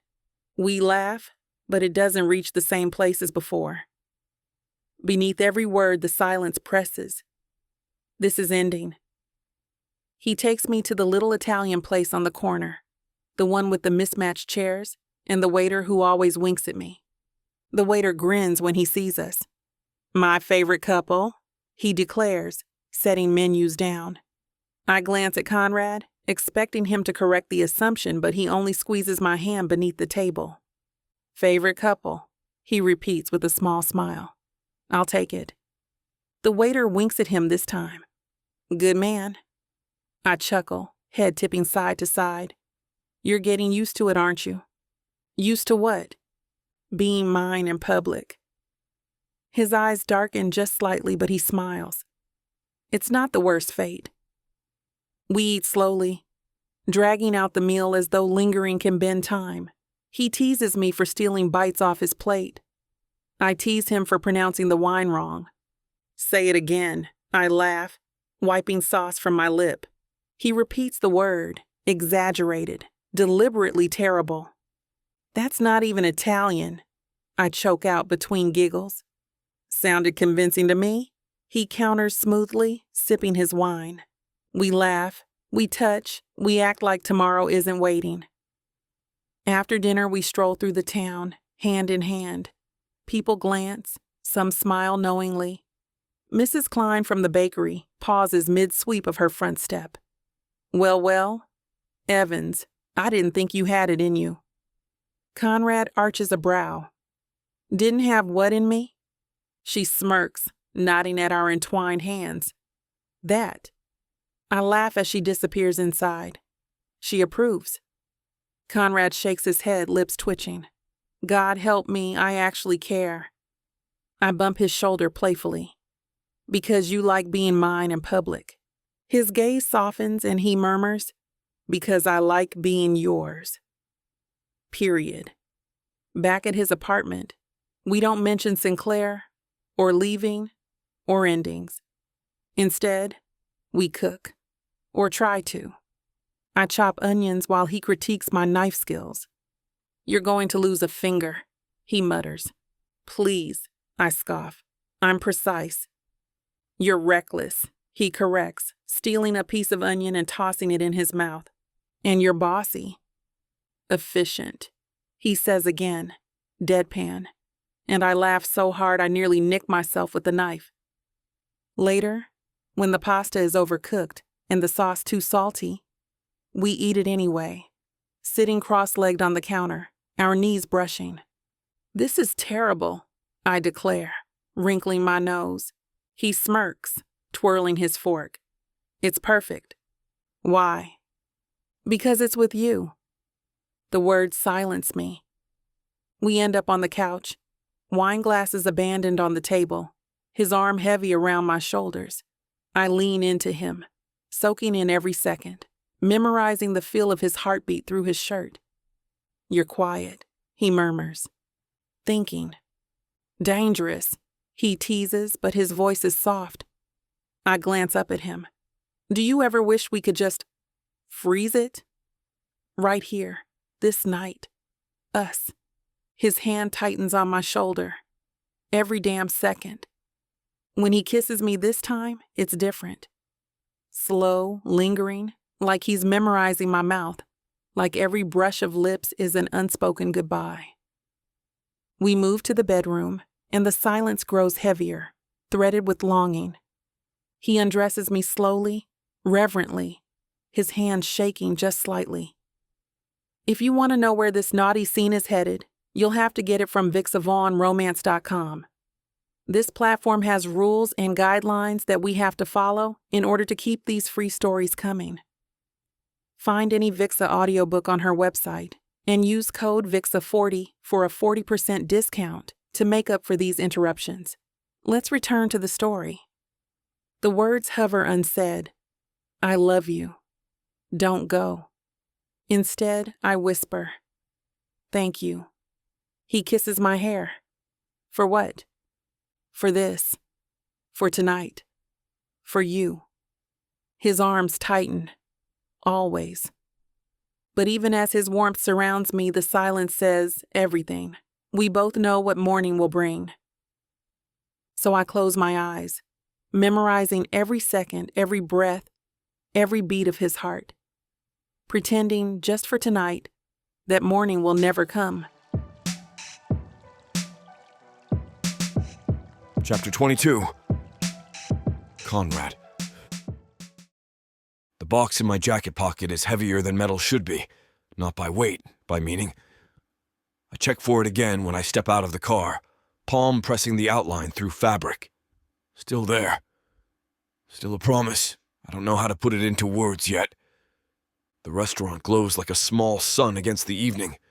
Not grand, not ostentatious. Honeyed light. Real candles. Cloth napkins folded into flourishes I can't replicate. She's already inside, talking with the hostess, her laugh low and warm, the sound that has ruined me for all the hollow rooms I used to live in. Hey, stranger. Jasmine turns and meets me halfway. Her dress is a deep green that loves her skin. The neckline dips like a suggestion only I'm allowed to answer. Her hair is pinned up in soft, decisive chaos, a few curls choosing freedom along her neck. She looks like a story I want to reread until the pages give out. You took my seat, I say, because I need to say something that will not go anywhere. Ever. She nudges my shoulder as the hostess leads us to a corner table beside the window. You're late by exactly... She checks my watch, stealing my wrist. 40 seconds. I'll apologize to the Council of Punctuality. She leans in, conspiratorial. They accept reparations in ravioli. Noted. Menus arrive. We don't need them. We've memorized each other's favorites by accident. Hers, wild mushroom ravioli with browned butter and sage. Mine, the Seaboss they do correctly. Crisp skin, soft center, little coins of charred lemon. We order without looking down. The waiter sets 2 flutes of something pale and celebratory. On the house, he says. To your evening. Jasmine lifts her glass. To our evening, she echoes, eyes on me like she's trying to memorize the shape of my face. Or maybe I'm projecting. Maybe I'm always projecting now. We talk like we're steady. About Mrs. Alvarez's relentless hydrangeas. About a shipment of vases that arrived in the wrong color, and how she bullied a refund out of a supplier with 3 emails and 1 deceptively cheerful phone call. I give her the Langley couple's list of eccentric requirements. A dedicated tea salon, a staircase suitable for magazine spreads, a private reading room with moral gravitas. And she snorts so hard she nearly snows Prosecco. Moral gravitas, she repeats, wiping her lip. Is that where they exile books with kissing? It's where we hide the best ones, I say. She arches a brow, and I add, strict lending rules. Kissing encouraged. There's music tonight. Live, a trio in the corner. Piano like rain that remembers it used to be thunder. A cello that hums low enough you feel it before you hear it. A violin with better manners than it pretends to have. Between the first and second courses, the violinist's bow brushes a melody even I recognize. Something that asks 2 people to stand up and be ridiculous. Dance with me, Jasmine says. I look down at my shoes, polished to an argument. Here? Here, she insists, already sliding her chair back, napkin abandoned like a white flag. Don't make me slow dance with the waiter. He looks spry, I say, but I'm up. She's right. He does look spry. He also clocks the way I put my hand at the small of her back as if the motion is muscle memory. Maybe it has become one. We step into the little square of empty space between tables. The trio lifts their attention like a blessing. I give Jasmine my left hand. She gives me her right. The other hands find their places, mine on silk, hers at my shoulder, and the world rearranges its furniture around us. You're good at this, she says softly, looking up at me as if we're the only two people in the room. I've had practice. Fundraisers. Weddings I couldn't escape. And yet, she says, amusement skimming her voice, you look like you're actually enjoying yourself. Shocking, I know. She rests her cheek against my chest for a measure, and I feel the precise shape of her exhale through my shirt. I could count time by this. I could set clocks by this. You smell like citrus, she says, voice turned quiet by the proximity. And arrogance. That's the cologne label, yes. She laughs into me and I steal the sound for later. When the song ends, the room remembers itself. Applause like rain on windows. We bow as if we're in on the joke and return to our table, pulse lighter than when the night began. The ravioli arrives glistening. The fish cracks under my fork with a sound I want as a ringtone. We share plates because we always share plates now. She chews thoughtfully and tells me I've misidentified a herb. I pretend to front and ask her to name it. She says sage with a kind of smug mercy that makes me want to embarrass myself in public for the pleasure of hearing it again. Between bites, I touch the outline of the box in my pocket and hear the click of a decision. Come with me, I say, when dessert menus appear like hopeful paper boats. We're ditching the tiramisu? She asks, scandalized. For a cause, I promise. Bold, she says, standing. This had better be good. Outside, the air is cool and honest. The street carries small lives. People in coats, laughter being carried to different doors, a cab that coughs up a night shift. We walk half a block to a lighting store that has gone home for the day but left its display glowing. Pendants like moons, chandeliers like constellations. I turn her gently to face me and take the box out. Conrad, she breathes. 100 possibilities rushing into her face and then out of it when I open the lid. White gold. A jasmine blossom, each petal curved the way her name curls when I say it. A tiny diamond at the flower's heart, not for flash, for the pause between inhale and exhale. Her hand lifts, not quite touching. You had this made. I did. When? After the first time you made me forget what day it was. Her eyes shine, the kind of shine that makes you understand why artists paint light instead of trying to trap it. Put it on me. I step behind her, fingers finding the cool length of chain, the clasp. The pendant settles at the hollow of her throat like a thought that finally knows where it belongs. I kiss the skin just below it because I can't not. You know the rule, she says, voice thin with feeling. Gifts demand a reciprocation. I don't make rules I can't enforce. She grins and pulls a small package from her bag, wrapped in paper printed with tiny botanical sketches that I'd bet money she drew herself. She hands it to me with the gravity of a ceremony. I peel it open. Inside, a shallow glass box, the kind that belongs on a desk you intend to keep. Within the glass, preserved blooms, tiny jasmine flowers pressed with care until they look like they're sleeping, and a slip of her handwriting on a small card beneath them. So you won't forget the scent of home. It hits me like a door closing on a wind. I blink hard and fail once. You made this, I say, and it's inadequate. She tucks a curl behind her ear, suddenly shy. I thought, when you're in some immaculate hotel somewhere and everything smells like lemon and nothing, Maybe you could open it and remember that sometimes things smell like us. I run my thumb over the glass as if I could feel the flowers through it. I will open it too often. Good, she whispers. We stand there in the borrowed light, gifts exchanged, the night suddenly heavier with what we won't say. A couple passes, holding hands, unhurried, and their future does not feel like a stranger to them. I want that ease for us. Want it enough that I have to breathe through the ache. Walk me home, she asks. Always. We don't rush. We move like we own our own time, like we can spend it lavishly because we'll make more later. She points out a dog in a sweater and insists I admire it properly. I point out the moon and insist it looks overpriced. She tells me she's going to order one of those ridiculous vintage door knockers shaped like a lion for her apartment, and I tell her I'll install it, even though I'll need YouTube and a prayer. At a crosswalk, we stop in the red, and she swings our joined hands once, twice, like a kid daring sunlight to return. Tell me a thing you've never told anyone, she says.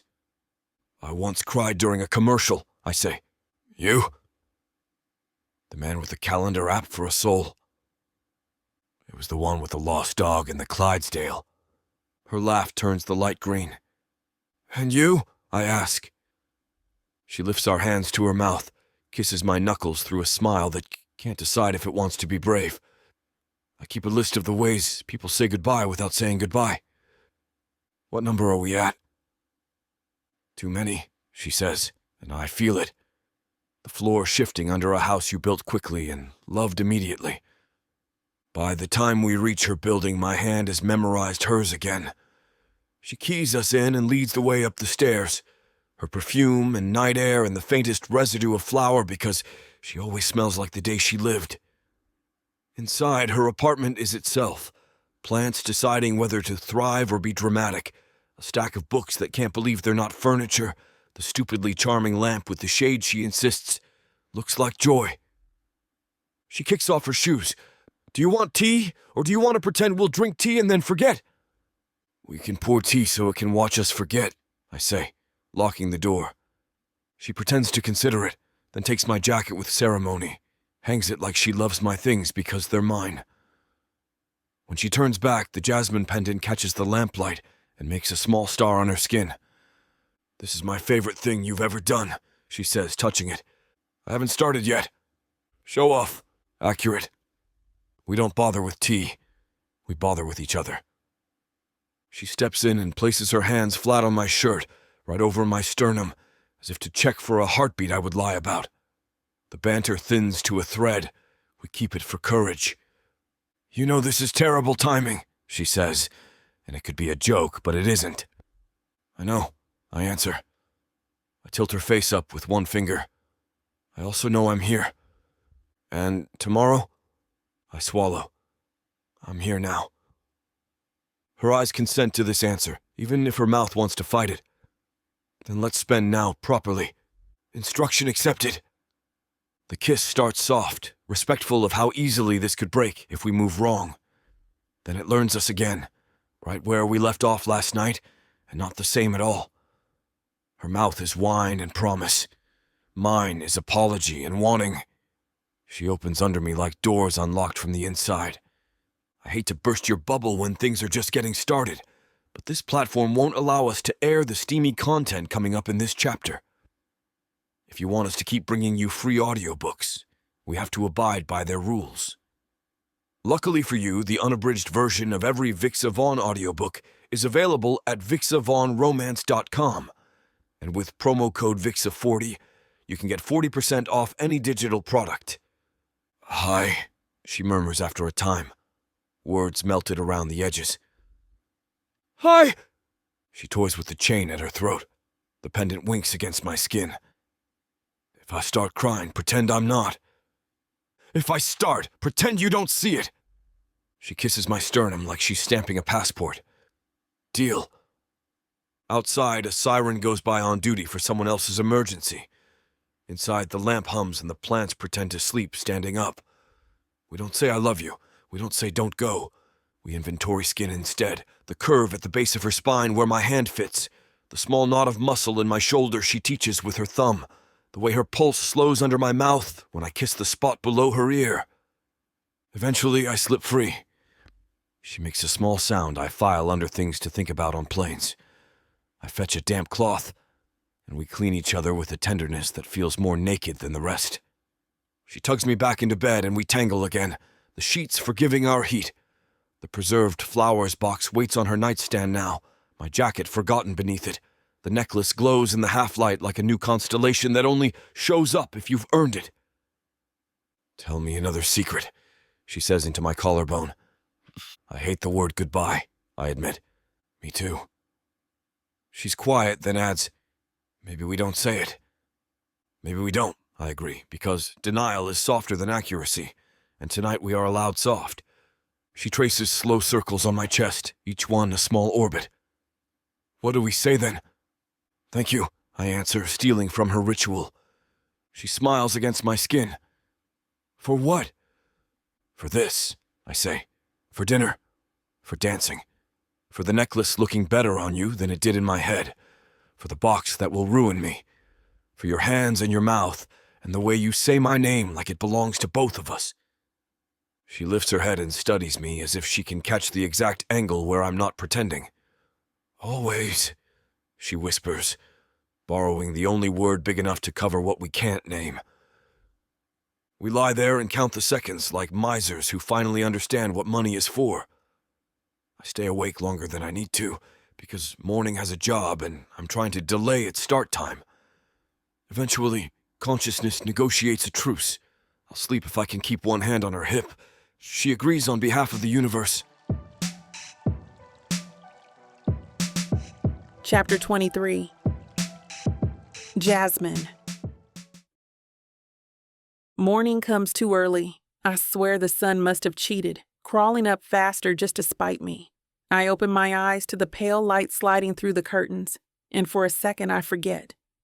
For 1 second, I just feel Conrad's arm heavy over my waist, his steady breath warming the back of my neck, his body fitted perfectly to mine. For 1 second, I believe this is forever. Then the truth presses in. This is the last time. I lie there frozen, listening to the steady thump of his heart against my spine, and something inside me wants to howl like a wounded animal. Instead, I blink up at the ceiling, bite my lip until it aches, and pretend I can hold time still. He stirs behind me, stretching slightly, then pressing his mouth against the slope of my shoulder. "You're awake." "So are you." My voice is rough, heavier than it should be. His lips brush my skin again. Couldn't sleep. Someone kept stealing the covers. A weak laugh escapes me. Maybe because someone's a human furnace. Efficient heat source. I turn just enough to see his face, his hair mussed, his jaw shadowed. Bossy heater. His smile is faint but real, and for a moment the dread eases. We fall into the rhythm we know, banter like a lifeline, teasing like armor. "Breakfast?" he asks, brushing a curl from my cheek. "Are you offering or delegating?" "I'm considering cereal." I groan, burying my face against his chest. "You are not leaving me with the memory of cereal." He chuckles, deep and low, and it vibrates through my bones. "Fine. No cereal. I'll make eggs." "You'll burn eggs." "Optimism, Jasmine." "Facts, Conrad." He kisses the top of my head, then supervise me. The kitchen is too quiet. I perch on the counter while he moves around like he belongs here. Shirt sleeves rolled up, tie abandoned, barefoot like the man I've seen in glimpses but never fully. He opens cabinets, sets out pans, frowns at utensils like they've personally wronged him. "You're supposed to use oil," I say as he cracks eggs into the pan. He glances over his shoulder, one brow arched. "Do you want to do this?" "No, I want to watch you do it wrong." Efficient criticism. Bossy chef. He shakes his head, smirking, but his movements soften, as though even cooking eggs has become precious. I watch his hands, steady and careful. and it hits me. This is the last time I'll see him standing in my kitchen, pretending at domesticity. The thought cracks something in me. The eggs sizzle. Toast pops up.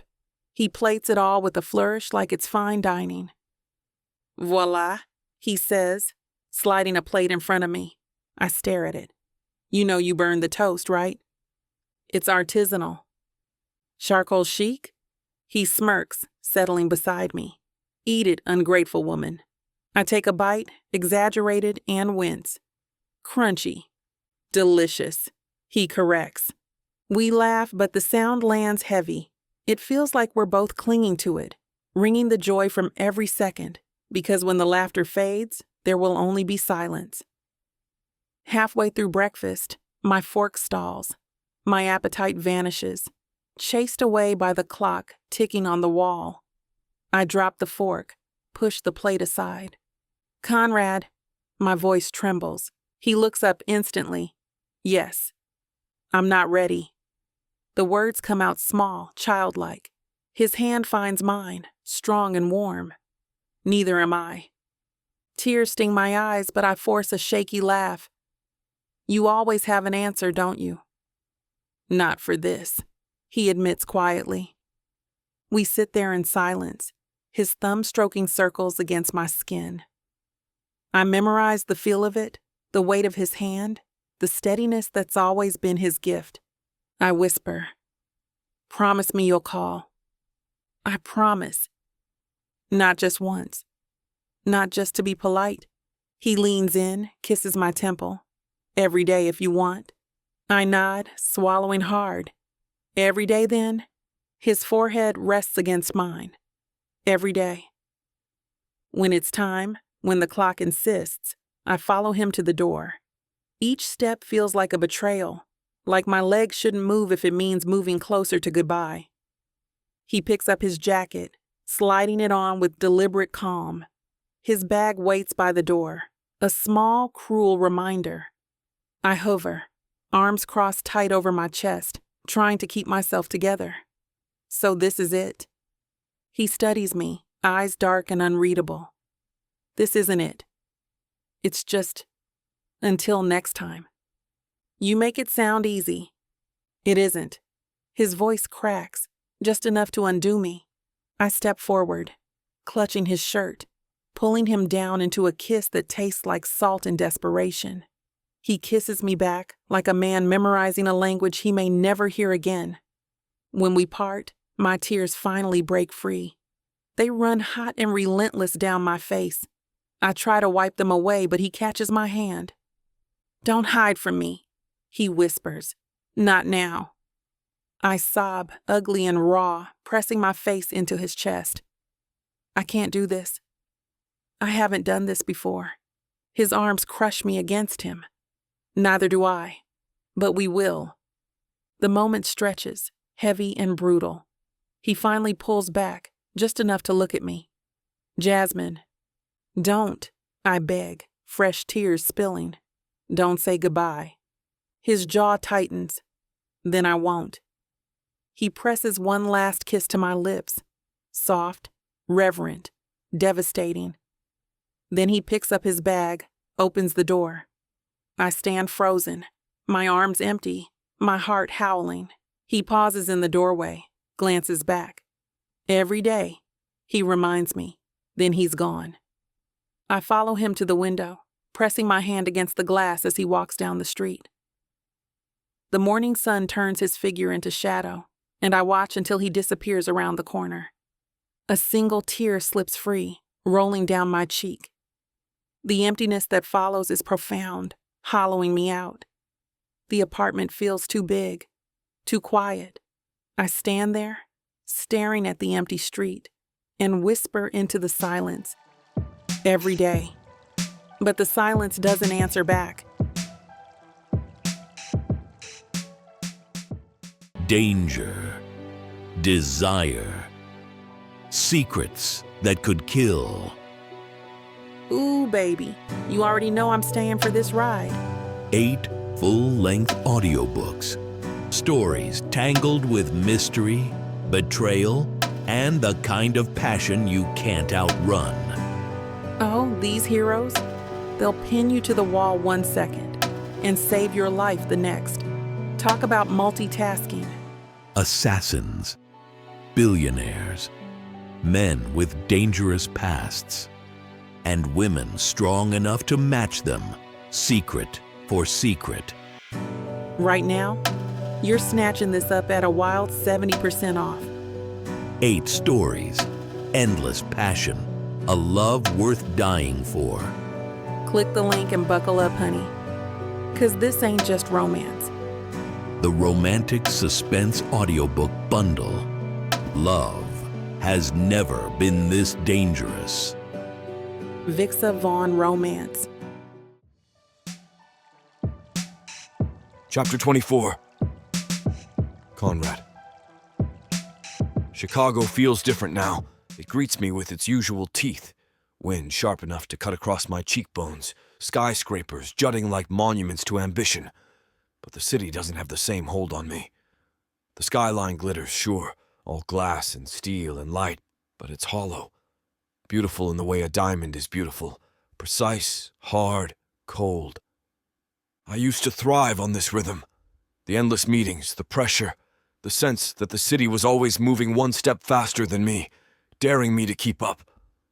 Now, every honk of a horn, every shuffle of feet across Michigan Avenue, every voice cutting through the air just sounds like static. The one voice I want isn't here. My penthouse feels emptier than ever when I get back that first night. No scent of flowers lingering, no warm laugh spilling into the corners, just clean lines, gleaming surfaces, order so sharp it almost mocks me. I drop my bag by the door, loosen my tie, and stand in the center of the room. Silence wraps me up in a way that isn't comforting. I don't sneeze. Not once. The air is sterile, filtered, perfect. But I'd give anything for the prickle in my nose that used to come from standing too close to her bouquets, from letting pollen brush against my shirt because she'd leaned too close while laughing. The allergy's gone, but so is everything that made it worth it. The days blur quickly into a cycle. Meetings, calls, deals. I shake hands with men who think ambition is the only currency that matters. I sign papers that will add commas to my accounts, but take nothing from the ache in my chest. I catch myself drifting during presentations, seeing not numbers, but Jasmine's face, the curve of her mouth when she smirks at me, the soft sound of her laugh when she teases me for being bossy, the way her hair curls against her neck when she lets it down at night. I long for her in a way that startles me. Not just lust, though God knows that runs under my skin constantly, but presence. Companionship. The simple fact of her hand in mine, the quiet that wasn't empty when she was in it. Loneliness is not something I've ever admitted to. I used to tell myself I didn't feel it, that I was above it. But now it stalks me through every hallway of my glass office tower.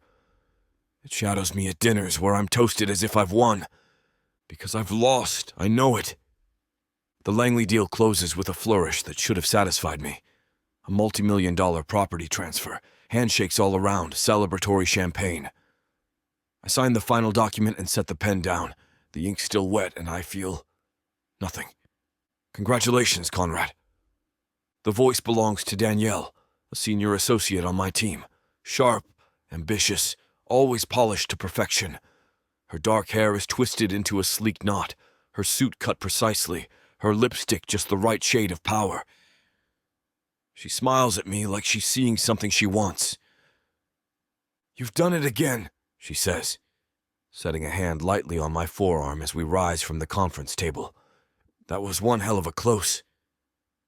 Her touch is brief, professional enough to pass as harmless, but it lingers like an unwanted echo. I force a nod. "Thank you." She tilts her head, eyes scanning me in that way people do when they think they've spotted a crack. "We're heading out to celebrate. You should come. Drinks, music, something to take the edge off." I open my mouth to decline, already picturing the hollow thrum of bass in some crowded bar. But before I can, my phone vibrates. Jasmine's name flashes on the screen. I snatch it up like a drowning man grabbing rope. I'll take this. Danielle raises a brow, smiles faintly. Another deal already? Something like that, I mutter, stepping aside, answering the call. Her face fills the screen, softening me instantly. She's in the shop, I can tell. The faint green of plants behind her, the shelves lined with vases. She's smiling, tired but radiant. Hi, she says, voice lifting, and I swear my chest aches. Hi, I breathe back. For a moment, the city fades. I hear her laugh, see the way she tucks a curl behind her ear, and I could almost believe I'm back there, walking into the shop just to annoy her, just to earn that exact smile. Then movement flickers at the corner of my eye. Danielle laughing with two colleagues as they gather their coats. Her hand touches my arm again lightly, a casual squeeze as she leans in to say, "We'll be downstairs if you change your mind." And in that moment, Jasmine sees. Her smile falters just slightly. Her eyes flicker from mine to where Danielle's hand lingers, then back again. My stomach plummets. "Who's that?" she asks softly. I shake my head quickly, stepping back, putting distance between myself and Danielle without even thinking. Nobody. Just a colleague. Nothing.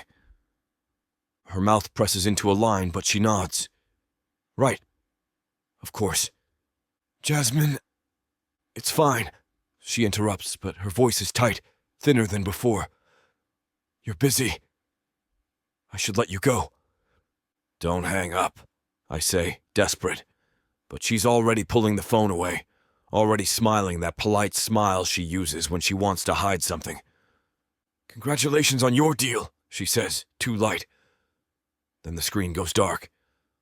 I stand there, phone in my hand, surrounded by the gleaming walls of the conference room. I feel like I've lost control.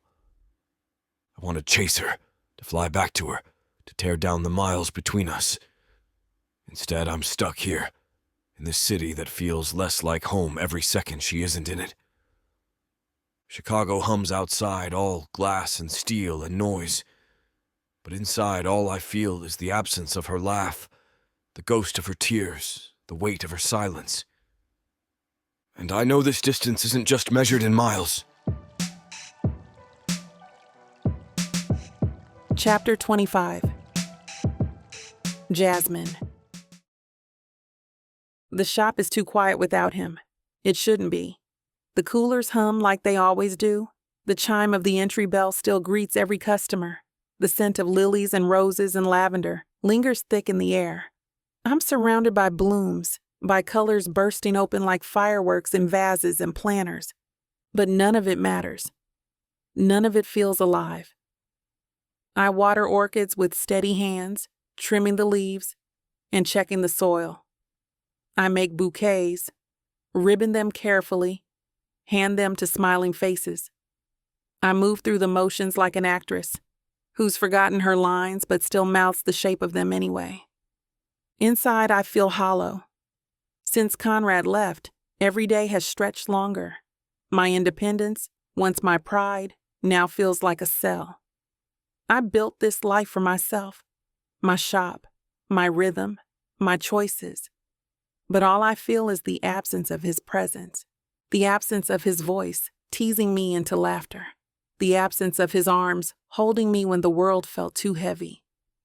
And then last night, the image burned into my mind like a cruel brand, a polished woman leaning against him, her hand on his arm, her smile angled like a claim, Conrad's voice saying, "Nobody, just a colleague." Nothing. Nothing. The word clanged in my head all night. I trust him. I do. But trust doesn't erase the sting of seeing someone else's hand where mine should be. Trust doesn't stop the gnawing whisper that distance is a vacuum, and vacuums get filled. By midday, I'm exhausted from pretending. A young couple comes in, giggling, pointing at tulips, and arguing over whether pink or yellow is better. I tie their bouquet with practiced ease, my smile stiff. They leave, still holding hands. I stand at the counter watching them walk away, and the ache inside me deepens. The shop is full of beauty, but I feel numb. Flowers bloom, customers smile, life keeps going, and all I can think is, what if long distance doesn't work? What if love doesn't stretch across states, across time zones, across temptation? The bell over the door chimes again, and I plaster on another smile. It falters the second I see him. Derek. He's cleaned up. Hair trimmed, shirt pressed, posture that says he's trying to be the man I once wanted. He holds a bouquet of red roses, like some parody of romance. Jazz, he says softly, using the nickname I hate. You look incredible. The audacity burns. I don't move from behind the counter. What do you want, Derek? He takes a step closer, roses extended. I wanted to apologize again, to show you I've changed. I made mistakes. God, I know I did. But I've been working on myself. And I keep thinking about us, about what we could still have. The words roll off him too smoothly, practiced. I wonder how many women he's rehearsed them on before me. I don't even look at the flowers. Put those in the trash outside. He blinks. Jasmine. No. My voice is sharp, final. You don't get to walk in here and play redemption. You don't get to talk about us. That died when you cheated. That died when you lied. His jaw tightens. So that's it? You're with him now? Yes. I don't hesitate. His eyes flash with something ugly, but I hold his gaze coldly. Then you'll regret it, he mutters, setting the roses on the counter anyway before turning and storming out. I watch him go, my hands shaking. Not from temptation, not from longing, but from anger. Anger that he thinks he can still circle my life like a vulture. I grab the roses and shove them straight into the trash. But when the door closes and silence swallows the shop again, the anger drains, leaving only the ache. Conrad. The truth presses in heavy. I want him. Only him. Always him. But the distance feels like an ocean. In last night's image replays endlessly, the polished woman touching him like she had a right to. I sit behind the counter, chin on my hand, staring at a vase of white jasmine blossoms. My namesake. Once, their scent felt like power. Now it feels like a cruel reminder. What if this doesn't work? What if long distance is just the slow death of everything we built? I close my eyes, and the tears spill over, hot and relentless. I miss you, I whisper to no one. The flowers don't answer. The room is full of life, and I've never felt so utterly alone. The phone rings twice before his face fills the screen, and just like that, I end the call. The phone screen goes black. My reflection stares back at me, red-rimmed eyes, trembling lips. I press the device to my chest as though I can hold him there, as though the glass and metal can substitute for flesh and warmth. But all I feel is the cold. Is it bad that I didn't answer? The question turns in my mouth like a coin. Heads. Yes, I'm a coward, a runaway who sprints at the hint of closeness. Tails. No, I'm a woman who knows she opens slowly and refuses to be pried. I find the clippers where I always leave them. Under the dish towel, the metal still cool from the last rinse. Structure then show, I hear myself say, and it steadies me enough to start. Greens first. Always. I tug a eucalyptus sprig free and recut it under the tap, the water slicking my wrist. The familiar sting of plant scent, clean, a little medicinal, opens a small bright window in my chest. Another buzz. I can feel the message through the counter, a pulse finding my pulse. I picture his face haloed by the screen light. I picture the way my own name might sit in his mouth when no one's listening. The image hurts, so I aim my attention at the thorn that snags my thumb. The skin breaks, a neat red dot. My breath goes fast, then faster. Not because of the sting, Because the body remembers what the mind tries to tidy away. Wanting is dangerous when you've built a life around care.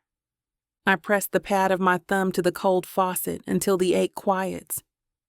It's not bad, I say out loud, then shake my head. It feels bad. The difference is the thread. I try to hold it. I build the bones of the arrangement the way I want my heart to be built. Sturdy, forgiving. Ruscus, then a collar of eucalyptus, then a shy arch of olive. The roses are still tight, their edges the faintest warmth of champagne. I don't coax them. I don't blow on them like a child begging a secret to hurry up and be heard. I tuck them in and leave the room. The phone stops humming. The silence afterward is louder. I turned it over anyway. One missed call. One message I don't open. My reflection wobbles on the black screen, eyes rimmed the color of oversteeped tea. Somewhere behind that glass is a man who looked at me like rooms could breathe. Somewhere behind that glass is a future. It feels like leaning over a balcony and loving the view, and also loving the railing. Am I the villain? I ask the roses. A siren unspools down the block, thinner and thinner until it's a thread, and then nothing.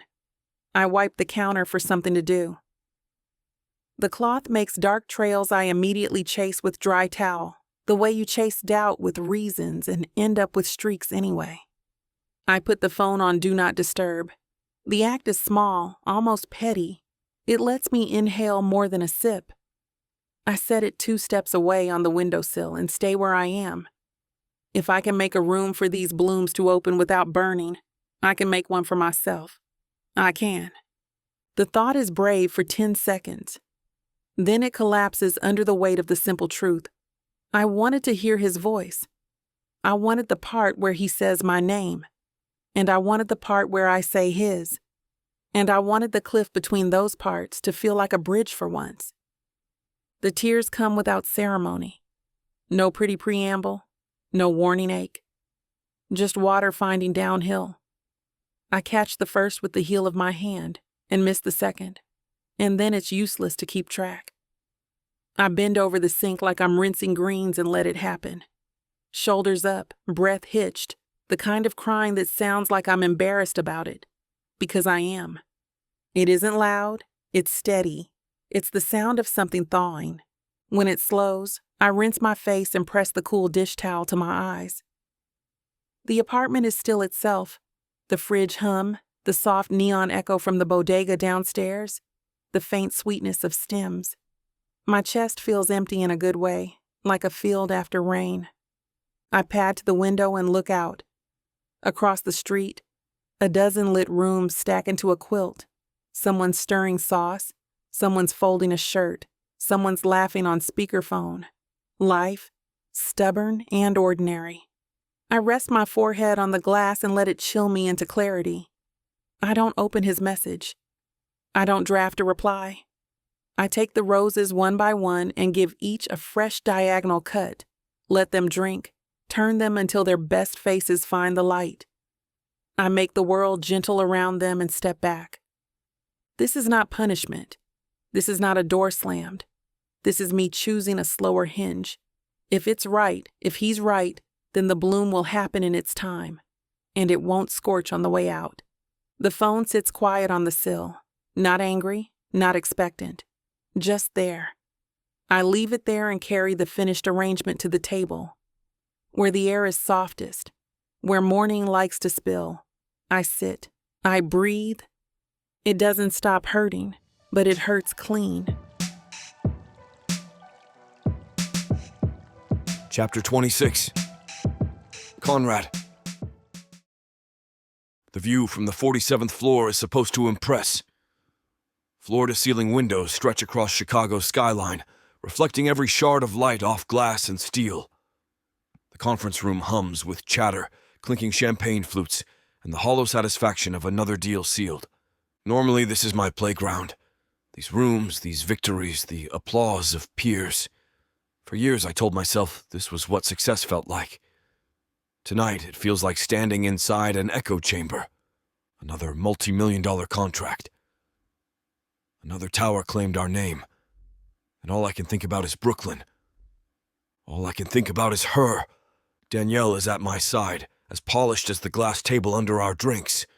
Her laughter cuts sharp through the room, and her hand brushes too close to my sleeve when she leans in to comment on the toast. "You really are unstoppable," she says, eyes flicking up to mine. "No matter the market, no matter the competition, you always win." I sip my drink, deliberately stepping an inch away. "Winning isn't everything." She tilts her head, amused. That almost sounded uncharacteristically humble, Evans. I don't reply, because it isn't humility, it's truth. A rival agent from one of the smaller firms sidles up, smirk already in place. "Evans," he drawls, "glad to see you're back. We were starting to wonder if you'd gone soft after that little vacation in Brooklyn." The word drips with derision. Something inside me snaps. I set my glass down too hard, the sharp clink slicing through the noise. "Careful," I say, voice low, precise. I don't take kindly to people mistaking living for weakness. The smirk wavers. "Didn't mean—" "Yes, you did," I cut in, stepping closer. "And you can keep your mouth shut about things you don't understand." Because Brooklyn isn't a vacation, it's where I found something worth more than any of this. The room quiets. Even Danielle shifts beside me, startled. My pulse hammers, but I don't regret it. I've spent years building this facade, letting people believe I only cared about the next win, the next deal, the next rung on the ladder. And for once, I let the mask slip. My boss, Leonard, breaks the silence with a chuckle, raising his glass. "Well, passion looks good on you, Evans. Don't mind the peanut gallery. You've been on fire this quarter, and tonight proves it." He gestures toward me, eyes bright with approval. "We're talking incentives for closers like you. Expanded territories, bigger bonuses. Hell, if you want a bigger slice of the pie, say the word." The room murmurs in agreement, glasses lifted again. Danielle smiles at me, hand brushing my arm once more, as if to say this could be our empire, together. I don't feel proud. I feel tired. I look at Leonard squarely. "What I want," I say, voice steady, "is to move my base of operations to Brooklyn once this deal closes." The words ripple through the room like a dropped stone in water. Conversations stutter. Danielle blinks, her hand falling away. Leonard raises his brows. "Brooklyn," he repeats. "Evans, you've got Chicago eating out of your hand. Why the hell would you leave the center of the game for—" "Because none of it matters without her." The sentence slips out before I can contain it. The quiet that follows is absolute. Leonard studies me for a beat, then chuckles softly, shaking his head. "I'll be damned. Evans has a heart." Danielle's lips curve faintly, but her eyes are sharp, calculating. She knows now that whatever game she thought she was playing, I'm not a piece on the board. I don't wait for the approval, or the debate, or the inevitable fallout. I straighten my tie, finish my drink, and let my voice carry just enough to be heard. I've spent my life chasing towers and contracts, convincing myself it was enough. But it isn't. I'll close this deal because it's my job. After that, my base is Brooklyn. Take it or leave it, and in that moment I know it's true. The empire means nothing if Jasmine isn't at the center of it. The skyline, the towers, the applause, none of it fills the emptiness she left. All the power in the world doesn't matter when you've tasted love and found it's the only thing worth building. The party keeps buzzing behind me, voices climbing again now that the moment has passed. But I don't stay to soak in their approval or curiosity. I step out into the cold Chicago night, the air biting at my throat, my pulse still thrumming with the words I just said. I don't want champagne. I don't want applause. I want her. Pulling my phone from my pocket, I scroll to her name without hesitation. The photo of her laughing at some joke I never meant to be funny flashes on the screen before it starts to ring. 1 ring. 2. 3. Her voicemail kicks in. "Jasmine, it's me. Call me back as soon as you can." My voice is rougher than I intend, threaded with something I can't disguise. "I need to hear your voice. I need you to know." I pause, pressing my forehead against the chilled glass of the building. "I miss you. Call me back, please." I hang up. Try again immediately. This time the call doesn't even ring. Straight to voicemail. Her phone is off. The weight of it sinks heavy in my chest. She's shutting me out, whether by accident or on purpose. And I deserve her silence after what she saw. The thought claws through me that she's alone, hurt, doubting me while I'm stuck in this goddamn city that suddenly feels more like a cage than a crown. I shove the phone back into my pocket, jaw tight, lungs burning against the cold. At long last, I feel powerless. Not because of a deal or a market, but because the one person I'd burn it all for won't pick up the phone. And that's when I know I can't stay here much longer. Not if it means losing her. Chapter 27. Jasmine. The shop feels colder today, even with sunlight pooling through the front windows. I've left Conrad's last call unanswered. His voicemail sits on my phone like a stone. "Call me back, please." But I can't. Not yet. I'm still replaying that moment. His colleague's hand on his arm. The way he said nothing like it could erase what I saw. I keep my phone face down on the counter and scrub at already clean vases, pretending I'm busy. Pretending I'm not crumbling inside. The door chimes and I nearly sigh, bracing for a customer, but it's Esme.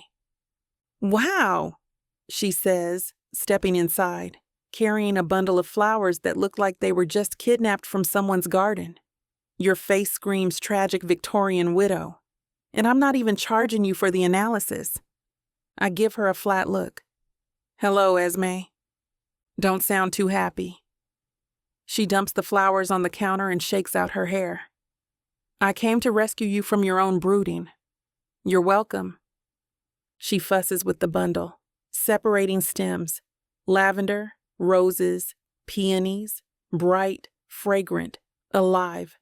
The scent fills the shop instantly, too instantly. My stomach flips. The sweetness that usually soothes me suddenly feels overwhelming. I wrinkle my nose, wave a hand. God, those are strong. Strong? They're perfect. She leans in and inhales deeply, eyes closing in bliss. "See? Heaven." I gag. Actually gag. Esme snaps her eyes open. "Did you just—" I bolt for the sink, covering my mouth. The smell hits harder now, cloying, suffocating. I retch, bile rising. My body convulses as if it's revolting against the very thing I've built my life around. "Jas." Esme is suddenly at my side, pulling my hair back like the seasoned best friend she is. "Are you? Oh my God, are you actually throwing up?" I grip the sink, gasping. It's the flowers, the smell. Another wave hits and I spit again, trembling. When it passes, I sag against the counter, dizzy. Esme stares at me like I've grown 2 heads. Then her eyes widen, her mouth dropping into an O. "No way." I wipe my mouth with the back of my hand. "What?" Her voice pitches higher. "Jasmine, you can't stand the smell of flowers. You're nauseous. Do you know what this means?" I groan. "That I'm dying of irony?" She smacks my arm. "That you're pregnant." I burst out laughing, shaky and startled. "Oh my God, Esme. Please." "I'm serious." She's practically bouncing. "You love flowers. You live for flowers. And now you can't handle the smell?" Classic pregnancy symptom. I snort. Or maybe I just need to clean my shop better. "Uh-huh." She narrows her eyes. Hands on her hips. "So when's the last time you had sex, Heat shoots to my cheeks. "That is none of your business." "Oh, it's my business now." She points a finger. "You've been glowing lately. Until this week when you suddenly turned into Broodzilla. And don't think I didn't notice you daydreaming in corners. Spill. I cross my arms. You're impossible. And you're deflecting. She grins, leaning closer. So? Was it Brooklyn Boy? I sigh, defeated. Yes. Her gasp is theatrical. Finally. Then her grin softens. And now, maybe... Baby? I groan into my hands. Stop. But she doesn't. She circles me like a shark smelling blood. Imagine it. Tiny flower shop baby, growing up surrounded by roses and peonies, sneezing like crazy. I laugh despite myself, shoving her shoulder. You're insane. Insanely perceptive. She wiggles her brows. Have you been late? Any cravings? Weird dreams? I shake my head firmly. Even if I were... Her grin widens. So you've thought about it? I glare. No, you thought about it. Because I'm right, she sing-songs. We end up on the couch in the back office, me sipping water while Esme sprawls beside me, grinning like a cat with cream. You can laugh all you want, she says, but I'm calling it now. Auntie Esme. I snap a look at the ceiling and exhale. But the word auntie sticks in my chest, warm and terrifying. You really think I could be? I ask softly, surprising myself. She tilts her head, smile gentler now. I think it wouldn't be the worst thing. Silence falls for a beat. The idea hovers between us, impossible and intoxicating. A maybe that terrifies me. Because Conrad isn't here. Because distance already feels like a wall between us. Because if Esme's right, if this is real, it changes everything. I laugh again, shakier this time. I'm not pregnant. Uh-huh. I'm not. Esme smirks, smug. Then why can't you stop thinking about it? My smile falters. Because she's right. I can't shake it. The nausea fades, but the thought lingers, curling into me, making itself at home. I press a hand to my stomach, quiet, unsettled. I wonder, what if Esme's right? Esme is pacing my tiny back office like she's plotting a jewel heist. Okay, she says, pointing at me with the kind of intensity reserved for courtroom dramas. Here's what's going to happen. We're going to the pharmacy, we're buying a test, and you are peeing on a stick before sundown. I blink at her from the couch, still shaky from throwing up, still tasting flowers in the back of my throat. You realize how ridiculous you sound, right? She gasps. Ridiculous? Excuse me, but I have watched enough medical dramas to know when the signs are screaming. You, my dear, are a walking, talking season finale twist. I groan, covering my face with both hands. Esme, she yanks my hands down. Don't you Esme me. Do you want me to make a PowerPoint? Because I will. Slide 1, vomit. Slide 2, flower shop girl allergic to flowers. Slide 3, Conrad's abs in your bed. Connect the dots, Jasmine. I can't help it. I laugh, choked and nervous. God, you're impossible. She smirks, grabbing her purse. And you're pregnant. 30 minutes later, we're in the fluorescent-lit pharmacy aisle, staring at a wall of pregnancy tests like it's the most intimidating display on earth. Esme taps her chin. Okay, question. Do we want basic pea-stick chic? Or do we want digital with fancy font? Because I'm a sucker for presentation. I'm going to throw up again, I mutter. Not from the flowers this time? She fires back, snatching 3 boxes off the shelf. We're covering all our bases. 3? She shrugs. We're thorough. Science demands replication. The cashier raises a brow when we check out. But Esme beams like she's just won the lottery. Don't mind us, she says brightly, just confirming her destiny.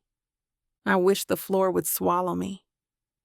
Back at the shop, I clutch the bag like it's radioactive. Esme claps her hands. All right, P Princess. To the bathroom you go. I can't do this. You literally already did this. She shoots back. Step 1 happened weeks ago. This is just step 2. Heat floods my face. Oh my God, shut up. She smirks, pushing me toward the bathroom. Go. I'll be out here timing dramatic music. 5 minutes later, I'm staring at 2 pink lines. 2. I grip the sink, my knees weak. The world tilts. My reflection in the mirror doesn't look like me. Wide-eyed, pale, trembling, pregnant. A bang rattles the door. Well? I can't speak. The knob jiggles, and then Esme bursts in like a woman possessed. Her gaze drops to the test on the counter. She freezes, then gasps so loud I swear the orchids in the cooler flinch. Oh my God! She grabs my shoulders, shaking me. You're pregnant. You're actually, Jazz, you're... I know. My voice cracks. I know, okay? She squeals, jumping up and down. I'm gonna be an auntie. Auntie Esme. Oh my God, I need a shirt that says it. And maybe a mug. And... Esme? She stops mid-bounce, eyes wide with glee. What? I can't breathe. Oh? She pulls me into a hug instead, arms tight. You're gonna be fine. You hear me? You're gonna be fine. I sag against her, shaking. I don't know what to do. She pulls back, eyes dancing. Well, first, you're going to stop looking like you just murdered someone. Second, you're going to eat. Pregnant people need snacks. Third, my voice wobbles. Third, you're going to tell tall, broody, bossy pants the news. I stiffen. Conrad. Ding, ding, ding. I swallow hard. What if he doesn't want this? Esme snorts. Please. The man looks at you like you hung the stars. He'd probably build a nursery before he builds his next condo. Tears sting my eyes. It's not that simple. He's in Chicago. He's busy. He has people hovering. Her expression softens. Colleague McHansey. I groan, covering my face. Don't call her that. Why not? Fits perfectly. Look, Jess, if he's worth what you think he is, he'll step up. And if he doesn't, then we'll buy bulk ice cream and raise this kid Beyoncé style, independent and flawless. I laugh while crying, swatting her arm. You're insane. Insanely right, she corrects. We sit on the couch again, the test between us like it might explode. Esme leans back smug. So, when are you telling him? I gnaw my lip. I don't know. Tonight? No. Tomorrow? Esme? Next week? In a singing telegram? Should I book the barbershop quartet? Despite everything, I laugh, loud and sharp. God, stop. She grins, victorious. I'll stop when you admit you're excited. I blink. Excited? Yeah. Terrified, overwhelmed. Sure. But somewhere in there, she taps my chest. You're excited. I can see it. I press a hand to my stomach, whispering, maybe. The shop is quiet. Outside, the city hums along, oblivious. Inside, Esme beams like a woman who just found out she won the world. You're gonna be a mom, she says softly. The words crash into me, heavy and unreal. Mom. I close my eyes and all I see is Conrad, his hands, his voice. The way he whispered mine like it was the truest thing he'd ever said. I don't know when or how I'll tell him, but I know I can't unknow this. I can't pretend my life hasn't just tilted on its axis. Esme squeezes my hand, whispering fiercely, whatever happens, you're not alone. I let myself believe it. Chapter 28. Conrad. Chicago gleams outside the window, but I can't stop staring at my phone. 4 missed calls, 6 texts, all mine. None answered. I scroll through them, hating myself with each one. Call me back. Please, Jazz. We need to talk. The last one just says, I miss you. Her silence slices deeper than any rival's insult ever has. She's never shut me out like this. Even when she was angry, she gave me her fire. Now? Nothing. Just silence. Thick and heavy. Evans! Danielle's voice snaps me back. She's across the table, flipping open a file, sleek and composed as ever. We're ready to run numbers with the Kaplan Group. If we secure this, it'll put us 5% ahead of... Do it, I mutter, forcing myself upright. She frowns slightly. You're usually the one leading the charge. Everything all right? Fine. The lie tastes bitter. The meeting drones on, but my mind drifts. I picture Jasmine in her shop, hands buried in stems, her hair tied back, that little crease between her brows when she's lost in arranging. I imagine her not answering because she doesn't want to hear me justify myself. I imagine her angry, hurt, alone. And every scenario guts me. Evans? I blink. Danielle is staring at me, expectant. So are the clients. Right, I say quickly, clearing my throat. Projected RO. I would be stable over 3/4. You'll see the profit surge, especially if you rezone the south property lines. We'll handle the paperwork. Danielle picks up smoothly, covering my laps with practiced ease.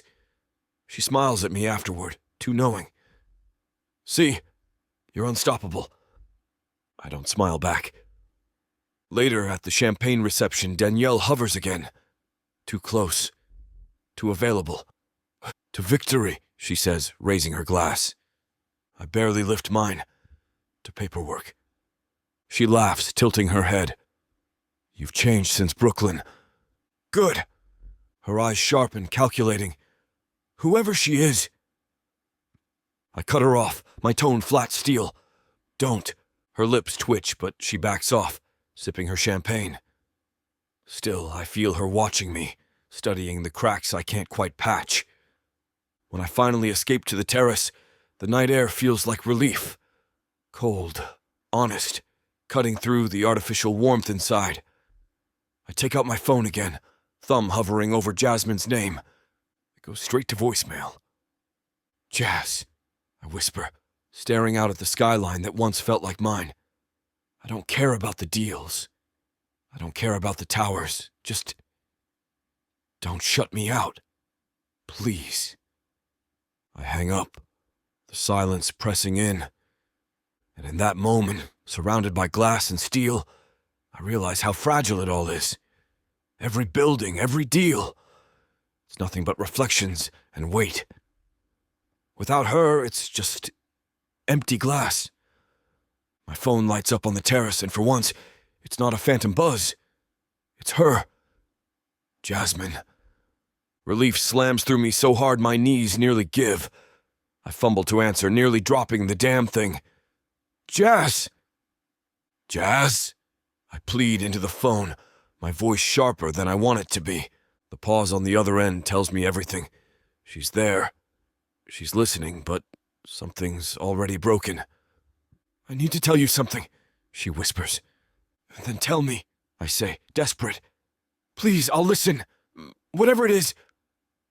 The terrace door opens with a groan, slicing through the moment like a blade.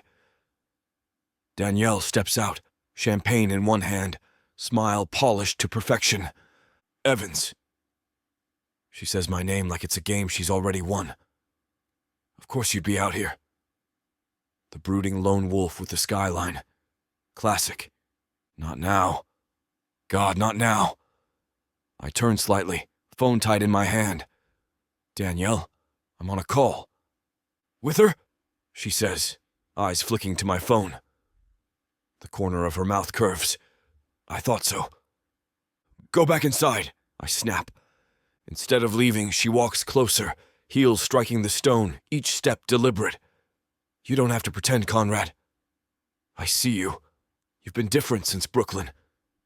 Softer. Distracted, she leans in, lowering her voice. You could have someone here who understands your world. Someone steady. Someone who doesn't live states away. My jaw tightens. Danielle. She lays a hand on my arm, nails precise, like she's signing her name into my skin. Don't tell me you've never thought about it. Us. The air turns thick. I shove her hand off, stepping back. No, not once. Not for a second. Her eyes flash, the smile flickering. You don't mean that. I do. I bite out. I've never thought of you that way. And I never will. Her brows arch, like she's amused instead of wounded. You're telling me you'd rather throw yourself away on... Careful. I cut her off, my voice low, sharp enough to slice. Don't finish that sentence. She blinks, lips parting. Jasmine, I continue, saying her name deliberately, is not a fling. She's not a weakness. She's the reason any of this matters anymore. So don't stand here and try to rewrite the story. For a beat, Danielle just stares at me, expression unreadable. Then she laughs lightly like I've just told her a charming lie. You're blinded, Evans? No, I snap, my grip tightening on the phone. For once, I actually see clearly. And then I remember. The call. My blood runs cold. Jasmine? I lift the phone, check the screen. Still connected. Her breathing's there, just barely. Wait, don't... I start. The line clicks dead. Damn.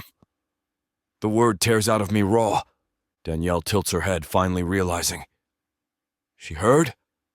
I whirl on her, fury in every muscle. That was her. And thanks to you, she thinks... My throat locks. She thinks I'd even consider anyone else. I didn't... You did. My voice is lethal now. You knew what you were doing. Her smile falters, for the first time cracking. You need to hear this clearly, I say, stepping closer, low enough only she can hear. I don't want you. I never did. The only woman I want is Jasmine. If you ever put yourself between us again, you'll regret it.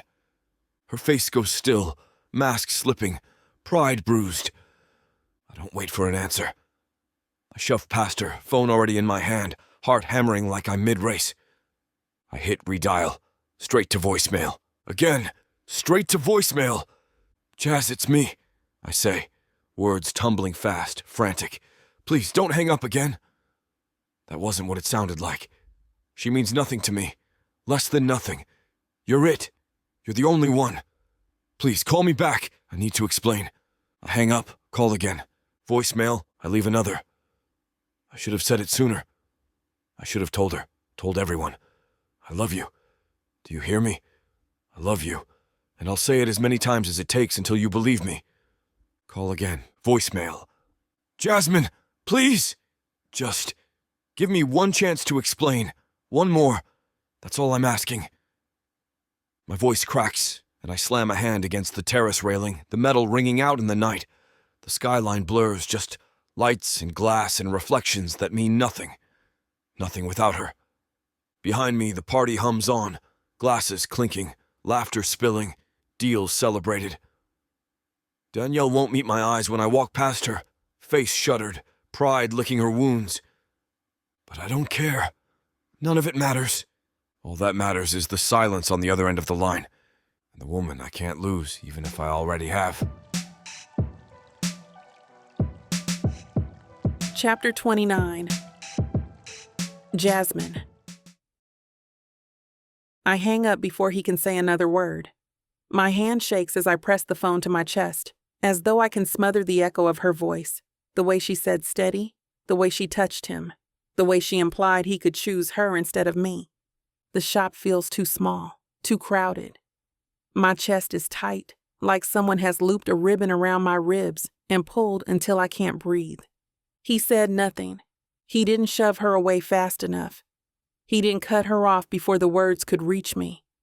My stomach twists. Not from the nausea that started this mess, but from a darker sickness. Something rooted in fear.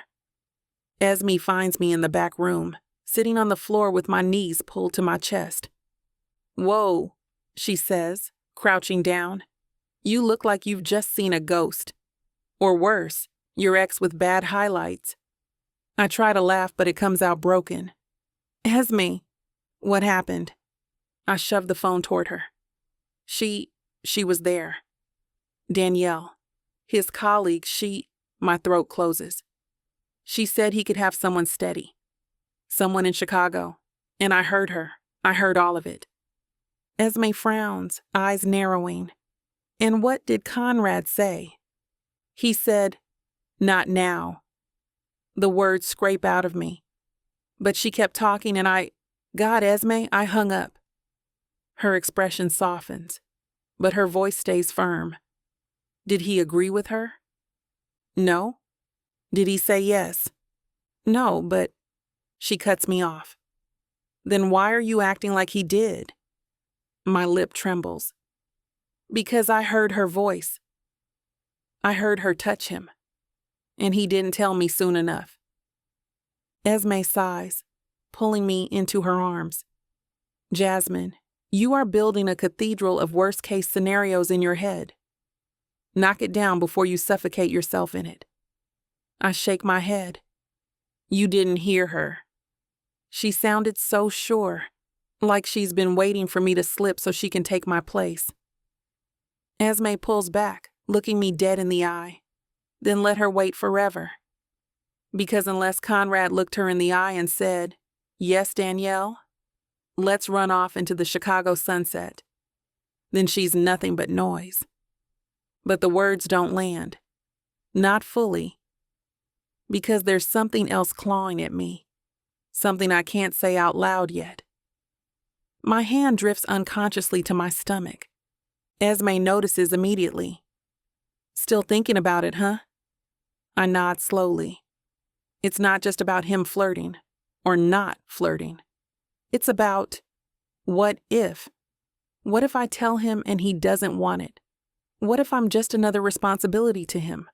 What if? My voice cracks. What if he chooses the empire over me? Esme sits back on her heels, crossing her arms. "You listen to me. If you tell him and he doesn't step up, then that's not about you. That's about him. And you know what you'll still have? Me, this shop, and a little human who's going to inherit your stubborn streak." I laugh through my tears, swatting at her. "Don't joke about that." "I'm not joking. I've already picked out my Auntie Esme leather jacket. Babies don't wear leather jackets. This one will." She leans in, mini biker chic. "You'll thank me later." I laugh again, but the sound collapses quickly into sobs. My body shakes, and Esme just holds me, rocking me gently. The storm inside me rages louder. I want to believe Conrad. I want to believe his silences and his apologies mean something. But my head is a mess of contradictions. Her voice saying steady, his voice saying not now. My heart saying you're already his. My body saying you're carrying more than just yourself now. I wipe my face, sniff hard. What if I can't do this? Esme squeezes my hand. "Then we'll do it together. You don't have to decide everything tonight. You just have to breathe." But I can't stop thinking of his voice on the line, frantic, trying to explain before I hung up. I imagine his hand gripping the phone the way he grips me when he's afraid to let go. I imagine the skyline behind him, the city that wants to claim him, and Danielle circling like she belongs there. And I feel torn in two, between trust and doubt, between love and fear, between telling him the truth and protecting myself from the possibility that he'll walk away. My hand drifts back to my stomach again, softer this time, more reverent. Esme sees it, smirks faintly through the worry. "You're already touching it like it's real," I whisper. "Because it is." The storm doesn't quiet, but somewhere in the noise, there's a thread of something else, something small, fragile, but undeniable. Days pass, slow and heavy, like wading through water. Conrad keeps calling. I see his name light up my phone at night, hear his voice spill into my voicemail, desperate, raw. I don't delete them, but I don't listen all the way through either, because right now, I can't. Stress isn't good for me. Not anymore. Not when there's more than just me to think about. So instead of unraveling over him, I put all my energy into this studio, into the life I promised myself long before Conrad walked into my shop with his sneezing and his sharp suits. Esme is here every day, arms full of coffee cups and sticky notes, barking orders like a general in glittery sneakers. Tables go by the windows. You want sunlight, not shadows, she says, dragging a wooden display across the floor. I laugh, holding my lower back. You're bossy. You're hormonal. I win. I groan, throwing a ribbon spool at her. She dodges, grinning. By the third day, we're knee-deep in ribbons, chalkboard signs, balloons, and buckets of flowers. My nausea still comes and goes, but Esme keeps snacks in her bag like she's preparing for a road trip. Crackers, mints, ginger candies. Here, she says whenever I pale. Your baby demands tribute. Stop calling it that, I mutter, nibbling at a cracker. What baby? Oh, sorry. Niece or nephew? I roll my eyes. You're insufferable. And you love me? She sings, twirling ribbon around her wrist. The studio takes shape slowly. Light wood shelves line the walls, stacked with vases of every size. Workbenches stand ready for arrangements. A corner nook holds mismatched chairs for customers to sit, sip tea, and wait. When the sign arrives, Esme insists on being the one to climb the ladder and hang it. The letters gleam against the fresh paint, sprouts, and blooms. I swallow hard, tears sting in my eyes. It's perfect, I whisper. Esme climbs down, brushing her hands dramatically. Of course it is. I helped. You helped by eating half the snacks. Excuse me, she huffs. Emotional labor counts. I laugh, brushing a hand over the smooth wood of the counter. Sprouts and blooms. A place for beginnings, for growth, for life. It feels right. It feels like hope. The night before the opening, Esme stays over, sprawled across my couch with her laptop. We need playlists. Atmosphere is everything. Esme, it's not a wedding reception. It's a flower studio. Atmosphere, she repeats firmly, clicking away. Trust me, nobody wants to buy peonies while listening to awkward silence. I curl on the other end of the couch, hand resting against my stomach. My mind wanders. What the baby will look like, how life will change, whether Conrad will ever know. Earth to Jasmine, Esme says, glancing at me. You're smiling. I shrug. Just thinking, she grins, about the baby.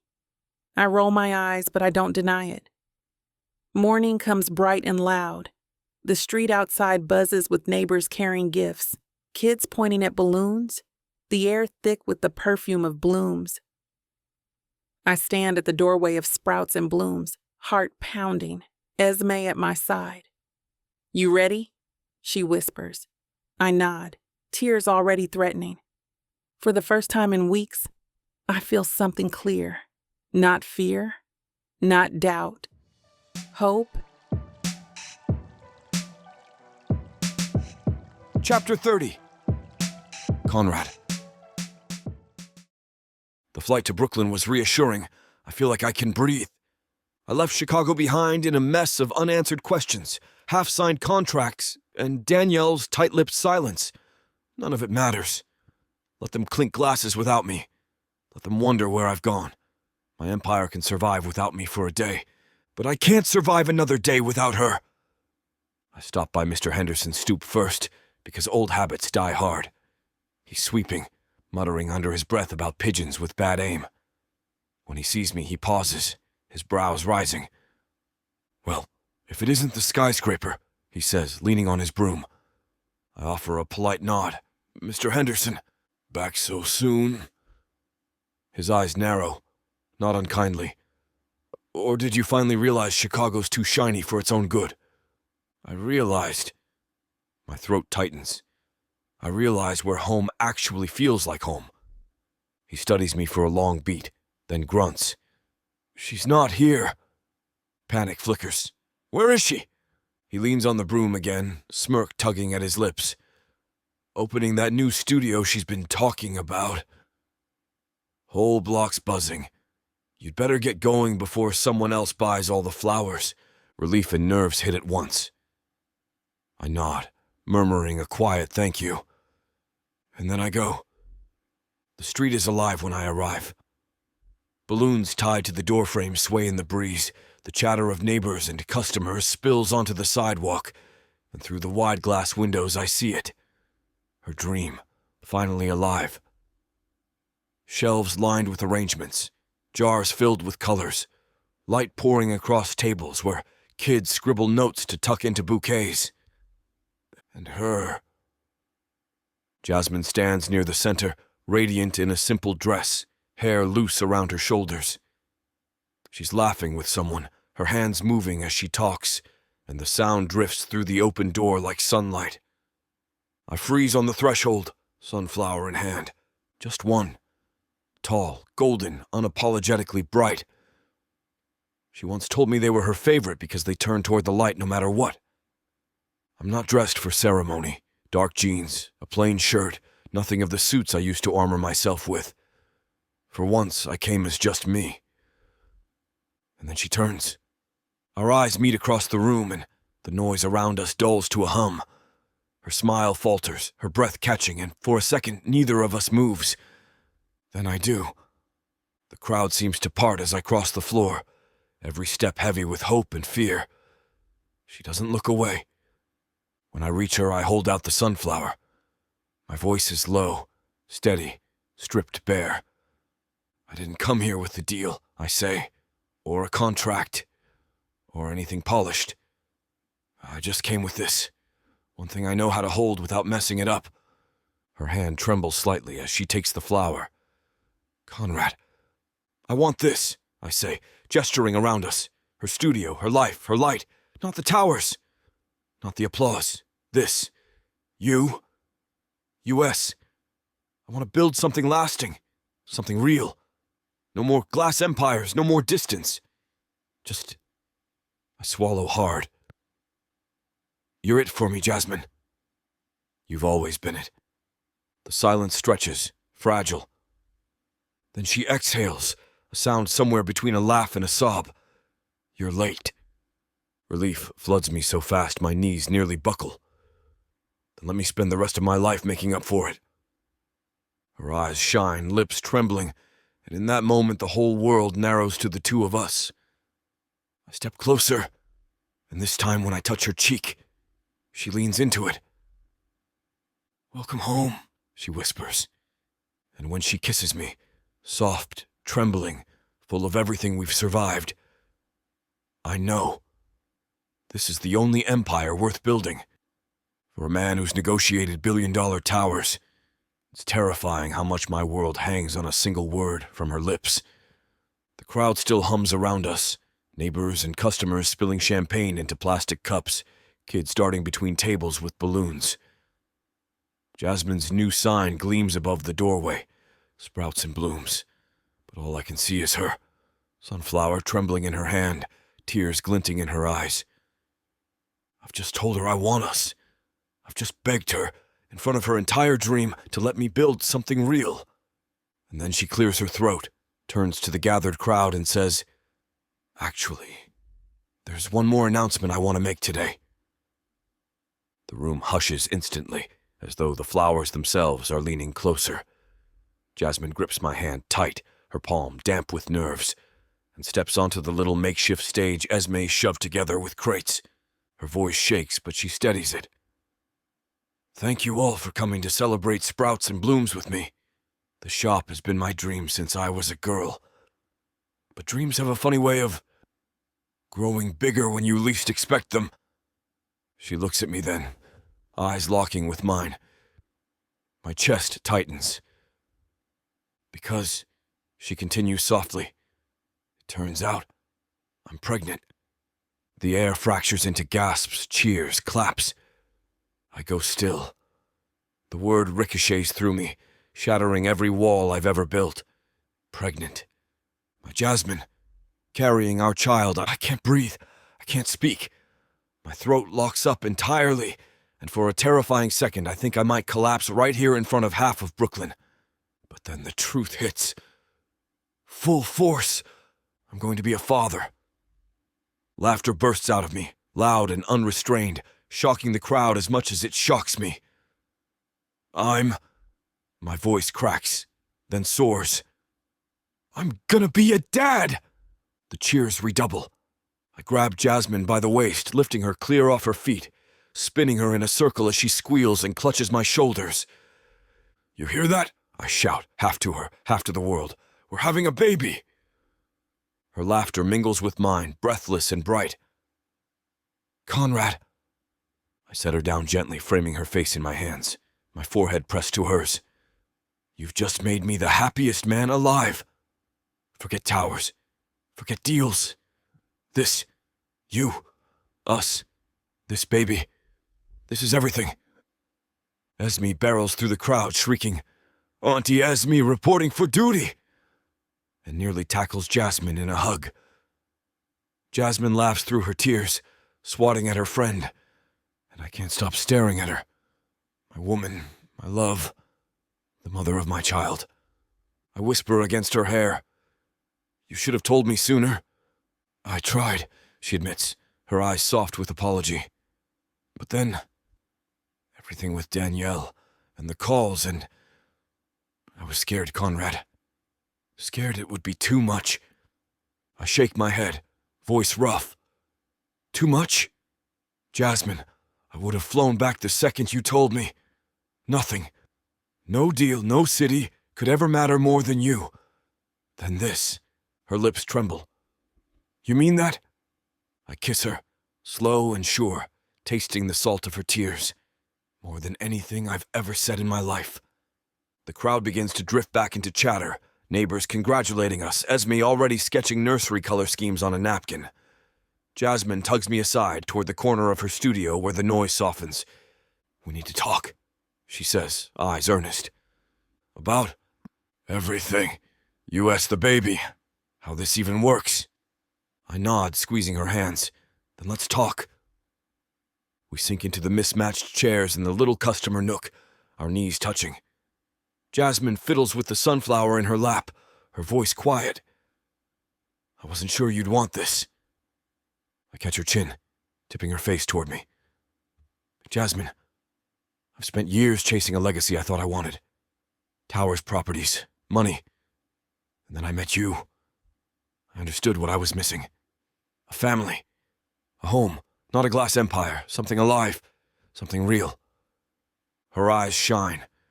So you're not scared? Terrified, I admit with a laugh. But in the best way. I want late nights and messy mornings. I want lullabies and scraped knees. I want it all, Jazz. With you. Her hand drifts instinctively to her stomach. You're serious. As serious as I've ever been. We'll figure it out. Together. Brooklyn, Chicago, wherever you want. Hell, I'll build us a house right here above Sprouts and Blooms if that's what it takes. She laughs, the sound shaky but bright. You'd hate living above a flower shop. I grin. I'd sneeze for the rest of my life if it meant waking up next to you. We fall into banter, lighter now, building futures like puzzle pieces. Boy or girl? She asks. Yes, she laughs. That's not how it works. Fine. Girl, looks just like you. God help me if she gets your stubborn streak. She arches a brow. Or boy, who gets your dramatic flair for skyscrapers. Our kid's first words will be a real estate term, I tease. Or a flower name, she shoots back. We're both laughing again, holding each other's hands like lifelines. And then in the quiet that follows, I know. I've carried the ring with me since before I booked that flight, tucked into my pocket like a secret burning a hole in me. I reach for her hand, press a kiss to her knuckles, and then I get down on one knee right there, in the middle of sprouts and blooms. The crowd notices instantly, cheers ripple again, phones snapping photos, but all I see is her, eyes wide, hand flying to her mouth. Jasmine Blake, I say, my voice steady with the truth I've carried for months. I loved you before I even understood what love was. I want to build every tomorrow with you, raise this child with you, fight and laugh and grow with you, so marry me. Please, make me yours forever. Tears spill down her cheeks, and for a second I'm terrified I've asked too soon. But then she nods over and over and whispers, Yes. Yes, Conrad. 1,000 times yes. I slip the ring onto her trembling finger and stand, pulling her into my arms.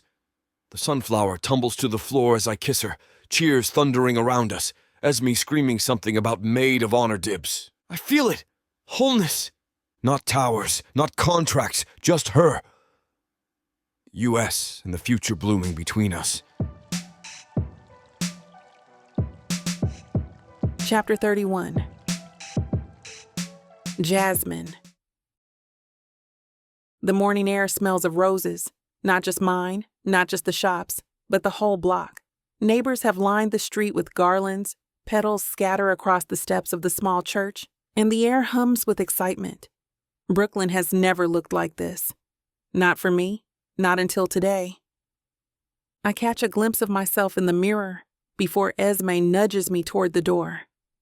The white dress hugs gently around the curve of my stomach, our baby, already making her presence known, and lace trails down into a modest but flowing train. My curls are pinned half up, tiny sprigs of baby's breath tucked between them, and for once, I don't flinch at the sight of myself, because today, I look like someone in love. Ready? Esme whispers, grinning like the cat that stole the cream. Not even close, I mutter, hands trembling around my bouquet. She bumps my shoulder. Good. That's how you know it's real. The church doors swing open, and the murmur of the crowd hushes into silence. Everyone's here.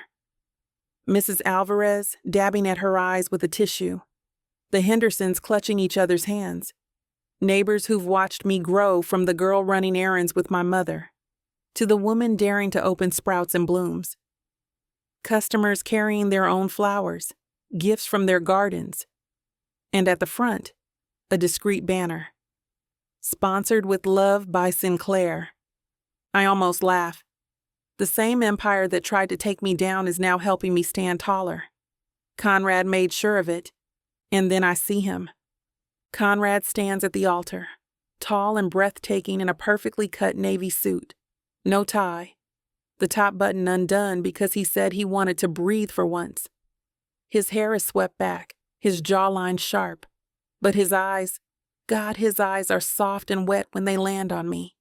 In his hands, he holds a single sunflower. Always the sunflower. Every step down the aisle feels lighter than the last. Because he's there, waiting. My world. My home. When I reach him, he leans down just slightly, whispering, "You look like I've been holding my breath my whole life just to see this." Tears sting my eyes. Don't make me cry before the vows. Can't promise that, he murmurs, brushing his thumb across my hand. The officiant clears his throat, smiling warmly.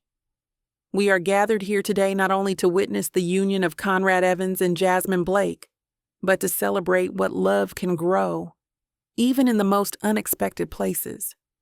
Laughter ripples gently through the crowd. I see Esme smirk knowingly, mouthing unexpected indeed. We agreed to write our own.